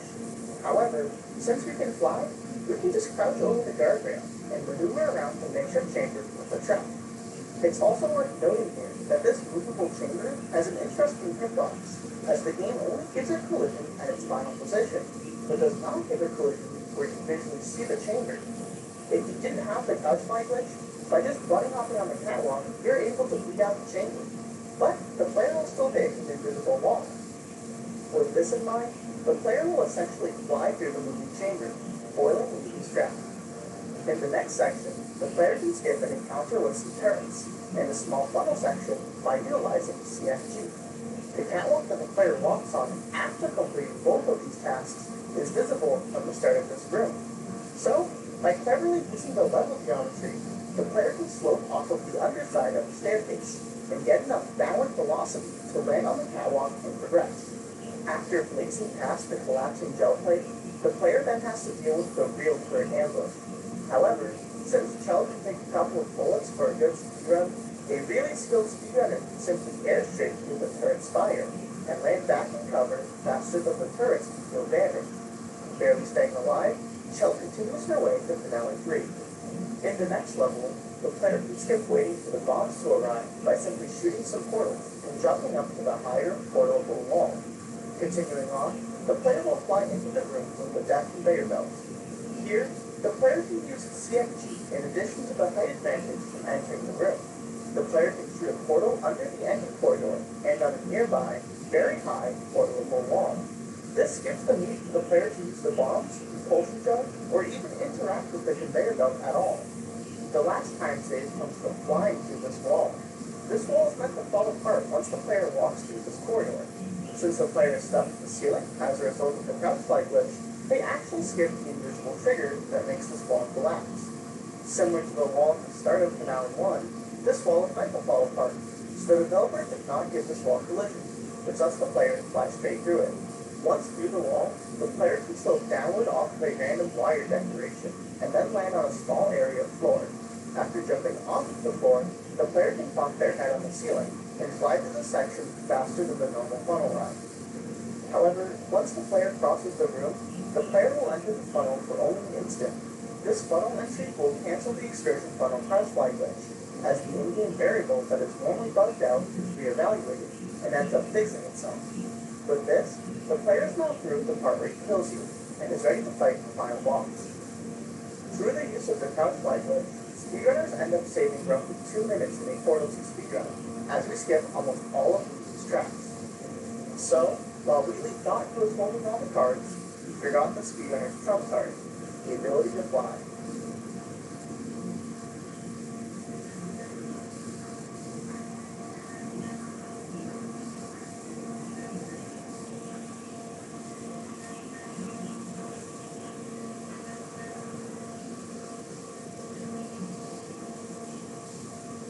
Quickly, complex shapes that connect to simple shapes create weird collision boundaries that, under certain conditions, allow for thin projectiles to travel through. For speedruns, this is good. Aiming is probably the ultimate skill in the shooter game. As a player with perfect aim, you can seem almost unstoppable. Many players will train for hours on end in hopes of developing near-perfect superhuman aim. But others will take the easy way out. Aimbot is probably the most notorious video game cheat. You might have had the displeasure of facing a player with Aimbot in one of the many popular shooter titles. Or maybe you joined a public Team Fortress 2 lobby in the past 5 years. Regardless, you normally associate Aimbot with multiplayer competitive shooter games.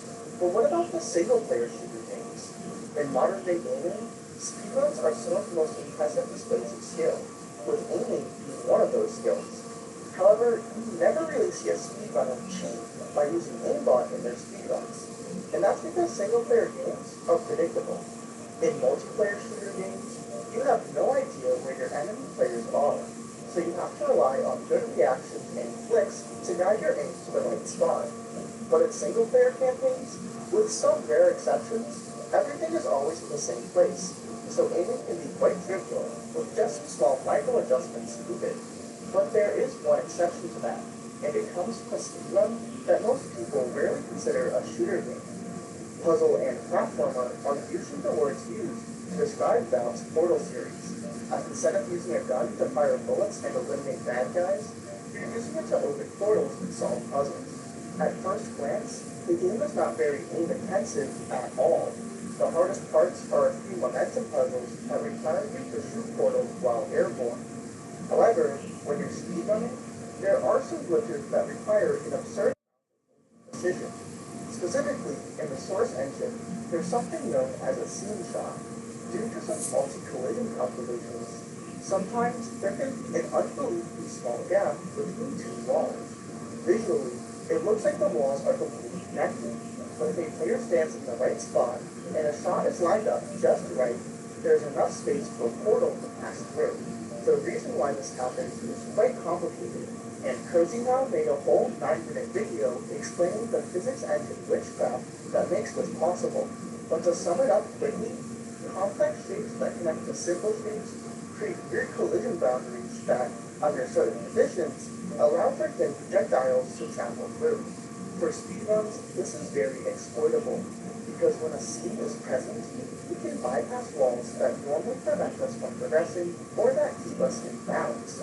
For example, in Portal 1, you can shoot through a seam at the corner in the start of Chamber 4, which will land out of bounds right at the end of Chamber 5, allowing you to complete both chambers basically instantly. And this also works in Portal 2. In the level Incinerator, you can shoot through a seam at the corner of these two walls in the middle of the level that lands out of bounds right underneath the end of the puzzle. If you're playing challenge mode, going into this out-of-bounds portal will click you into the flags and instantly complete the level. However, the hardest part of performing this glitch is the aiming precision. The gaps present in these seams are minuscule, so much so that when speedrunners perform seam shots, they cannot rely on visuals alone.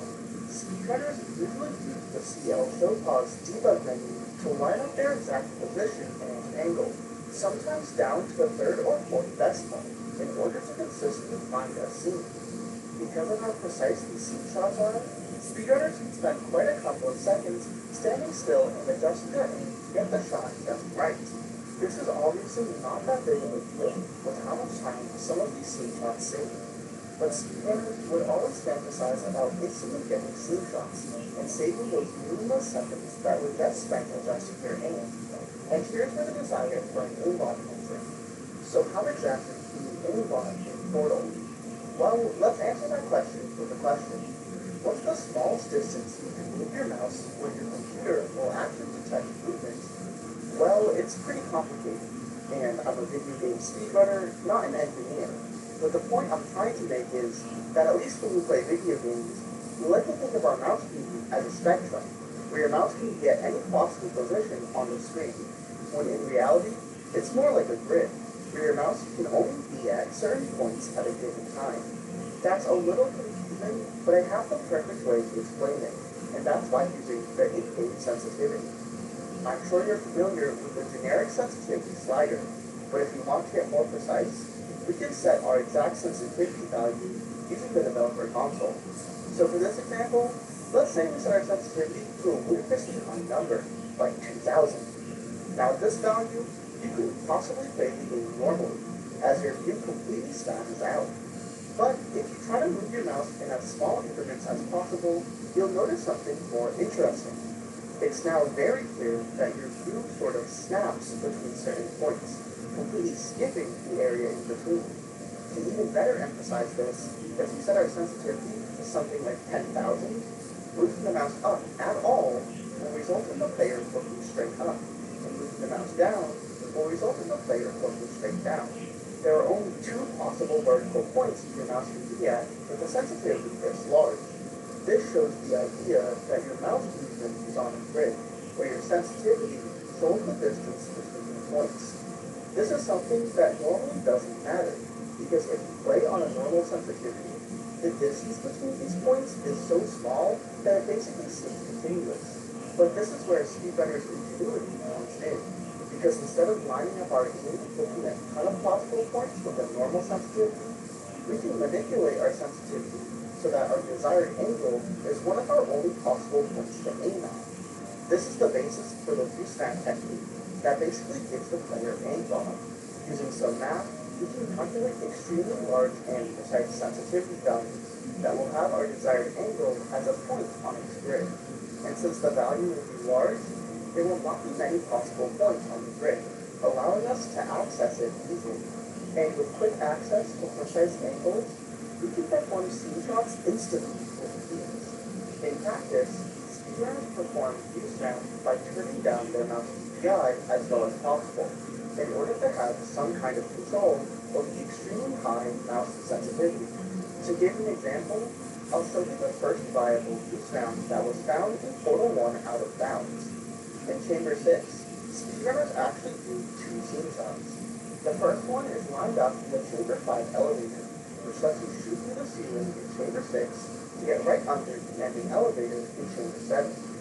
From here, we're able to activate the elevator, but we're not actually in the elevator, which is a problem, because if we stay in the bottom of the elevator shaft, we'll be stuck at the start of Chamber 8, and if we're anywhere else in the level, the game won't transition to the next level, effectively soft-locking us. So we need to get to the top of the elevator shaft, and more crucially, we need to get there before the elevator finishes rising. So there's a time constraint here. Thankfully, we can do another scene shot in Chamber 6 to land a portal on a stray out-of-bounds wall, which we can then combine with some other glitches to get to the top of the elevator shaft. But the biggest problem with this strat is the time constraint, because we have to aim and shoot this second scene shot really fast. So fast, in fact, that runners would often be too slow and miss the elevator. So runners discovered a view snap for it. After triggering the elevator and re-entering Chamber 6, you would approximately line yourself up with this line in the wall decal.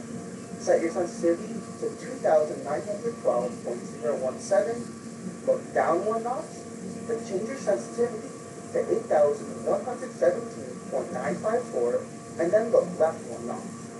This will result in your aim being perfectly on the precise scene every time, and it would make the strat consistent enough to do the runs. Much later, speedrunners would start to apply the same technique to Portal 2.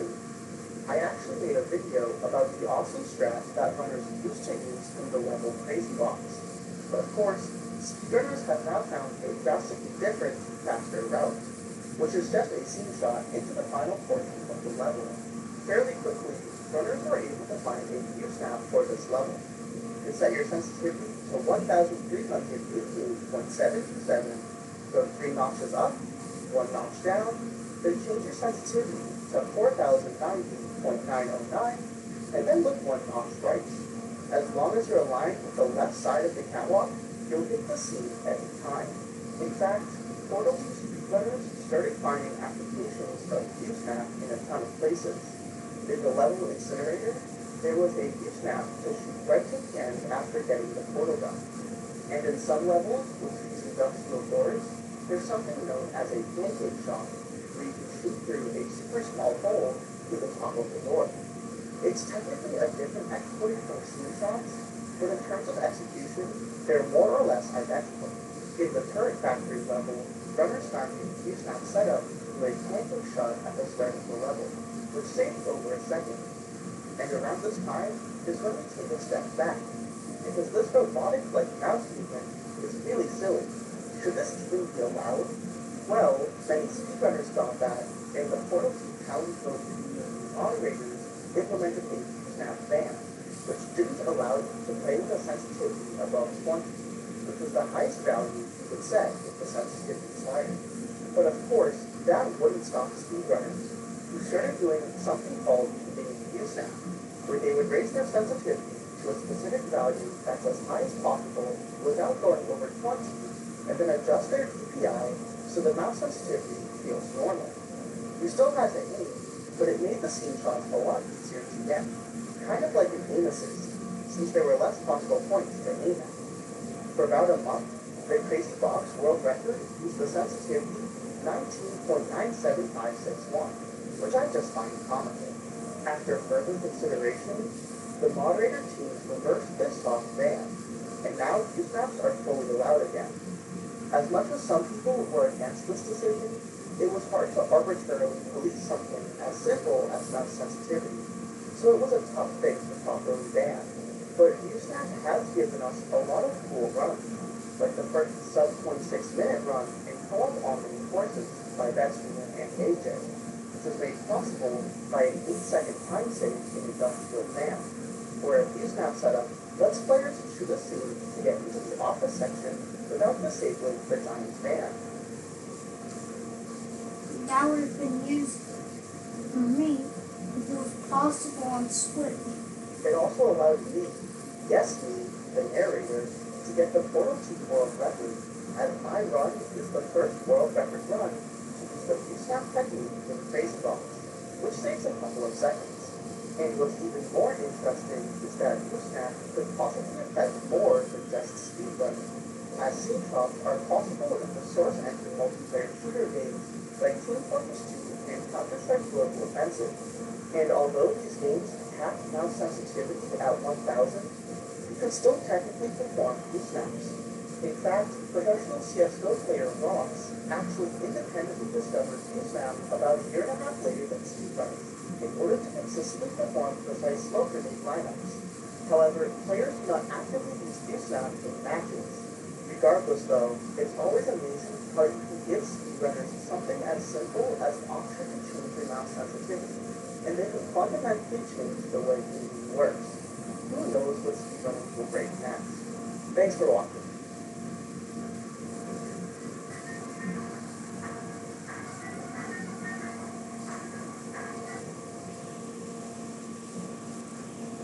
This is Ceiling Catapult. It's one of the 60 single-player levels in Portal 2. You probably know the game for its challenging puzzles or its charming nature, but in some circles, the game has a completely different reputation.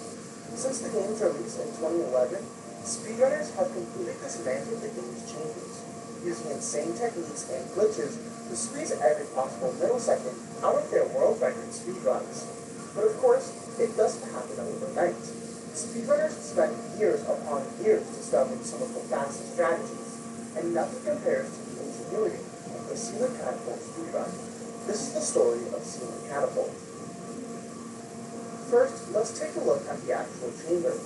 Ceiling Catapult is the first level of Chapter 3, The Return. Chapter 1 involves a lot of simple levels with a single portal gun, and then Chapter 2's puzzles are still fairly elementary, as the player gets adjusted to the dual portal gun. Chapter 3 is where the puzzles really start picking up in difficulty. The chamber starts out by exiting the elevator into a somewhat long corridor, and then into the lower part of the chamber with a faith plate. After hitting the faith plate, the player falls just short of the portal surface on the ceiling, and GLaDOS talks at the player for about 10 seconds. After that, the player steps on the faith plate again, and still fails to reach the portal surface. GLaDOS talks a bit more, following each other back,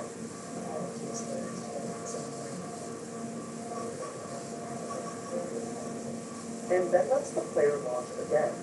And after falling short for a third time, GLaDOS lowers the ceiling. Now with access to a portal surface, here's where the chamber actually starts.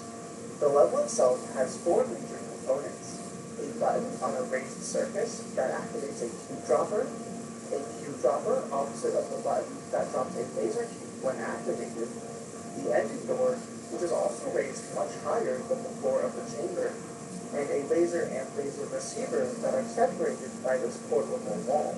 To solve the chamber, the player is intended to reuse the aerial faith plate at the start of the chamber, and by placing their other portal on the provided slanted panels, they can cling to the necessary elements of the puzzle, like the button and the cube dropper. You can then bring the cube back down to the floor of the chamber, aim it at the portable wall, and then use the last slanted surface to fling up to the elevated part of the chamber. Once up there, you can shoot portals on the wall in the center of the chamber to connect the laser to the laser receiver, opening the door and solving the chamber. It's not too bad once you figure out you can reuse the aerial faith plates at the beginning. So now that we know how you're supposed to do the chamber, let's see the speedrunning community's first attempt at breaking it. The first recorded world record was a 117.76 by Bananasaurus Rex. He starts the run by bunny hopping out of the elevator and hitting the gate brake as soon as possible. Then, he does almost nothing for about 45 seconds as he listens to GLaDOS talk. The only thing worth noting here is that he takes the time to cleverly shoot a portal onto the wall with the middle portal island, which he will use to flame through later. Once the ceiling lowers and the gate brake finally reactivates, he launches into the chamber and sets up his portal right below the button in the cube dropper. He then jumps off of the slanted panel, hits the button in mid-air, and then performs a re-portal glitch while going through the orange portal. A re-portal is a glitch that uses portal push mechanic. If you shoot a portal while standing in a portal, you'll get a 200 velocity push out of the portal, as the game doesn't want you to stand in a portal to get better angles on portal shots. A re-portal abuses this push to clear gaps, or in the case of ceiling catapults, to get more heights. You can use the speed boost to reach right above the glass blocking the cube dropper and grab the cube as it falls. It's also worth noting that this trick is made easier by not letting the platform below the button spawn in, which is done by using a look trigger. So as long as you don't look at the button when you first enter the chamber, the platform will stay down. The trick is still possible with the platform up, but it's slightly easier without it. Now with the laser cube in hand, T-Rex moves it at the floor of a wall, and then portals over to a slanted surface near the end. By jumping off of the slanted surface, he is able to build up enough momentum to land on the upper part of the chamber. Then, using portals, T-Rex connects the laser to the receiver, activating the door and finishes the level. Clocking in at 117.76, this was a pretty solid time to start off our story. This run was completed in 2011, the same year as the game's release, so runs were still fairly undeveloped. But Bananasaurus Rex was the best runner at the time, and it shows, as his run was nearly 6 seconds ahead of the second place time, truly in a league of its own.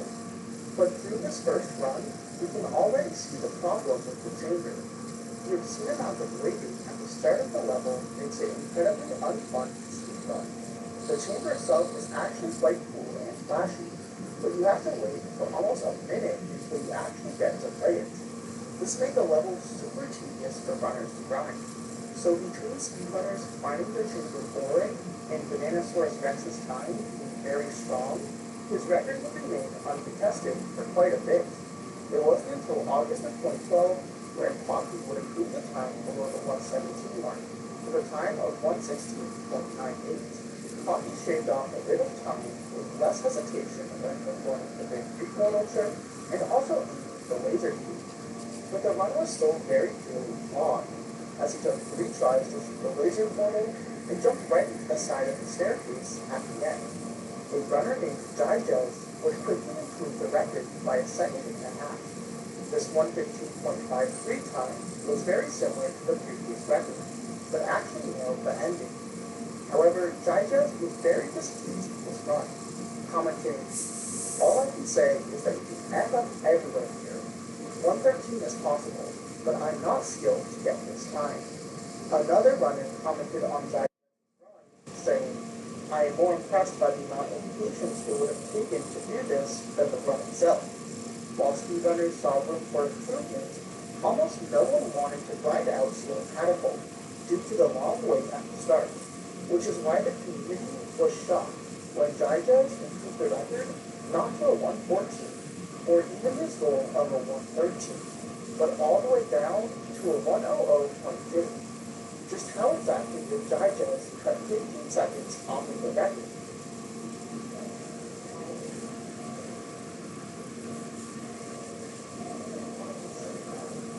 It looks like just a normal ride on the page page, but Jai-Jells completely skipped one of GLaDOS' lines, which let him get into the chamber nearly 17 seconds sooner. A well-timed crouch while in air somehow resulted in a dialogue skip, which not only saves time on the speedrun, but cuts down on the infuriating amount of waiting. The biggest problem was that not many understood how the trick worked. and found it very inconsistent. But there was a small inkling of an idea that if you were able to skip one line of dialogue, you could probably skip two, such that you only needed to write a faithfully one time. But runners could barely understand how to get this first dialogue skip to work, so many got frustrated by the trick and refused to run the chamber. It would take 2 months for a runner to finally get a female run with the trick, where in October of 2012, a runner named Jesus Catface was able to snag the record by a second and get the first time under a minute on smooth catapult with a 59.66. This record would stand uncontested for a couple months, and as time passed, runners started to dissect the dialogue skip, and with understanding came improvement, and then mastery.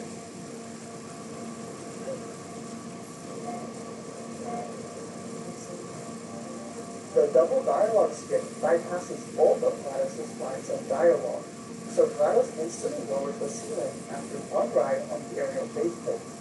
This allows the player to enter the chamber at around 30 seconds, saving nearly 29 seconds over the normal way. The most bizarre part of this skip is that when you look at it in full speed, most viewers wouldn't even recognize a massive skip occurring, as just 2 precise inputs save almost 30 seconds. We found out that the game counts how many times the player has used the faith plate by this big yellow trigger block in the air.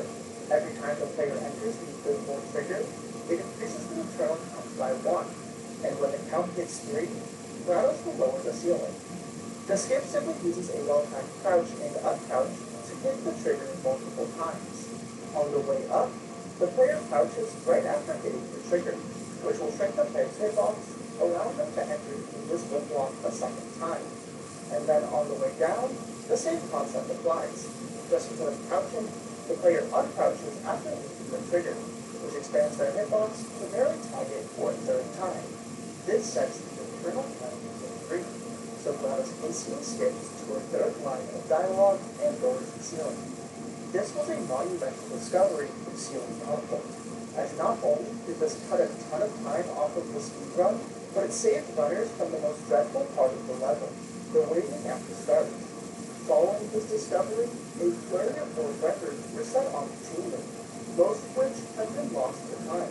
So let's look at the first level dialogues with world records that has video, a 45.60 set by Darby in July of 2013. It was a fairly clean run that nailed the double dialogue skip and the ending, but was a little slow in getting an laser beam. Darby proclaimed that a 43 would be possible, which seemed like a bit of a stretch, but it was clearly time to go lower. Around this time, runners started to investigate faster ways to the end of the chamber. A runner named Iberg found a peculiar glitch with the debris on the floor of the chamber, where going through a portal with debris would give the player a massive boost, which could be used to quickly end without the slanted portal. This ended up not being viable because it takes a fair amount of setup time. Zai Martin found a different way ending where we would use the slanted portal, but instead of timing the slanted portal surface to the heights, we would combine a button-operated floor portal plus a free portal to get NLC to reach the ending of the chamber. This ended up saving a bit over a second. With this new route improvement, Darby would return to the chamber 12 months later, making his record. With a time of 44.51, the ceiling catapult was now under 45 seconds, and this really marked the start of the new era in the chamber, as it seemed the level was solved from a speedrunner's perspective. And for the next year, execution was separated into top runs. The Zenernicus, usually specialized in holding speedrunner portal team, took his talents to the individual level runs, and managed to smash the world record from Darby by a few tenths of a second. This record would be incredibly short-lived, though, as within a mere 20 hours, Darby would convince to take the record back with a 43.45. Later into 2014, Darby would truly flex his skills by achieving a 42.96, just barely under 53 seconds. This was a really solid run. It was a micro-optimization where runners were starting to use the laser at the angle so there was less time walking to get to the view. But also, runners were generally improving their movement, but no one was better at movement than Saibei. Saife was undoubtedly the best Portal 2 player at the time, and it seemed inevitable that he would contest the ceiling catapult world record. A week after Bird's excellent sub-43 time, Saife would crush it by half of a second on 42.48, which is an unbelievable time that I would love to praise, but unfortunately its video recording has been lost to time. Regardless, Saife was on such another level when it came to execution that it would take 2 years for this run to complete, all the way in 2016, where a small route improvement was found in the chamber. A router named Tanny2E discovered a really clever application of the Pika portal trick that allows the player to keep their momentum from the initial fake straight line into the chamber. It works because the player's camera is different from the player's actual core position.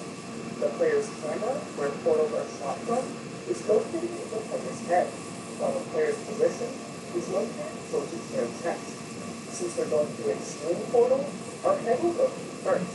And this creates a small delay between when our camera goes through the portal and when our position does. If you see a portal during this time, you can redirect where your actual position comes out from. This route gives you a little more height than prior to portal start. So you have to bump your head on the peak bumper in order to route smoothly. When done properly, it saves a little more than half a second. Adrian was the first runner to use this strat, barely beating Saife's run with a time of 42.41. But a month later, Saife would utilize the route himself and get a couple of runs, ultimately ending at a 41.83. A new strat, but the same outcome. Saife was nearly half a second ahead of everyone else, setting a dominant time that would go uncontested for years. It took a special character to best Saife's time. That character, Swagatron, had a very interesting role as a top portal to speedrunner, as he would often appear out of nowhere, get a world record time, usually using a new route or optimization, and then once he was satisfied with this time, he would take a break from that chamber and never really fight to keep his world record status. In 2019, he worked his magic on Ceiling Catapult, using one of the most insane route improvements.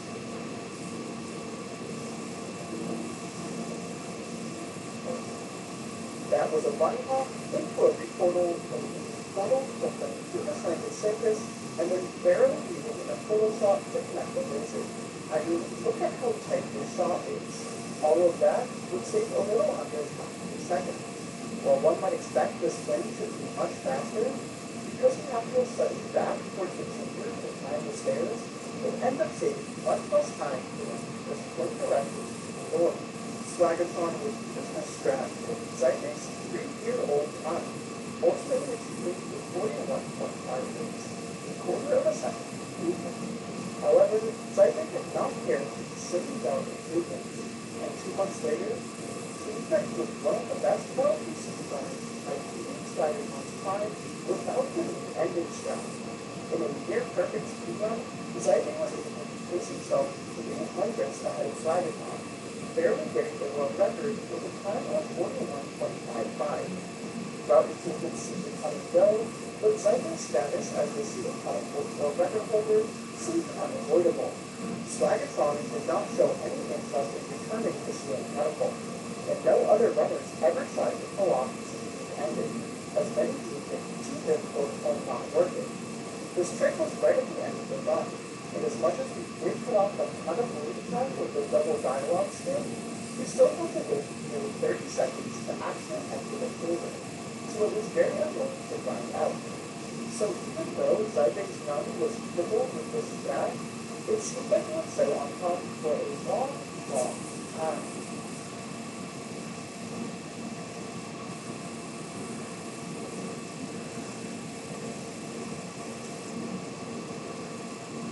It's November 20th, 2019, and we're in the Portal 2 Speedrun Discord server, where accomplishments are shared, obscure memes are created, and random speedrunning rules are argued upon. Local Big Brain and Simple Loser enthusiast Kersey Howe has a random shower shot before going to bed, and it's on the map Ceiling Catapult. There's a large piece of debris that's hanging from the ceiling from the start of the chamber, and with some really good air strafing, you can sort of bounce off the roof on the trajectory of the big plate and land on this debris. Kersey Howe wanted to investigate if you could somehow get these pieces debris to the actual chamber. At first glance, the gaps are too big to clear, and he didn't really have enough space to build up skin with bunny hops. It was not that big, he could use the nearby observation room to bunny hop off of, as he could jump on the edge of the glass. But there was this big obtrusion sticking down from the ceiling that the player would get their head on if they tried to perform this bunny hop sequence. A bit of math building, personally determined that the skip is probably possible for a tool-assisted speed run. The next day, a tasker, Brenda Reese, put together a task, and yeah, with superhuman air strafing, it was possible to completely skip models going the scene and make it right into the chamber. However, the amount of speed that the task generates from jumping off of the observatory room and the timing at which it does so is just not possible by a human. So unfortunately, unless there was another platform or thing to jump off of, the skip was not humanly possible.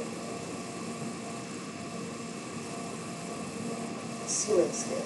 It's already possible because of an unintentional, super tiny ledge on the edge of the observation room, which you can jump off of with barely enough speed to reach the chamber. You also barely make it underneath overhang in the ceiling. Overnight, competition for shooting catapult completely exploded, with some runners now proclaiming that the new hardest route in the game was found. The skip was quite challenging, because the straight onto the debris was very tricky, and the jump on the edge of the observation room is absurdly precise. Spida was the first runner to beat the world record for ceiling skip, getting a time of 37.93 on the day of the trip. Let's start with this. Imagine yourself jumping from portal to portal midair like it's some cinematic trailer with practically no movement restriction. That's the motivation behind this video. I was just playing around with this concept, and once I realized how fun it could be, I had to give it a proper playthrough. So that's what this is. You'll see the main difference that I'm going to pick up the portal gun. I can create portals midair, right in front of me. Now this comes with the caveat that I can't create portals on actual walls or any other surfaces, only in front of me, and only to a certain distance in front of me, depending on where I'm looking, and they're always oriented to face towards me. So this already has some pretty cool implications. Now, at the start, this obviously isn't going to be that crazy because we only have a single portal device. Right away, we've got this long gap that we normally shoot a portal across, but of course we can't do that. We've got a limited range. So the idea here is just jump up, shoot a portal there, and come back in. And that's one way to do this. There are a few others, but for now, I'm just taking a simpler route while we warm up to this. I will also note that to make things more fun, I'm performing this run mostly glitchless, with the exception of bunny hopping, of course. I'll also be looking for fun ways to beat each puzzle, not necessarily anything optimal or fast. Let me see if I can get this. Close. Okay, yeah, so I was trying to get the portal, falling that portal. But, okay, just a little bit of adjusting. So yeah, normally I would just click the cube through that door here, but for doing glitchless, we can just take this cube, grab this one by jumping off the first one. So once again, a very slow run up. So this level is where things get a little bit interesting. We can of course, bump forward a wide array in the air to jump down, but because our other portal that is currently set in stone is up there, we don't really have an easy way to access either of these cubes. Here's my proposal. We play. First portal, create another one, create another one, create another one, create another one, and here we go. What is that actually? Oh, okay, so maybe this three, there we go, okay, yeah. Once again, no, let's just sort of be doing this intended, but I do want to try this. Press the button, refling, grab here. I just love doing that. I just love doing that. That's so satisfying. You see now why I thought that this would be a good idea. Here, we can just pop through and go over like that. Because the game kind of treats this little blob as a solid surface, you can't shoot a portal through there. So what I'll do is a bit of a trick. You can kind of consider this a glitch. I'll place it.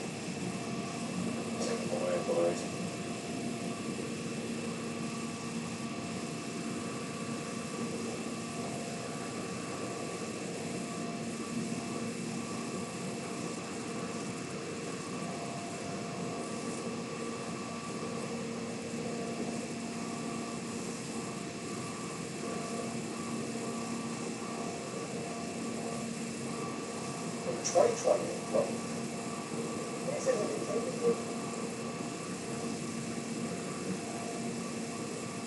In 2020, Mojang made an announcement that they were going to migrate all Mojang/Legacy Java Edition Minecraft accounts to Microsoft accounts. You had to do it whether you liked it or not. So, what did I do? Well, I just did it. That's right. For the sake of science, I intentionally didn't migrate one of my Mojang accounts with the goal to document exactly what would happen to that account and see if there was any possible way I could recover it afterwards. This video is over 3 years in the making, and I'm finally ready to share my results. You heard that right. I bought a new Mojang account just to sacrifice it to the Microsoft workloads. So let's start the timeline here. On September 2014, when Microsoft bought Mojang for $2.5 billion. For the next 6 years, Microsoft would pretty much mostly keep their hands on Java. That was until October 21st, 2020. Just as we thought we were in the clear from Microsoft's wrath, the official announcement was made about migrating Mojang accounts to Microsoft accounts. Now, after this announcement, there was a period where users were still able to create new Mojang accounts. So a few days later, that's exactly what I did. And with this email I received sent to me on October 24th, 2020, my experiments officially began. For the first few months, really nothing happened at all. I usually logged in and played Minecraft normally with my Mojang. But when December 2020 rolled around, all new Minecraft account purchases started to be Microsoft accounts. That's when I knew that they were serious about this whole Microsoft account thing. But existing Mojang accounts were not able to migrate yet. From the start, Mojang said that Microsoft account migration would begin in early 2021. But March 31st, 2021 came and went. And still no migration. 3 months later, in June, still players were not able to migrate. I thought for a bit that I was in the clear. I had quite the hesitation of migrating my Mojang accounts to Microsoft. They're a big company that collects a lot of user data, had a terms of service that was vastly different from the Minecraft that essentially people heavily read the code. I felt like this was kind of a scheme on their part to make more people control of Minecraft accounts without having to announce a huge change to the Minecraft delay. And not surprisingly, people didn't take much notice of this. But as June progressed, migration was finally opened to select accounts, with slowly expanding to others over the next few months, until eventually all Mojang accounts were available to migrate. Many months later, February 18, 2022, I received my first actual email from Mojang about account migration. They said that starting on March 10th, users would no longer log into Minecraft with their Mojang accounts. But that day came and went. Because I was using the old Minecraft launcher that didn't have auto-updating or have the same amounts of nodes when I came, I was still able to log in with my Mojang accounts and play on Minecraft servers all the way until August 2022, when Mojang stopped allowing unmigrated accounts to authenticate and join Minecraft servers. This was the turning point when I was pretty much forced to migrate all of my other Minecraft accounts, except for this one. So from there on out, this account was essentially unusable. Then, starting on September 1st, and continuing over the course of 3 months, I got 3 more reminder emails that were identical to the last one. Then, on May 17th, 2023, I received another email announcing the last day to migrate was on September 19th, 2023. That marks the official deadline where I will not be able to migrate my account after that date. Just 9 days before the final day, I got one final email reminder saying it's time to migrate. Nope, not gonna happen. The day has come. Migrations to Microsoft accounts have officially ended. Except surprisingly, Mojang very graciously gave us holdouts 90 extra days to get us copies of Minecraft. Now, this was a turning point. You would take the offer, or you have to keep it, keep expanding and going. And what do you think I chose? Not only did I keep before migrating my account. I also missed the time period I needed to the Minecraft account. But I'm not going to end this experiment so soon. I wanted to see if it was still possible after all of this to somehow get my account back, or at least get an account capable. So I decided to contact Minecraft support, making sure to approve my order and transaction ID, to see if they would be able to restore my account at this point. And of course, I instantly received an automated response saying that any support tickets after September 19, 2023 regarding migration would go for crap. Now this has to be the end, right? Not so fast. You see, in the Minecraft ULA, it's accepted. Collection covering migrant arbitration, which only shows up in the Nintendo Switch Euro for some reason. Basically, it's something that lots of big companies express in contracts and forces users to settle disputes out for their arbitrators instead of suing. But unfortunately, arbitration usually costs money, way more than the $26.95 is Minecraft. So that's where this paragraph comes into play. I have the option to mail a notice of dispute to Microsoft. All I have to do is tell them what the problem is and what I want. Sounds simple enough. So I wrote a brief message with three options. Let me migrate my account, give a new Minecraft account free of charge, or refund my $26.95 pirate. I also included a copy of my original receipt for the picture. Now, talk to a post office. I got no response from Microsoft. Did I do it? Did I find the secret way to get my account back? Of course not. Just another corporate response telling me of the migration. Just to put the cherry on top, they said, we invite you to acquire Minecraft through a Microsoft account to continue your acquire Minecraft, you said. Why don't you just say, sorry, dummy, you have to buy the game again. Even though I already paid for this game just over 3 years ago. I guess the term buy literally doesn't mean anything anymore. The companies can just get away with taking your purchase items away simply because of the Nintendo. I was obviously not happy with this response. So, as a last-ditch effort, I sent Better Business Bureau complaints, which Microsoft also responded to. Referring to words that you sent earlier, it just copied and pasted the original response in this letter. So I ended up writing this response to that. You can pause if you want my whole rant. But unfortunately, after I sent that, I never got any response back from Microsoft. So what did I learn from intentionally not finding it? Well, now know that Microsoft was pretty serious and literally told Mike to copy and write that way. Now, in my opinion, I feel that this whole forced migration thing was a pretty crappy. Nobody deserves to have something way painful expected to be taken away from them like this. I'm pretty sure there are thousands, possibly hundreds of thousands of Minecraft accounts that just never got migrated that are now lost forever. Just reading the most recent comments in the original migration announcement video shows other users' frustrations with the exact same issue. Now, I know some of you might see in the comments, they had 3 years to migrate. Sucks for them. Let me just remind you all that happens if you just weren't interested in Minecraft games, but later decided to take 3 years to migrate. Sucks for them. Let me just remind you all that happens if you just weren't interested in Minecraft games, but later decided to get back into it only to realize that your account was deleted, forcing old players to rebuy the game for no reason other than, sorry, you have to.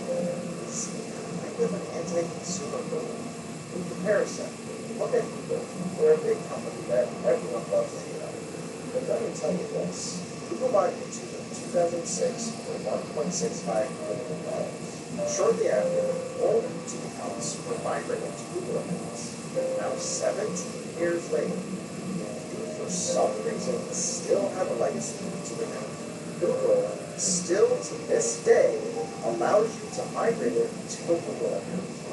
Keep in mind, YouTube is a free service. I feel that it's perfectly reasonable to expect Microsoft to have a minimum credit users to a new Minecraft account. This is a big deal about this.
second this I came out and started working on it.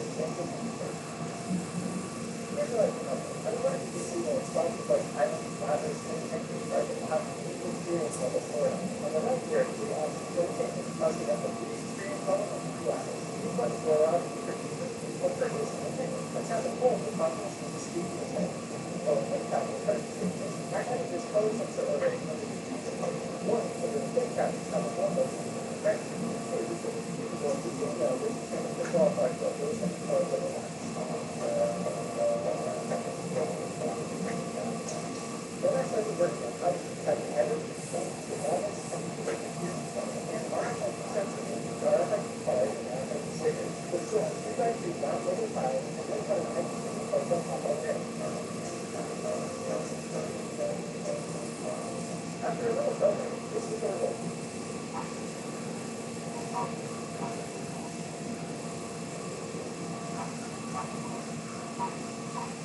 That's perfect, because everything will be rates from about 1 to 2 hours. This is everything going to be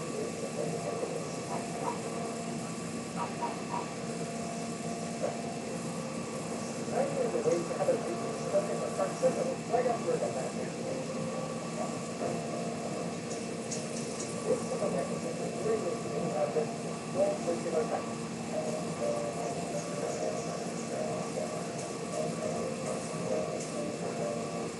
Let's do that. Followed by slowing down. Yep, that's it.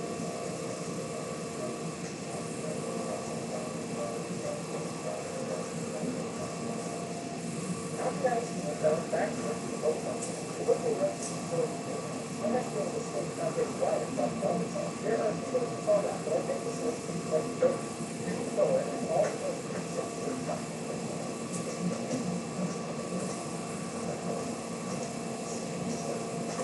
Bad geometry dash levels. They exist.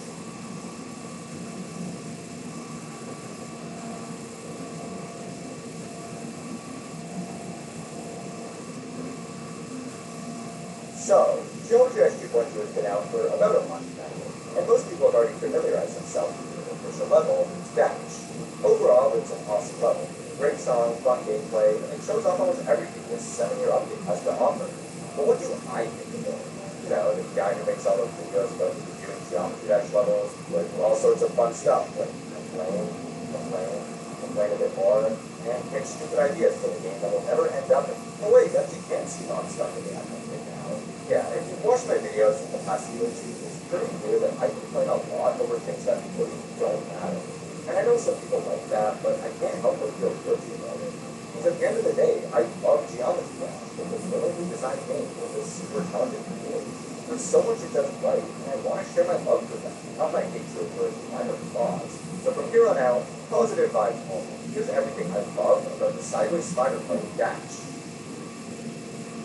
Thanks for watching. Okay, so Dash is one heck of a level. It introduces tons of new things that have never been seen before, and makes for an experience that's very different from the previous Pokemon levels.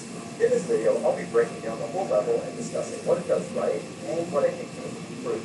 There will be lots of things that I criticize, but that's because I think it serves as useful information for creators. For the most part, I'll try to keep my feedback respectful because I still think the level is really good. So right away, the level kicks off with a ton of enemies. As you get to spread orb, some platforms fly up into place, there's a cool shockwave effect, and most importantly, the song Melody sings up. It's an extremely strong opening that sets the theme for the whole level and makes you feel awesome about it. Even though a yellow orb would have worked fine here, I love the use of the red one since it's the most powerful orb, and that perfectly matches the string from which the level starts up. Keeping up with this energy, you're thrusted into the first game mode change, just a couple seconds after the level begins. This is by far the quickest transition in the official level, and in contrast to most other ones, which wait for a drop with some sort of significant change for the music. It does make it a little inconsistent with older levels, but not in a way that actually matters, since it keeps things along one second. If you play Victor Dash or touch the spider at all, this part is pretty easy because it's mentioned. It takes advantage of the spider's quick movements to assist perfectly in doing so. Take a listen. And a second or two after changing, you're right back to the cube game mode. In this case, the spider isn't going to be its own section of the level, rather, it's a quick add-on to the cube part to complement the music in a way that feels good to play. By the way, it probably goes without saying, but this level is gorgeous visually. Even though it's not a pixelated game, the pixel blocks look extremely good and give the level a ton of personality. I swear, these blocks are so detailed it almost feels like cheating. I just wish they had better middle tiles because, like, where are they? Do I have to fill everything with a solid color? This level also has so many tiny details, and I want to take a second to admire them since each and every one was placed by hand. There's this monster swimming in the cage, smoking bubbles coming out of the lava, glowing particles on the blocks, explosions on the ground, little sparkles on the spikes. So much that really doesn't need to be there, but it is. Also, really everything interacts with the player in some way. Almost every surface glows as you touch it, and many of them also move the road through the window. I swear this level has more personality than I do. Anyways, there's one tiny problem with all of this. The level looks good, but in a lot of cases it sacrifices communication rules that really need to be shown with aren't. Don't get me wrong, the level is a very clear path it wants to follow, but the real problem is everything else. Take these blue orbs at the start of the level, for example. It's obvious that if you don't get the second one, you die, but how? Then go crash into this wall? Nope, simply hit an invisible spike. I know it's your fault for messing that up, but it highlights the problem of geometry becoming increasingly unstructured. In the early levels, jump on blocks, die to spikes. It could not be easier to understand. But once you reach levels like Dash, there are far less tools. For the most advanced blocks is the blocks and spikes is the spikes, but they don't have to. There's nothing visible here, but you die anyway. Or come to this wall from jump dash sub-zero, looks like it kills you, but it doesn't have to. This is a problem that extends throughout the entire level. For example, in this spider part alone, there are 3 spots that look straight visually, with all 3 people going there. Again, you should know better, but why not communicate with spikes or something? It also looks like you can fall off this ledge to escape the place, but in reality, a fireball jumps up and spikes you. It's not the best solution, but it definitely is one. I don't have that much of a preference on it, so come to your own conclusions. By the way, what's up with the filter for this part? Like, why does your icon invert colors?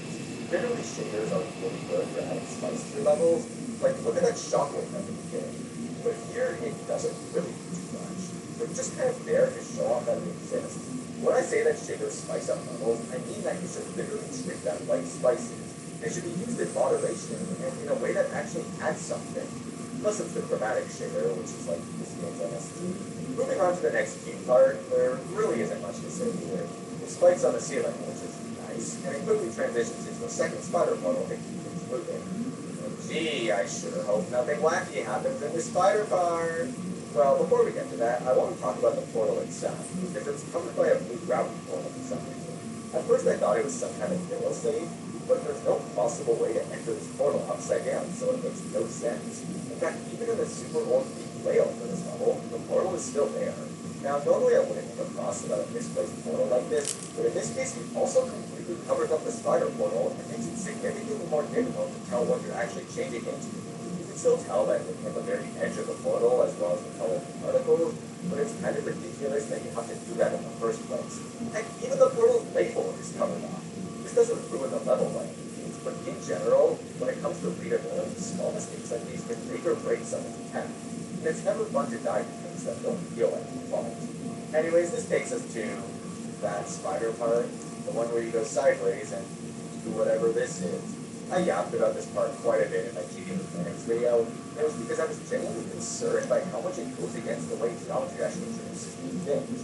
Consider this long build-up, the first portal in Dryad, for this big arrow showing how to flip it sideways. This spider part is introducing a major new mechanic, but instead of introducing it, it feels more like it's kicking you in the nuts and saying, "I'll figure it out."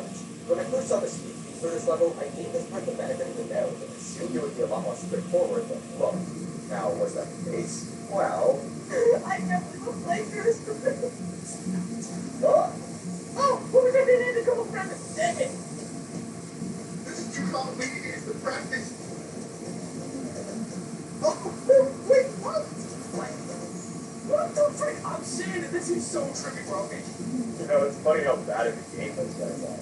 Don't they realize that all you have to do is click at this arrow, hit this button which drops the gate on the left, rotate yourself to climb up this wall, which normally kills you, hit a second button that lowers the spikes, flip over to the gate, rotate yourself back onto the ground, and fall onto one last button that moves the ball portal, or do it the cool way like twice again. That's all in the span of a little over a second. Remember when this freaked me out about a square that moves right and jumps over spikes? And honestly, I kind of miss that. Maybe we should review something else. The challenge opens extremely strong, beginning right away with detailed jumps into the gravity pad. What makes this part so genius is that these two jumps directly parallel the number of syllables in Glove Club, the creator of this level. It serves as a reminder of your ongoing quest to prove your worthiness and then gain access to whatever could be hiding in the basement. The level has a recurring theme of freedom where you can beat it the intended way, or hunt for parts that can be skipped. It's a lovely commentary on the idea of free will and the ability for humans to make choices. But the best part about this level is that the spider part is consistent. It doesn't have any of this, what the hell is going on? Well, I guess there's no hiding from my problems.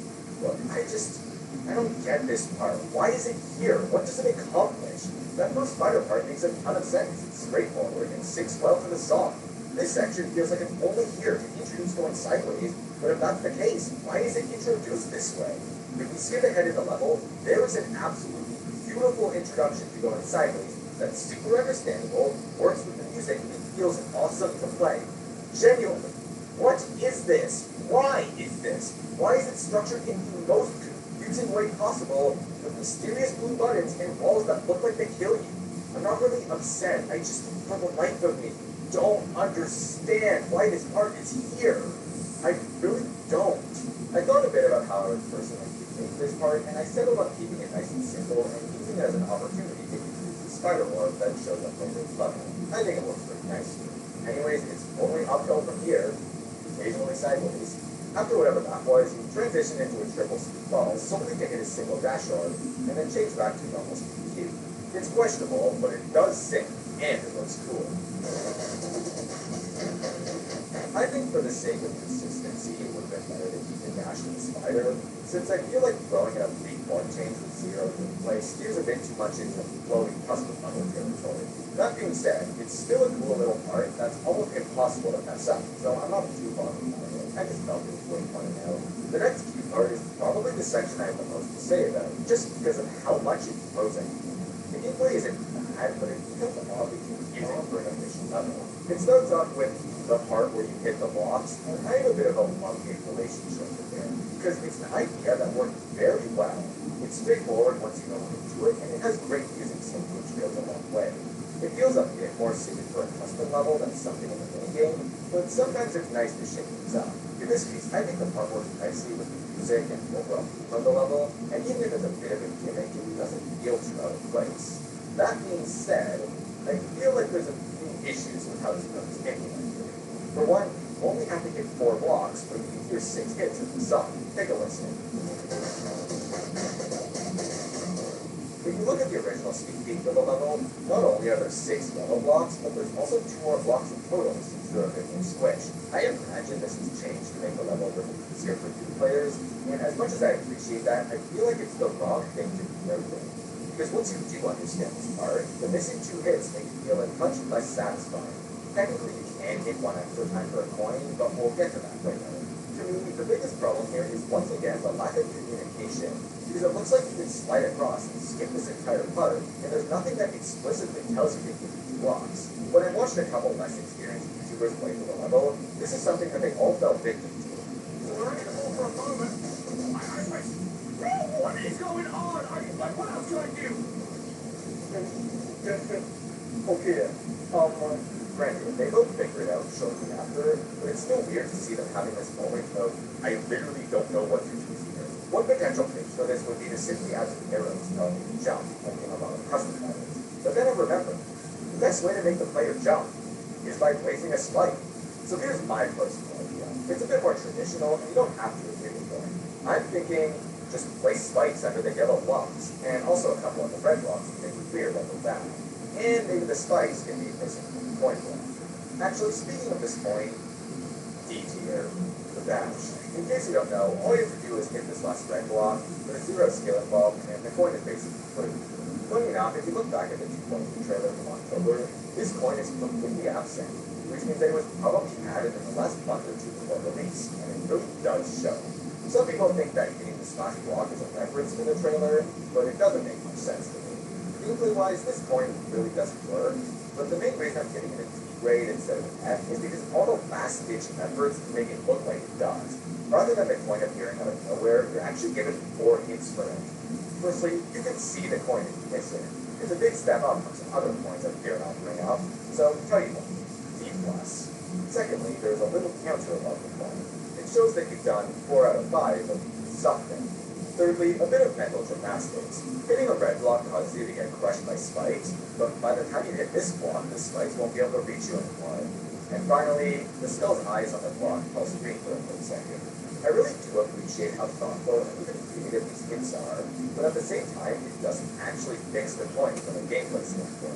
To me, it feels more like a shield of, you're not allowed to complain about this point, because look, there's hints for it. I don't know. I feel like the coin isn't hard, isn't fun, isn't satisfying to collect, and the best solution would probably be to just restore the original 6 hits and move them somewhere else. But if you think you have a way to make this one work, please do give it a shot. So after that, we have one final gimmick for the drop, and it's these green sticky ceilings. In the span of a couple seconds, there's been a sideways spiders through weird blocks, and now this green stuff. If you're a less experienced player that felt extremely overwhelmed up to this point, I honestly don't blame you. So much more to process than any other level of the game. And that's assuming you've played the previous levels, because a lot of people just skip right to the newest one. To me, this whole sticky ceiling thing feels like it's once again only there to show off that it exists. The gameplay itself is pretty straightforward, so this isn't a part that people will struggle with. But I'm more worried about the general insistence of this mechanic. For those who haven't touched the editor, this part makes use of the F-block, which causes you to stick at the ceiling touched by the gravity. This was obviously doable before Trooper, either by simply using gravity portals or a formation of jump pads like this. The F-block was added as a way to standardize this gimmick and make it a little easier to build, but in reality, it just created a bigger problem. The F-block is invisible. The reason this gimmick used to make sense was because it was an extension of pre-established mechanics. Normally you die when you this ceiling, but these pads indicate that you'll likely play instead. But now, it's entirely up to the creator to decide how this should be communicated. For Dash, it's done with this green glow, but it's not mandatory. When it comes to custom levels, you'll never truly know what the ceiling will bring you until it's already happened. If there was a consistent visual for the F-block, this part would be fine, but it was implemented in a way in which there will never truly be one. I think this part of Dash would feel a lot less overwhelming if it gave you a break and made use of some pre-established mechanics, but apparently everything needs to be shown off at this level. Anyways, one last thing, which I don't want to spend too much time on, is these potions that take the place of mini portals. I still don't understand why these couldn't have just been portals, since that's already an established game mechanic. But I don't think it hurts the level all that much. I just wish it was maybe saved for a different section, since there's already so much going on in this queue part, and all it does is fry people's brains even more. I'm a big sucker for consistency, and I don't like seeing basic mechanics being flipped around for no reason. That being said, I do think these potions are extremely good for platforming mode. Going through portals is kind of awkward in platformer, so these potions make for a really neat solution. With a very odd chance that Dash was trying to standardize that, I'm all for it. So this takes us to the drop, where we get this epic slow-mo zoom in, and a voice reminding us what the game is about. Geometry challenge. What else can I say here, but 10 out of 10 drop. So far the whole level was building up to this, it was not disappointing. This leads into the swing portal, which has some extremely basic input to help you understand how the game works. This is also the first 3+ section, which means that there's no ceiling or ground constraining you to a small area. And it works so smoothly. The visuals here are incredibly cool, with brand new snow particles, zappers, and this cool skull guy. I absolutely love the zoom out halfway through, which gives you more room to see what's up ahead, but also lets you take in all of the surroundings. Even though there isn't much gear decoration, this is one of those rare cases where the background in this level feels less like a solid image, and more like an actual background, like you're powering through some sort of cool fortress in the hills. What I find most interesting about this part is the way this swing is introduced, because it's almost perfect. Stereo Madness, you have a ton of empty space to learn how to fly the ship. Cycles has big arrows for your first ball throws. Year of Everything intentionally removes ground spikes so you have more space to live into a bow. And with Dash, if you don't click in the first second, you fall into the water and die. Except, not really, because this water doesn't kill you. Instead, you slide up the ramp and get launched, where it's pretty obvious that you should click the fly. Except not really, because this only works if you jump into the portal extremely late. If we take a look at the editor, the part that kills you is extended a little bit too far. So, if you jump to the portal too early, there's a good chance that you'll hit it. This is most likely a mistake. I hope it is. But it's a shame, because it ruins what would have otherwise been a great introduction to the game mode. It's not a big empty space to learn like Stereo Madness, but this is level 22. You don't need that anymore. following the slip part is the first actual sideways section. It is so cool. The way the camera rotates and the gravity changes could not be done more smoothly, and you have a ton of time to process the first jump, which is over this very bright and obvious lava pool. I really can't express how awesome this part plays, looks, and especially feels, which is why it's such a shame to see that spider part from earlier not only spoil the surprise, but introduce rotation in the most overwhelming, unintuitive way. Unlike that part, this section could not be easier to follow along with. It is a flawless transition into more straightforward gameplay, and don't even get me started on the music. Anyways, this part is short, and you quickly transition into wait a second. What portal is that? So, this is supposed to be a robot portal. More specifically, a combination of the robot, double speed, normal gravity, and regular size portal. And I can only think of 3 reasons for why I like this orange thing. Number 1, it's 2 many portals, which makes no sense because this cube part also has 4 stacked portals. Worst case scenario, the gravity portal can use this one. Number 2, it just looks cool. A case of, I made and programmed this cool spinny portal, so damn it, you're going to appreciate it whether first the level or not. Or number 3, withholding vital and clearly established information from the player is now a game mechanic. This is Geometry Dash, that impossible cube game. It was never supposed to be fair. This is such an easy fix, just make the portals visible. And make sure to get that gravity portal right on top of the robot so you think it's the wave and die. The actual robot part is pretty simple, with some time to react to the camera rotation followed by a jump or two into a ball portal. The screen-wide radio blur effect at the start of this section makes it feel a lot more energetic than it actually is, but I think that's why I love it so much. It's a fantastic and unobtrusive use of shaders. Towards the end of this part, there's a bit of freedom when you enter the ball portal. You can optionally skip one of the platforms, or even the blue orb with the right timer. But I actually like this. It's harder than the intended way, so there's no harm in leaving it in for style points versus trying to prevent it with spikes. This robot part is also the cutoff to where the original 2.2 Sneak Peek ended, and to me this is the first level where that actually means something. If it isn't obvious from how much I've been talking, there is so much going on in this first quarter of the level, and I think it's because it was made for the Sneak Peek specifically to impress people. Some parts do a good job, others not so much. But you can't deny that it makes for an awesome showcase. But with the Sneak Peek part over, I find that now Dash just becomes a regular level. There's much less pressure to show off new features, and now it's just about building a level that's fun to play. To me, everything past the Sneak Peek is Dash at its absolute best, and I can't wait to dig deeper into that. So let's keep going. The Boulevard continues to expand on the gimmick of rotating gameplay, and it's once again done extremely smoothly. It's super easy to follow along with, and feels like a short break from all the back-to-back chaos that's been throwing me so far. It's fairly long for a level that's been rapidly changing the game mode, and it definitely helps you cool down. I really like this tight corridor vibe that this part is going for. It's a nice change of theme that still feels connected to the rest of the level. Also, shout out to the area trader that lights up the spikes as you pass by. It's such a cool effect. I noticed that the platforms are glowing in the air, which makes it visually consistent with the sticky ceilings from earlier. Mechanic-wise, it's completely different since you're the ball now, but visually it makes sense, and it's a nice callback. I also want to point out this blue gravity portal, which is kind of genius, because you're already normal gravity as you go through it, but you might not realize since the camera's upside down. But still, the change to gameplay rotation makes it look like the portal is actually doing something.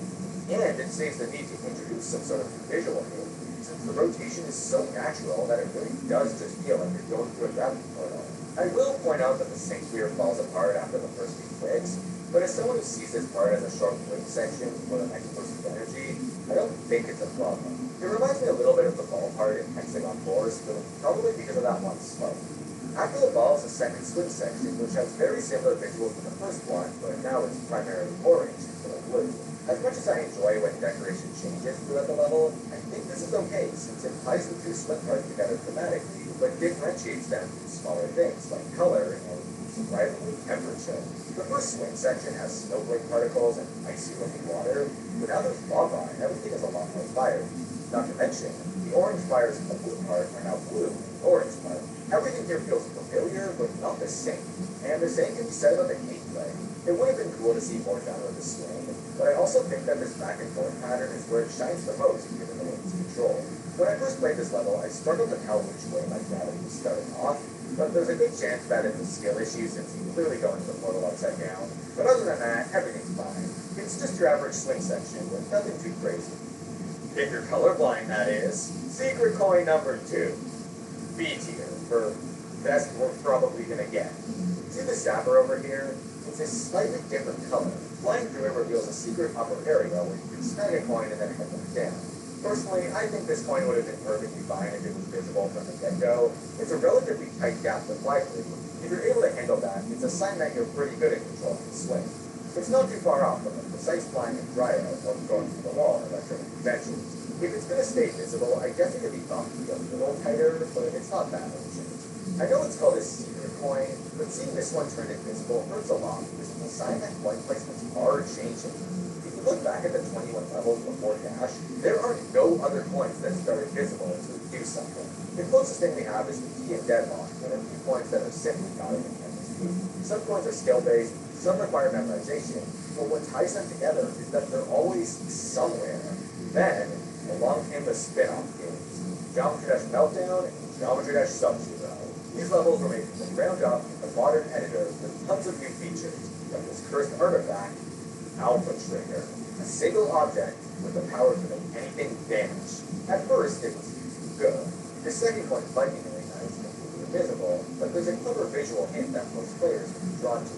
But then, it's Sub-Zero, and all hell broke loose. Next thing you know, coins are now invisible and fading into existence when you do the strangest tasks like skipping an orb or running into a random wall. These coins are no longer about showing off your skill as a player, they're about finding the tiny thing wrong with the level and then getting a free coin for it. I mean, the first coin of this very level matches that definition perfectly. The second coin has been proven since it takes a bit of skill to get, but the focus has been shifted. It doesn't feel like the tight swoop coin. It feels more like, congratulations, you know what colors are. Speaking of colors, there are some people who can't even see the difference here.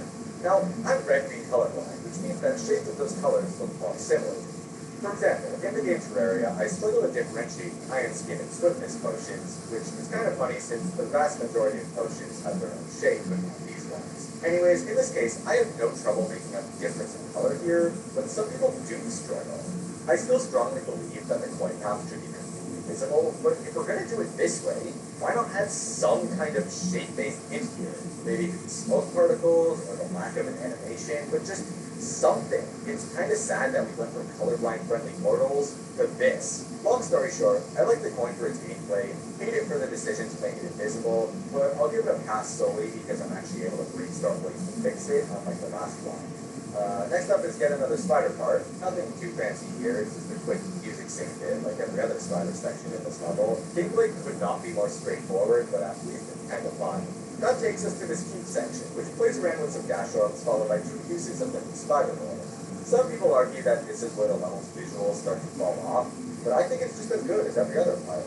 There's so many little details everywhere, you just have to stop yourself from tuning that out. Also, official levels have never had that much air decoration, which I'm not too bothered by. It gives the level a very vanilla feel, because that's literally what it is. Side note, shout out to the camera work in this part. The Y position is fixed in place and it works so nicely. I sort of like that first dash orb since it's extremely clear where you need to release it and doesn't use any S-blocks, which are the invisible objects that stop the dash. This should really be the standard for how dash orbs are used, but S-blocks have become so common that the bar keeps getting lower and lower. I like this teleport portal a lot because along with being chained to the dash orb, it's simply a teleport portal. There's no weird gimmicks going on here, it's just the same way a teleport portal has always worked, and sometimes that's all you need. The teleport does secretly reset your gravity, but I actually think that's more intuitive than staying upside down. The second dash orb is simply a diagonal upwards, but it's placed at a perfect point in the song and has an awesome visual to go along with it. It's so simple, but still makes you feel really cool doing it. This one does have S-block to stop your dash, but they're mostly just there to smooth the transition, since you have to wait for the camera to pan out. Finally, the spider orbs here are spider orbs. It's pretty hard to mess up here since it's clear your gravity is going to switch, so if you're not sure what the purple orbs are, your brain will just swap them out for blue ones. And really, you get the exact same gameplay from it. That's not to say that these should be blue orbs, because that's like swapping a spider part with a ball. This bit is okay, but it lacks any sort of music sync. Anyways, next up is this mysterious hole in the ground.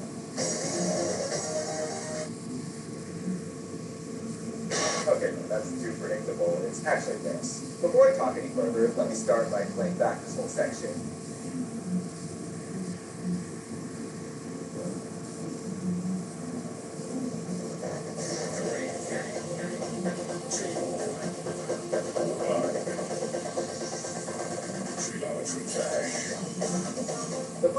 played this part, I thought the song completely cut out, and I don't think I'm alone in that. It gets very silent at the beginning of this build-up, but in turn, it also makes it more exciting. It's a little off-putting, but I'm not here to complain about the music, especially when the rest of the song is so good. In all honesty, I was expecting a single screen section in this level, just because it's such an iconic thing to come out of 3.2. The idea was tested out with Press Start, and even in another sneak peek before it, and it worked really well. This time, though, there's gameplay limitation involved.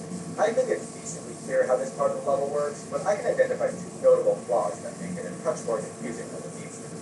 Firstly, it looks like you're running into a wall that will kill you, but given the moving arrows, the locations earlier in the level, and the fact that there's nowhere else to go, you should be able to tell that something's going to happen. Either way, I think it needs some extra visual. In Super Mario World, this exact gimmick is triggered by running into one of these pink triangles, and I think a decoration like that would work just fine. Alternatively, maybe a half pipe like this would be indicated in the bar easily. Second issue is these spiky blocks that prevent you from breaking the level safe by jumping. In my opinion, they just don't look enough like obstacles. In fact, they reuse the texture from those blocks at the start of the level, so it almost seems like you're supposed to hit it to trigger something. This would probably work better as a saw blade, but I don't even think there are any saws in this level, so maybe just something spikier. Aside from that, the gameplay here is solid. It's just a bunch of jumps over some easy hits, but it works surprisingly well with this build-up. Visually, this whole part looks a little empty, but there's actually a lot of really cool stuff going on here. For one, this is the first mid-level background change in an official level. Again, I feel like most creators now just think of the background as an empty wasted space, but in reality, it's a background. It's specifically there, so you don't need to build one yourself, and the one in this part of the level works really nicely. One detail I really like is the rich effect on the first rotation, which syncs with the music and feels like some sort of disturbance that's causing the rotated gameplay in the first place. If you pay very close attention to the background, you'll also see some blocky dust tumbling from the ceiling like something big is about to happen. Oh, fun fact, this is the first time in the level where touching a surface doesn't cause it to light up or react in some way. But it's not that necessary for a chill build-up like this. When it comes to picking up these numbers and signaling the countdown to the drop, I like it. It works, and it's kind of fun, especially how the numbers center themselves on the screen once you pick them up. You also have to do that last leap directly into the one, which is cool. From here, you get an absolutely sick transition when you turn into some kind of glowing ball before the wall smashes open perfectly in time with the most fire beat drop yet. It is so cool, and another really great unobtrusive showcase of what 2.2 can do for transitions. Though I do think the way it actually works is too funny not to share.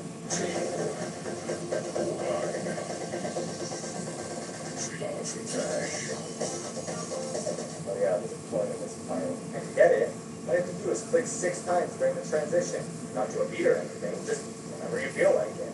I was going to give this an F for my point tier list, but then I checked that row and saw that most of the Fs have visible points and some gameplay attached to them.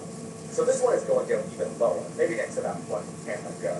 I could go into detail on why I dislike this one so much, but I feel like it's kind of obvious. Not to mention, I already brought up the whole invisible coin thing over the swing part. This coin is completely hidden, and the only sign of its existence is an orange pulse every time you click the screen. Basically, it's the third point of power trip again, but during a part that seems like a cutscene, so seriously, why would you even click? I'm sure this coin can be improved by adding more visuals, like maybe start the coin half visible and reel it in every time you play. But similar to the first coin, no amount of hints will improve it from a gameplay perspective, which again, is just clicking a few times with zero risk. It's lazy, dumb, and it's yet another sign that coin placements are only getting worse and worse. Also, as a little exercise, I decided to try moving the coin to an entirely new spot. It's not amazing by any means, but here's what I came up with.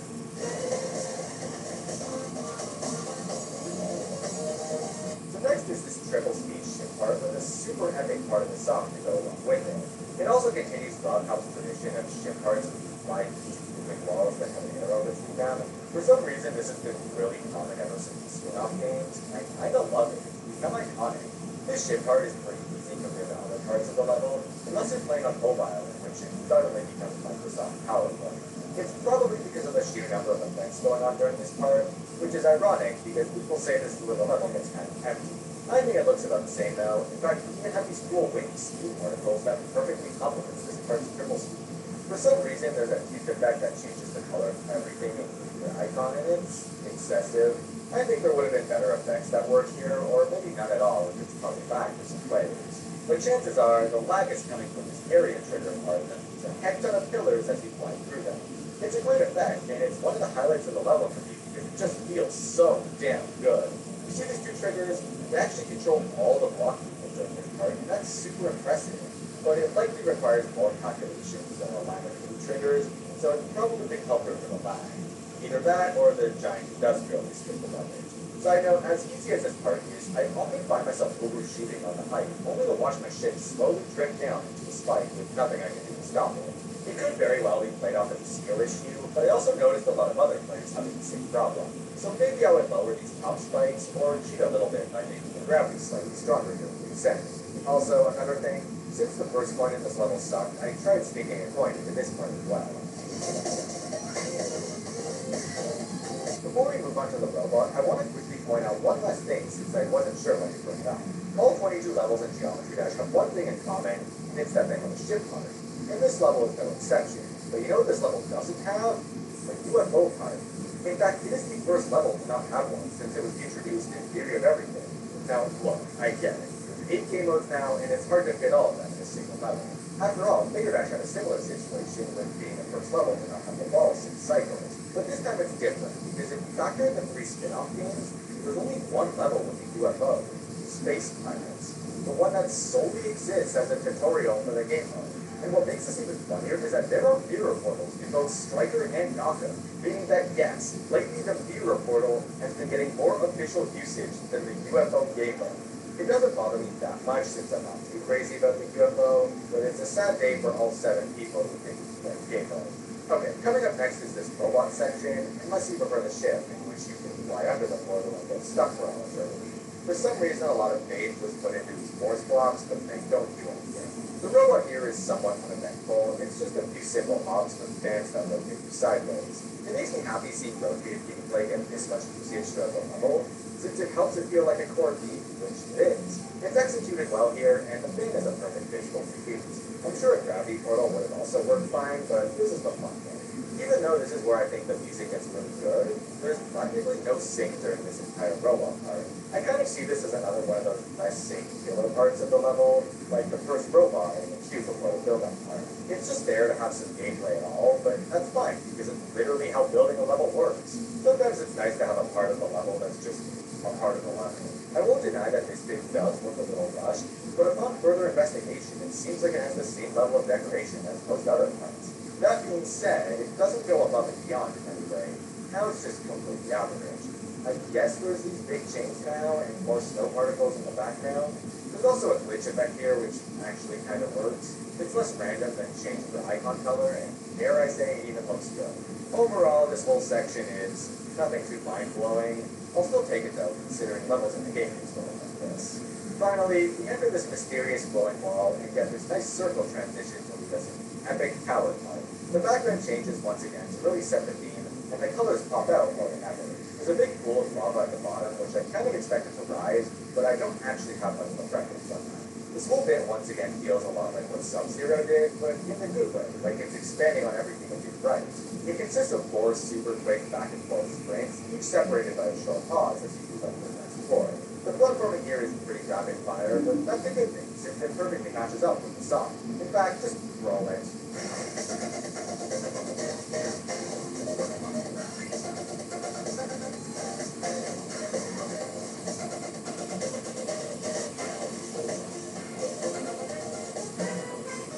So as far as gameplay goes, I don't think this part does much, but it doesn't have to. It just needs to look and feel cool, and it does a super good job in it. Over on the bottom floor, there's a couple of platforms that move downwards, even if you completely jump over them, and I think the gameplay should have been restructured instead of just rolling with this. I get that you need to touch a lot of surfaces for music sync, but still, if there's one part of the level that feels a bit rushed, you need to use that. Second floor, there's not much to comment on here. If this part was a drink, it would be capped water. Floor 3, we get a little spicy with a wave puddle. There's not much going on in it, but it works well with the music, it feels super cool, and I love the way you can see the section slowly scroll into view and think, yo, there's a wave part next! My only complaint is that visually, nothing happens here. Not even any sort of color change. It feels a bit lifeless for what's supposed to be one of the strongest parts of the song. In fact, you can say this about the entire tower part. The visuals are good, but aside from the platforms, it's completely static. Nothing changes. I like that all the gameplay is clearly laid out and never moves, but at the very least, do something with the background or the color palette. Use a shader or two, just anything. Finally, the level ends with this green orb into one last fan, before you're sucked into this skull doubling as the level's end portal. The fan is a great solution to make the shaking of the level perfectly centered on the screen, and I would much rather have that than an orb which randomly reverses its direction. Fans are just cool. I hope they catch on some more. The skull over here marks the first custom ending in an official level, and in my mind, it's exactly what it needs to be. It's not over the top in the slightest, and it still follows through with the normal level complete animation. It's just as familiar as always, with a very slight spin on it. And it's a good starting point with the inevitable explosion of custom endings we're probably going to see in future levels. Also, it just makes sense because it's the peak of the tower, and like, how are you going to end on the right side of the screen? The best feedback I can give for this ending is that it should look more like an exit, like you're actually leaving the tower. Right now, you just land on a random platform and the level's over. It doesn't feel like you escaped or anything. In fact, it's the opposite, because you're getting thrown into a skull of all things. Skulls have been a recurring theme throughout the level, and more importantly, geometry dash in general. So this begs the question, what do they represent? Are you a skull? Is there a bad ending? Or are skulls just there because they look cool? I'm sure there's a theory or two I can cook from this. Overall, I think the biggest flaw of this final tower is the amount of waiting in it. The breaks between gameplay feel like they're longer than they need to be, and it definitely kills the hype just a little bit. I decided to hop into the editor and see if I can improve things, and while the camera work is far from perfect, this is my concept for a rework of this section.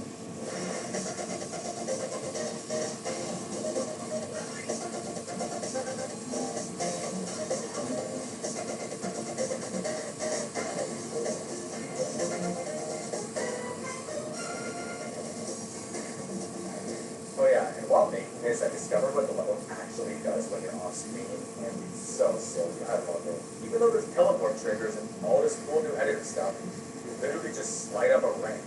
Anyways, that is Dash, and everything I have to say about it. Regardless of if you like it or not, you can't deny that it's a super creative level filled with tons of interesting ideas and a very great visual style. With every update in this game, the levels get exponentially more impressive, and I think Dash shows it more than ever. So with all that yapping done, and my voice absolutely dead, is Dash a good level? I don't know. You tell me. In my opinion, the answer is not only yes, absolutely. When I played this level for the first time, I loved it, and I immediately took note of everything that made me feel that way. But is the level perfect? Well, no. There's definitely a couple of blunders, some bigger than others. But you know what? That's okay, because every level has its flaws. I'm sure there's things I dislike that other people enjoyed, or even the other way around. To me, the biggest weaknesses of the level were the overload of mechanics at the beginning, and especially the coin placements. But it stinks for the way rotation was used after the initial spider card, and the overall sight readability past those sneak peeks. Not to mention, the visuals are gorgeous. The biggest reason that I point out my issues with the level is they serve as great lessons for level designing and balancing. I hope that creators can at the very least consider some of the points I made when they work on their own projects, whether it's trying out the things I like or treating the things I didn't as a lesson on what not to put in a Geometry Dash level. Now here's something I wanted to quickly bring up. Should this level be rated insane? Personally, I think that everything past the weird start of the level is around the same difficulty and readability as Finger Dash. And I find Finger Dash easier than levels like Electrodynamics and Hexagon Force, so I think it should be devoted to harder. But Geometrical Dominator is harder, and I find that level a bit trickier. So I guess that one should be insane. And then I also think Electrodynamics should be easy even. So maybe it's Finger Dash that's graded correctly and Electrodynamics that isn't. Okay, you know what? My head hurts. Difficulty system in this game isn't exactly amazing. Still, my gut feeling is that the two Dash brothers should be pretty harder. One more thing before I go. If you're interested in the edits I made to the level throughout the video, I've actually uploaded it as a full level to my account. Don't treat this as some kind of perfect version. It's just a few very rough edits I made that I think would improve the level a little bit, at least for me. Anyways, if you're somehow still here, thanks for attending my lecture, question mark. I can proudly say that you've made it through everything I will ever have to say about this silly little level that took 7 years of procrastination to make. In conclusion, it's a good level, but sadly, it will never live up to the challenge. This level sent me to the doctor's office. Probably the worst platformer level I've played so far. Sorry if I broke cookie. Good jump, look cool. I tried. Hi, hello. The other day I finished my first level made in Geometry Dash 2.2, and I figured it makes sense to upload it here as I've done with all my major levels, even if it has been a while. It's a relatively long platformer level called Super GD Jump 64, and to keep things interesting, I'll be providing some commentary in the showcase. I'll also try my best to address the explosion of negative comments related to its length, difficulty, physics, and design choices. I was really happy to finally get this level out, so seeing that pretty much every comment on it was hateful was very disheartening to say the least, especially when every positive comment continues to get disliked to oblivion. A lot of it seems to come from the fact that it's rated 7 runes, and while I'll admit that I messed up by requesting that difficulty, it's completely out of my control now. And it hurts to see so many people upset over a number that doesn't even affect the actual level in any way. I'll talk about this further in the video, and there will also be relevant timestamps in the description. The whole gimmick of this level is that it's inspired by those old Mario Flash games on Newgrounds from the early 2010s. I basically grew up on all these low-quality, legally questionable fan games, and this level is a sort of love letter to them. Because as buggy and unpolished as those games were, they still had a ton of charm to them, especially considering they were usually passion projects made by people who were like 14. It's a fun level for people who get that reference, but otherwise it might not be nearly as enjoyable. Anyways, for that reason, the level starts with this Newgrounds loading screen and a somewhat bare-bones menu. It also has a pretty low-quality filter and an unregistered HyperCam 2 watermark, all of which are staples from the early Flash game features, though there's a setting to turn off the filter in case it's too obnoxious. I recommend leaving it on for the true 144p HyperCam experience, but to keep this video bearable, I'll disable it. Also, if you press the quit button, it kills me because, I don't know, I thought it was funny. So as you'll see here, the level itself is pretty straightforward. There's 15 mini levels that fit into a single screen, and you have to click the big diamond to move on. You'll notice the tiles in this level have inconsistent sizing or get strangely cut off, and this is all by design. The goal was to make the level feel old and low quality, but still decently fun to play. Each screen is also a checkpoint, so you don't lose much progress when you die. They're like little puzzles. Level 3 teaches what I consider to be the two core mechanics of the game. The first are these yellow action blocks, which change up the level in some way when you hit them. In this case, it causes the platform to start moving. The second mechanic is these platforms, which you don't stick to and have to follow along with. This was completely by design and was relatively common in old browser games. My original plan was to make the player physics really bad to stay true to those games, but it was more infuriating than fun. So I decided to keep the platforms the way they are since it's relatively harmless. I know some people don't like them, but I really don't think it's something that warrants complaining. If you played the same Mario Flash games that I did, you might be able to pinpoint the exact one that this whole level is based on. Pretty much everything, from the visuals to the gameplay style to the level design is inspired by it. I'll wait until the end of the video to reveal it, but if you already know what it is, then you're super cool. I also took some inspiration from a Mario World ROM hack called Star Seeker Adventure, which has the same gimmick of playing like an old Flash game. It's where I got the idea for the watermark. I have to say, I'm genuinely surprised that this level got featured considering how ugly it is. But again, it's by design. This level wasn't really made to be rated, I just wanted to design some wacky Flash game style levels and get practice with the 2.2 editor. Also, there's a bit of an oversight in this level where mobile players can't see the bottom left corner because that's where their thumbs are, so oops. Alright, those 5 levels were basically tutorials, so now we're on to the real stuff. You'll notice these levels have a lot of backtracking, and that mostly comes from me wanting to do as much as I can with a single screen. It can get a little annoying, but I think the yellow blocks change up the level enough to keep it fresh. So, this level was rated 7 runes, and I was very surprised to see that people think it should be demon because of how long it is. So I played some other platformer demons, and they're easy. It takes me a good hour or two to beat an easy demon, but in platformer mode, it's more like 10 minutes. It almost feels like cheating to me. Not only are they very different gameplay styles, but platformer levels in this game are short. If you play custom levels in games like Celeste, they usually establish an interesting mechanic and then drag it out through dozens of rooms. But with platformers in this game, I feel like they're over just as they're warming up. Simply put, I made this level as long as the platformers that I'm personally used to. To anyone who felt like it's too long or rated incorrectly, I'm really sorry about that. I'm just making exactly what I want because I feel I have the freedom to do that.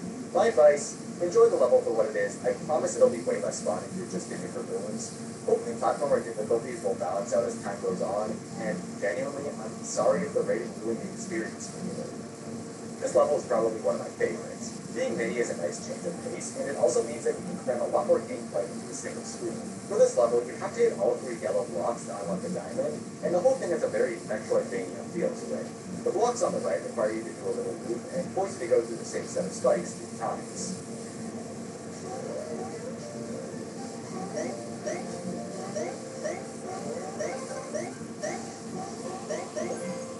This next level is inspired by that one part of Farewell from Celeste where the path forward is straight up, but you have to complete some objectives on the sides to actually open it up. I ended up making it symmetrical, but small enough that you can quickly alternate which side you're focusing on.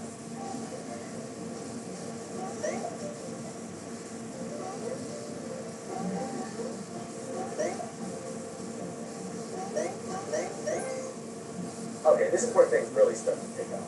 These last 5 levels are a lot harder, but I still wouldn't call it even because the individual screens are pretty short. If you die, you just pick up from the checkpoint and give it another go. You're not supposed to get it first try, but realistically these shouldn't take more than like 10 attempts provided you're paying attention and learning from mistakes. When I see comments talking about how the level is really hard or poorly designed, I feel like they're missing that point because it's okay to fail. It's how you learn. By the way, all the music in this level comes from stuff you hear in old Mario fan games as well.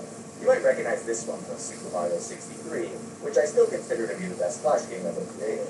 The Mario World song from the first 5 levels was also everywhere. Also, this level has a ball portal because it's fun. I might have made this one too easy, but I still think it's This one is definitely the hardest level, but I don't see anything wrong with that. Basically, the yellow bricks drain the lava, and you have to make it to the bottom while avoiding the fireballs. There's also some clever level design tricks in this one. For example, these blocks are positioned in a way that forces you to ride this platform back from the left instead of just going back the way you came. I was originally going to place the jam at the bottom of the level, but it felt too short, and I noticed a nearly perfect path back up to the top. So, why not? Also, if you think the fireballs are bad, just know that they got nerfed a lot. Originally, all 4 shot at once, then it alternated 2 and 2, and then right before release, I added some pillars in the background so you can see which areas are unsafe. I think it was the right call since you want deaths to feel like your fault rather than the game's. Alright, we're almost at the end. This one is another ball section, and if you played the game PvP, I'm willing to beg you to pinpoint the exact route this part was inspired by. You'll notice there's a lot of moving required here, so for the sake of speedrunning, I made sure to leave it away to get across in a single cycle. By the way, this is yet another level where you have to backtrack because stop early.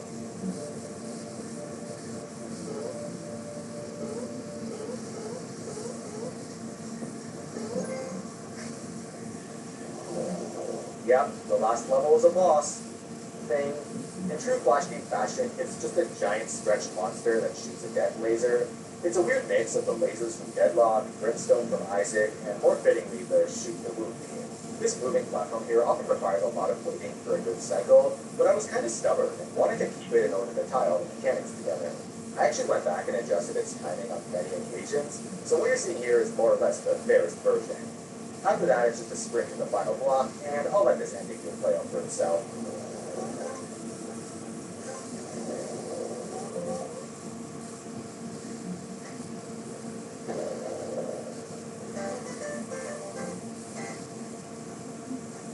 And that's the end of the level, but not before the user coins, because that's sort of my thing. The first one is simply for collecting 200 coins in the level. There's a total of 205, but I wanted to keep it a bit lenient. Realistically, I just wanted to scatter coins around the levels, and the user coin ensures that they actually have a purpose. The other 2 user coins are both for speedrunning.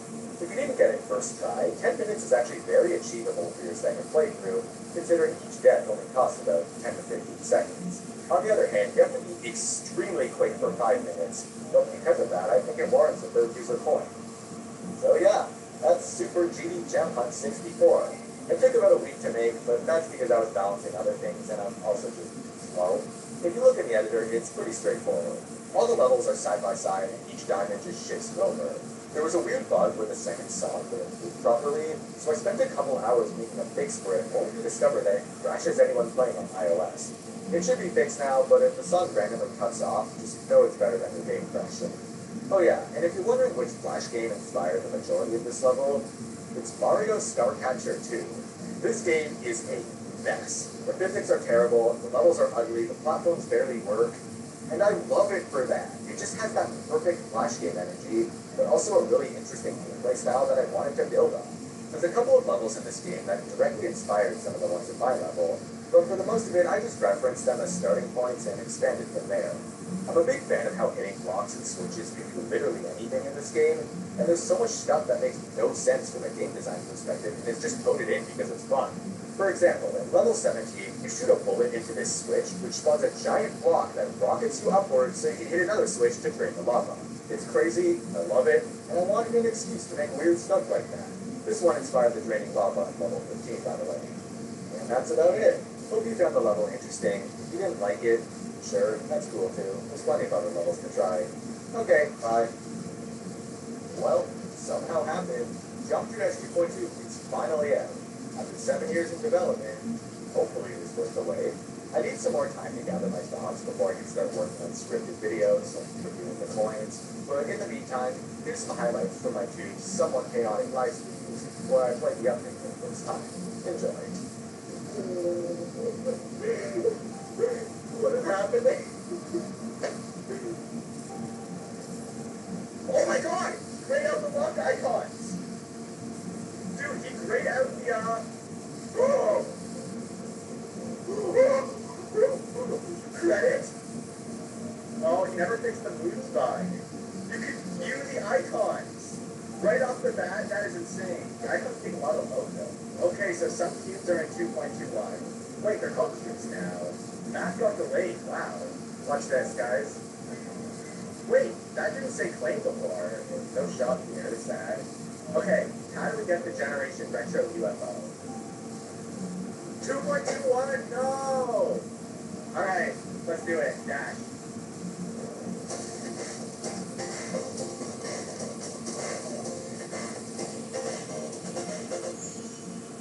Robert, can we talk about this? Is it that hard to introduce going sideways in the drop? Holy! What is going on here? We have the settings menu, inside a settings menu, inside a settings menu, inside another settings menu. That's nuts. Do you see that over the pause menu? Why is there a gravity portal over that, spider thing? Your normal gravity, so there's probably like a sub-zero tier point there.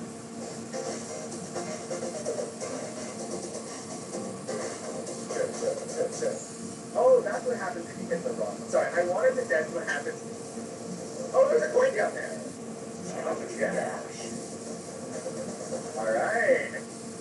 Swing feels a little different then. Yes, Senator? Oh, this is different. This is fun. Okay, first impressions for the swing. It's really weird having to remember which gravity you're in when you first go into the swing. And I think that's because it's yellow, so it looks like a gravity portal. But maybe I'm just bad.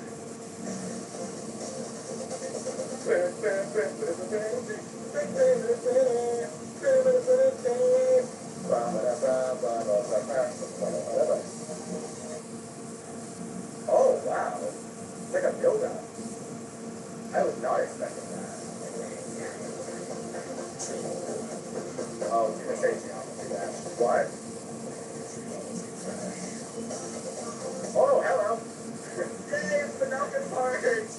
Rotom loves doing that with his ship parts. This is fun! I am the biggest sucker for Rotom levels. I love Rotom's level style. No one does it quite like Rotom, except Baby and Drexel.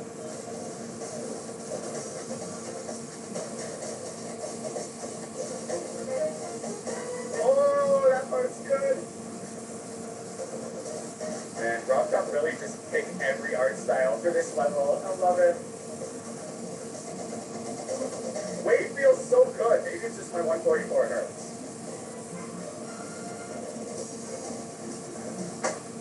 That was so fun! Those coins look like they're very well hidden. Those practicing. Okay, now, why is there a gravity portal there? That doesn't make sense. Okay, so 1, 2, 3, 4. Somehow you have to get down there. There's steps to this. We're gonna have to do dashes point, blah, blah. I swear. If I don't hit anything, that happens. If I only hit some, they'll make it. If you hit the last one, you get the wait. I don't like that. Why would that block?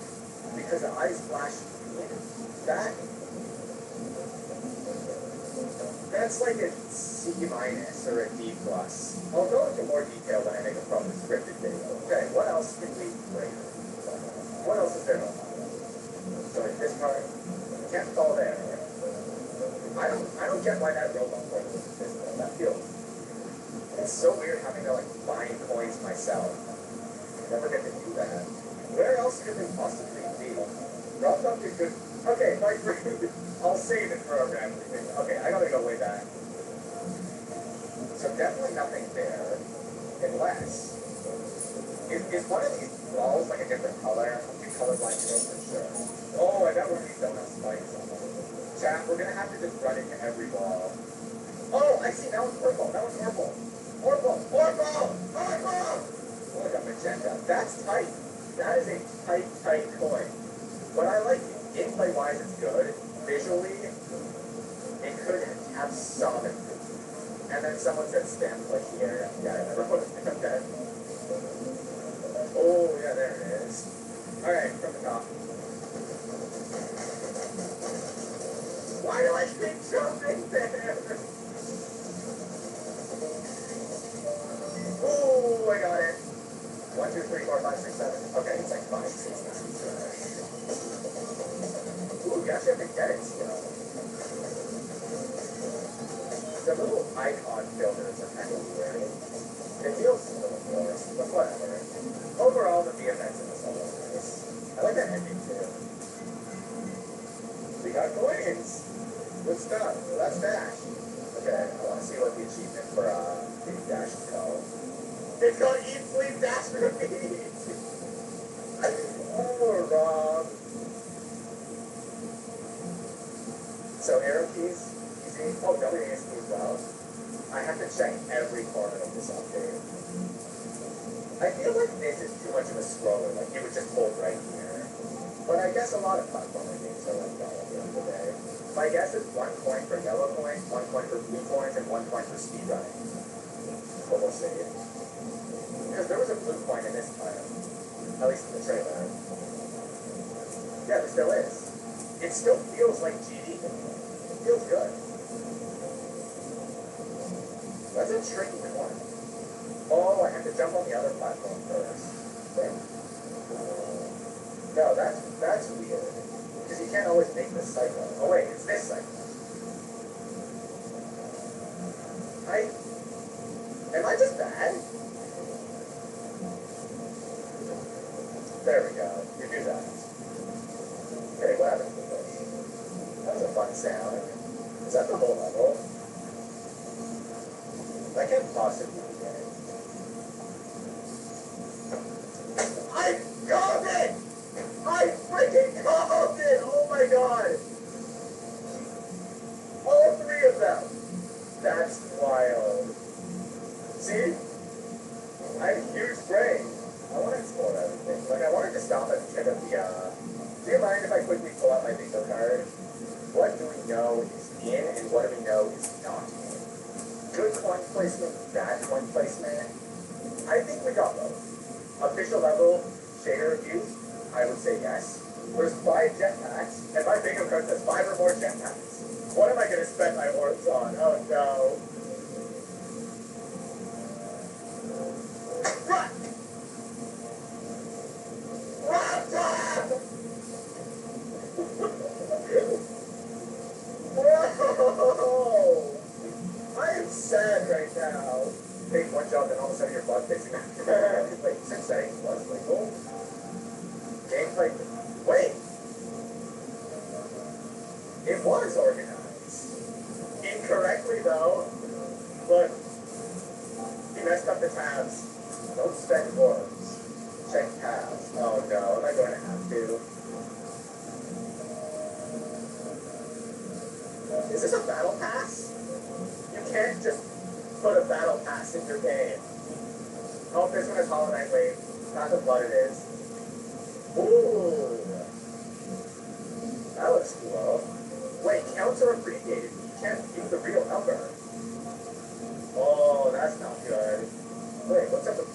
Wait, there's multiple types of trails? Oh, shit fire. And yes, the mechanic does sell animations. Okay, what do we got? Icons. Icons. I really want this robot. I'm taking it. This item lets you customize practice and menu music. Oh, but do I spend 100k orbs on it? I'm spending 100k orbs on it. This price is, oh my goodness. Damn, inflation really hit Kitty. What's the other shot? Diamond. You call it Diamond Shopkeeper? Like, yeah! This lets you play normal mode music in practice mode. Oh, I want that. Wait, what? Why can you click on 2 pop-ups at once? How did this pass testing? Okay, I got it. Let's go Tower Level 2. The sewer. I remember this slide. Now, wait a minute. Wait a minute. You could have used a good song, but like... This is how it is. I think I know what the next coin is. Wait, what? Oh, that's so fun! He could have just put the coin right there, but he did something fun. Rumcom is so creative when he's like actually building a level. You do not press the down button to enter this door, space. I'm not firing the whole way today. Oh no, I'm not getting those coins. Sorry. This will take a while. I said this when I first saw this part, but it's so just shapes and beats. I love it for that. Okay, pay attention to everything. Especially down below. Oh man. I can't just not go to the coins. That's my whole thing. I'm a point guy. Oh god, why jump right into it? This Rumcom made this look so easy. But no points in this part. Okay, I was paying attention to the trailer, so I remember how to do this part. Nope.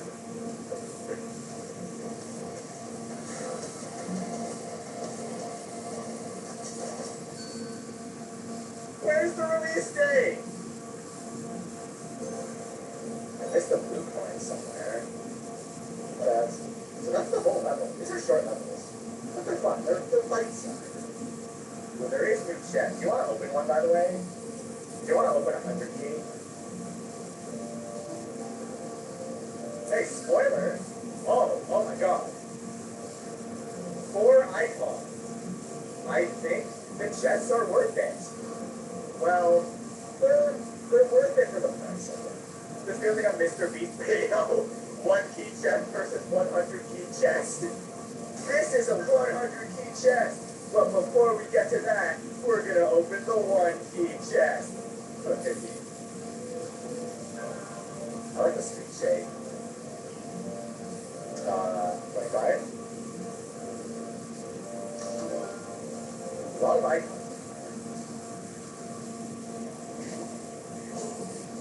Ooh, robot.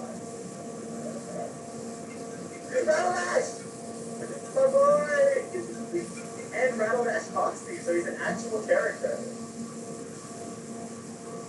I like how he just uses random stock voice lines. It's so funny. Where could the coins possibly be? I'm gonna have a field day to review these coins. I'm chilling with Rattle Dash. I've already listened to this. Why are you looking at me? Rattle Dash! What a bomb. I can't believe Rattle Dash is an actual character, not the microphone. Wait, what? No!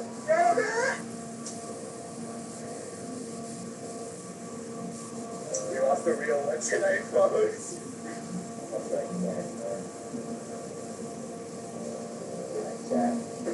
Alright.